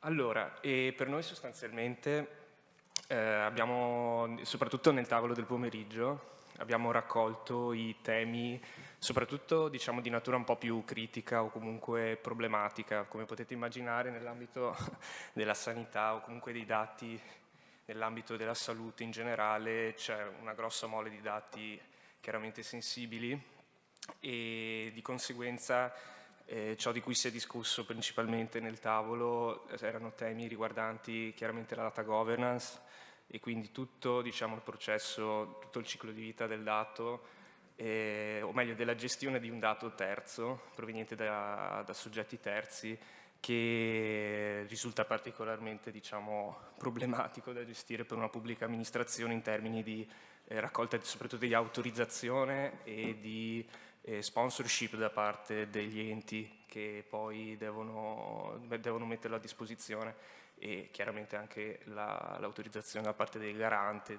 e degli altri enti a livello centrale o europeo. E chiaramente poi c'è stato anche un tema che è stato sollevato riguardante la comunicazione, chiaramente tra stakeholder di varia natura, pubblici e privati, e chiaramente anche un problema strutturale della pubblica amministrazione legato al fatto che c'è una necessità di un grande supporto tecnico di formazione, soprattutto per coloro che appartengono in particolar modo alla pubblica amministrazione locale, pensiamo ai comuni principalmente. E in secondo luogo, oltre a questo aspetto, diciamo, più di natura di data governance, data authority, abbiamo discusso poi di temi un po' più tecnici e abbiamo raccolto questi punti di attenzione riguardanti l'accessibilità tecnica al dato, interoperabilità e gestione di dati eterogenei, quindi la capacità poi di trovare delle soluzioni che permettano di gestire il dato di diversa forma, diversa natura, dal dato grezzo fino al metadato, nelle sue varie tipologie di manipolazione, ecco. Abbiamo ragionato anche di database integrati, comunitari, quindi l'ottica che ci si spinga sempre di più in una gestione del dato centralizzato, ecco.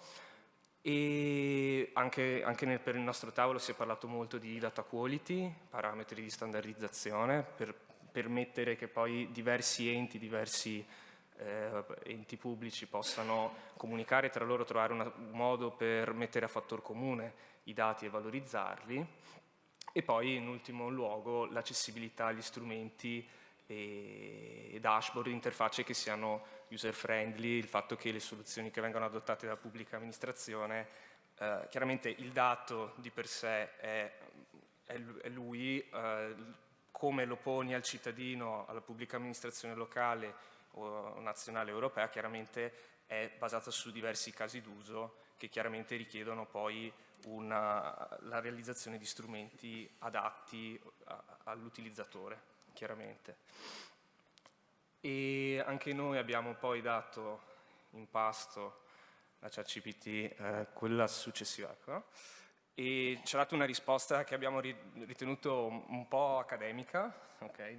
Però insomma le linee d'azione sostanzialmente sono 5.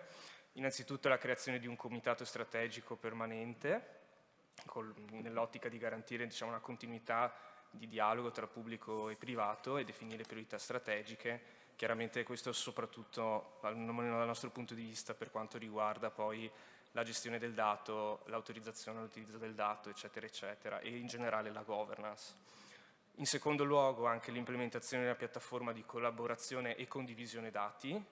Abbiamo discusso su questo tema che potesse essere interpretata sia da un punto di vista di una piattaforma che aiuti gli enti locali a trovare delle formule comuni, delle linee guida comuni alla gestione del dato, ma anche l'idea di avere uno strumento di condivisione dati centralizzata. È chiaro che più lo reputiamo a livello nazionale, europeo, è chiaro che diventano un po' futuristiche come soluzioni, però assolutamente gli obiettivi che andrebbero a centrare sono l'abilitazione della condivisione sicura di dati e dei risultati, ecco.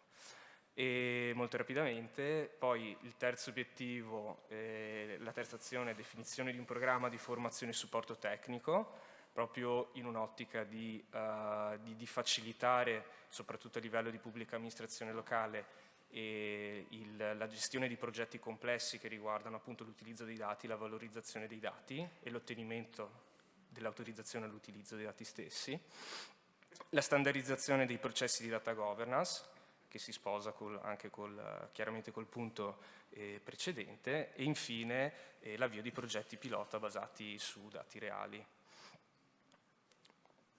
Direi che... Grazie anche a Lorenzo. Tavolo sociale.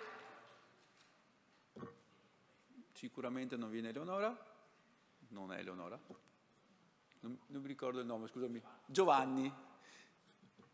Giovanni, sempre 3 minuti perché ormai qua le 16:30 si avvicinano. Ecco qua i tuoi punti. Allora, veloce. Dunque, quello che è emerso è fondamentalmente la necessità di sostenere quelle che sono le iniziative in ambito sociale anche attraverso l'adozione di piattaforme, quindi un approccio data driven, ma accompagnando questa adozione, questo approccio con un percorso di sostegno agli operatori e alle organizzazioni, quindi per diffondere il metodo oltre che lo strumento.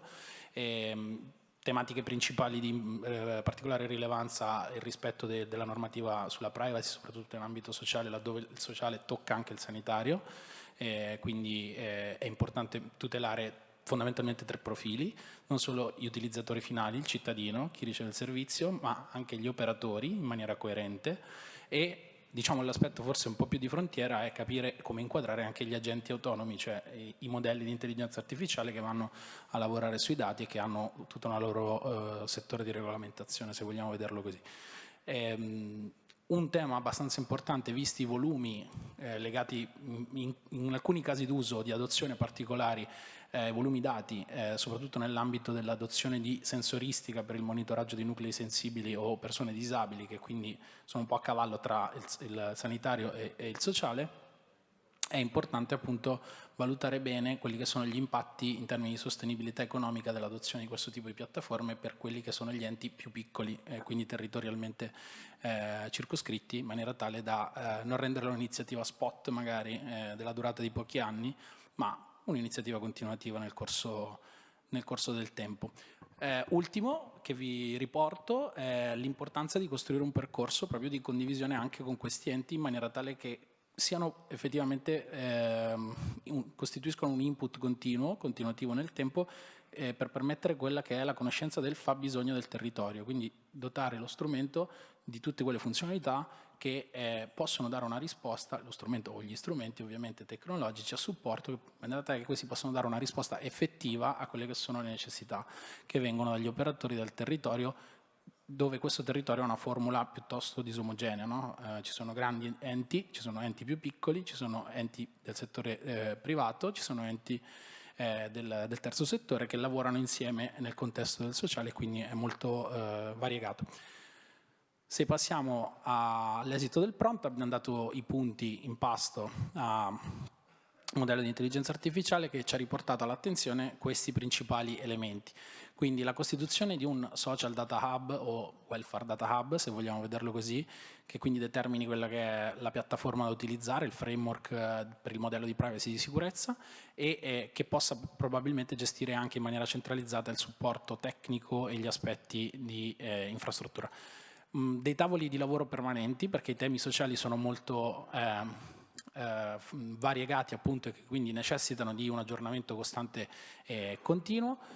Sulla base di questi anche la definizione in particolare di uno standard e di una semantica condivisa, quindi se si parla di fascicolo sociale o di cartella sociale del cittadino, identificare cosa contiene in maniera il più univoca e condivisa possibile, e programma di capacity building ovviamente per sostenere il percorso di formazione degli operatori, e sistema di incentivi per la collaborazione, quindi la fornitura magari di dati o di informazioni e di contribuzione a questo percorso basato su una piattaforma dati analitica, quindi di adozione degli strumenti, e in ultimo una valutazione strutturata per vedere poi quali sono gli impatti naturalmente di questo percorso in itinere e a termine.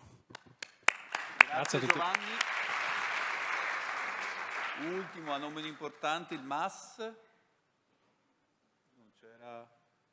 Luigi, eccolo qua, scusami, non lo vedevo.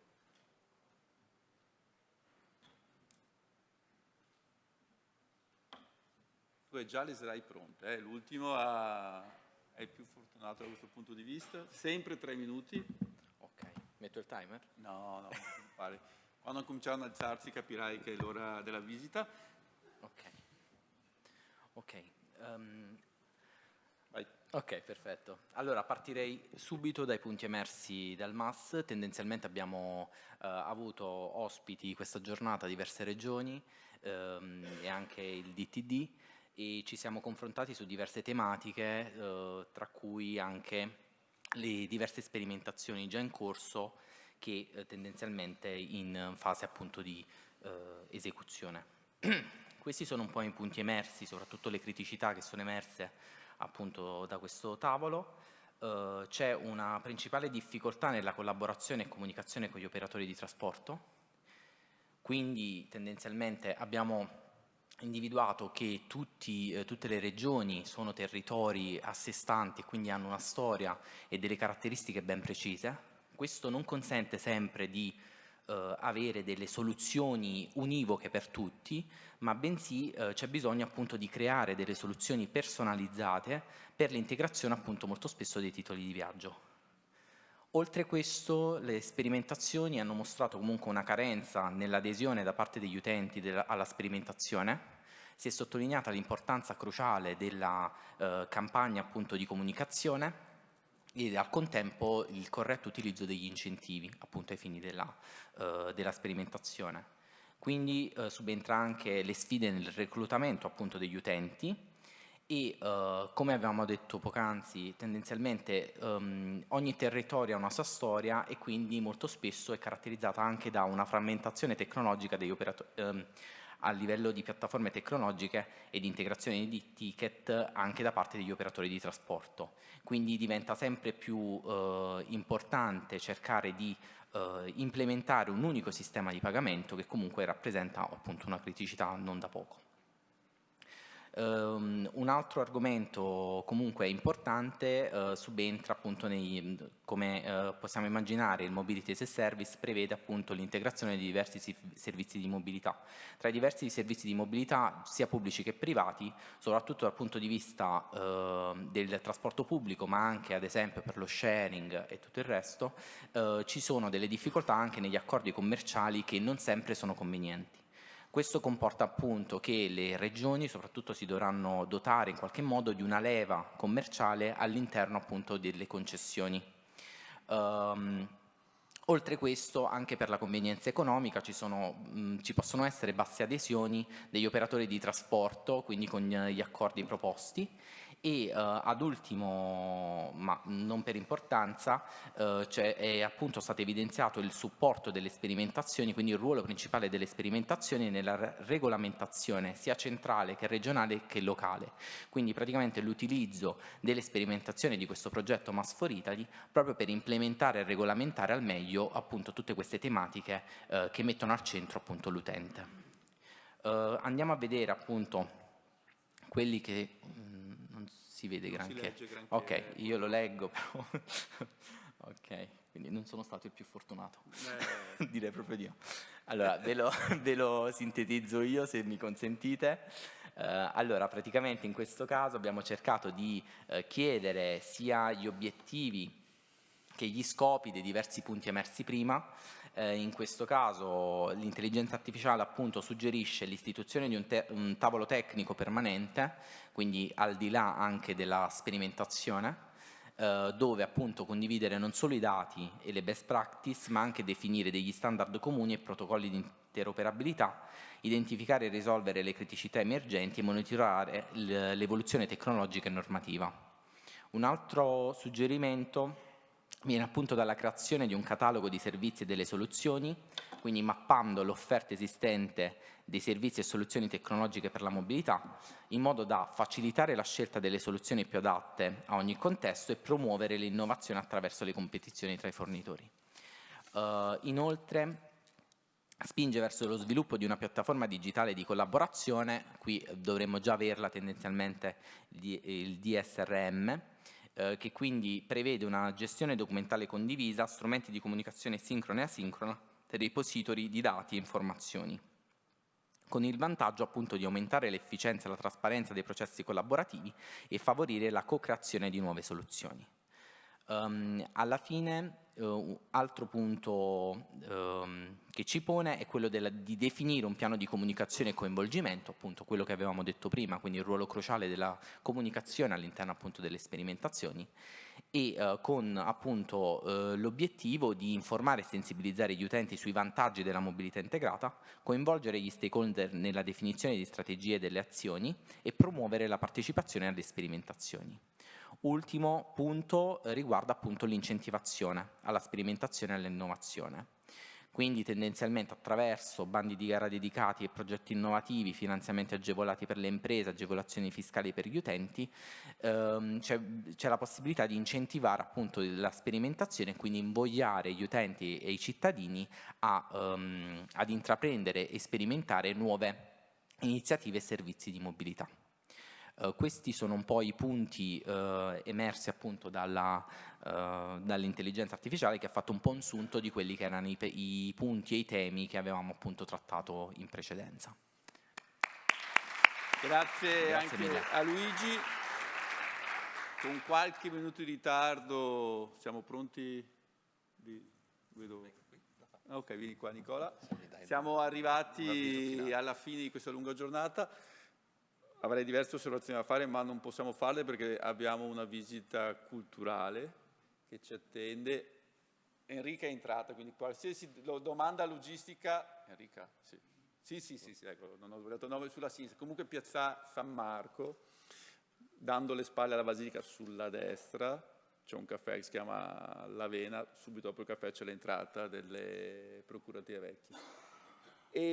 Prima però di lasciarvi io volevo fare veramente un brevissimo commento su questa giornata. Oggi non ce n'era bisogno, abbiamo capito tutti, e la vostra presenza qui così numerosa, 120, 130 persone registrate, qualcuno che si è intrufolato senza essere registrato, lo recupereremo lo stesso, no, dimostra che il tema è di estrema attualità. Questo tema bicefalo, da una parte i dati, dall'altra parte l'intelligenza artificiale, in realtà è una medaglia con due facce che noi dovremo affrontare assieme per capire effettivamente come diventare una regione data driven, come mettere i dati al centro delle nostre scelte, come usare i dati per personalizzare i servizi ai nostri cittadini, come usare i dati come bene comune da restituire al territorio. Sono tutte grandi sfide.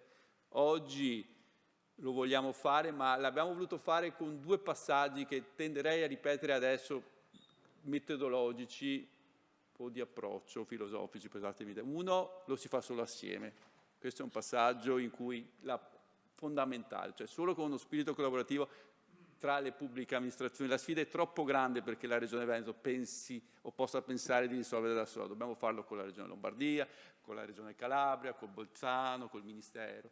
E l'altro pezzo del ragionamento fondamentale, su cui lo affronteremo anche domani, che questa sfida è così importante che abbiamo bisogno anche dei partner.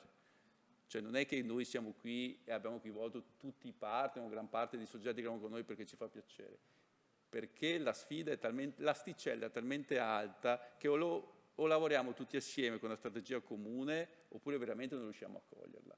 Questo secondo me sono i due punti fondamentali di questi 2 giorni che nasce da un'idea pazza di Antonino Mola, quindi va ringraziato, lo ringraziamo oggi perché domani se lo dimenticheremo, quindi grazie Antonino, però poi Antonino ha queste idee perché poi qualcuno le mette a terra, Nicola Freddo, Eleonora Galesso, Ilenia Zambonin, Federica Broccali e tanti altri che lavorano con lui. Però un po' è questa, cioè ci piacerebbe, l'ho sentito dire anche prima, ritrovarsi fra un po' magari in un'altra regione, magari anche in un altro paese, a Valencia, sto scherzando, però perché no, per continuare questo percorso, perché veramente questa asticella è alta e ho la sensazione che continuerà ad alzarsi e non è impossibile, però per poter fare un salto veramente a pieno e cogliere tutte le opportunità dobbiamo farlo assieme. Quindi grazie a tutti e ci rivediamo alle 18:15, guardo in fondo, perfetto, in Piazza San Marco. Buon pomeriggio e grazie ancora.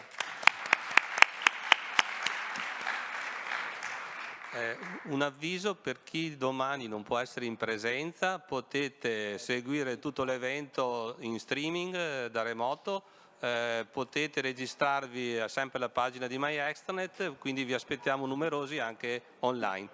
Arrivederci a tutti.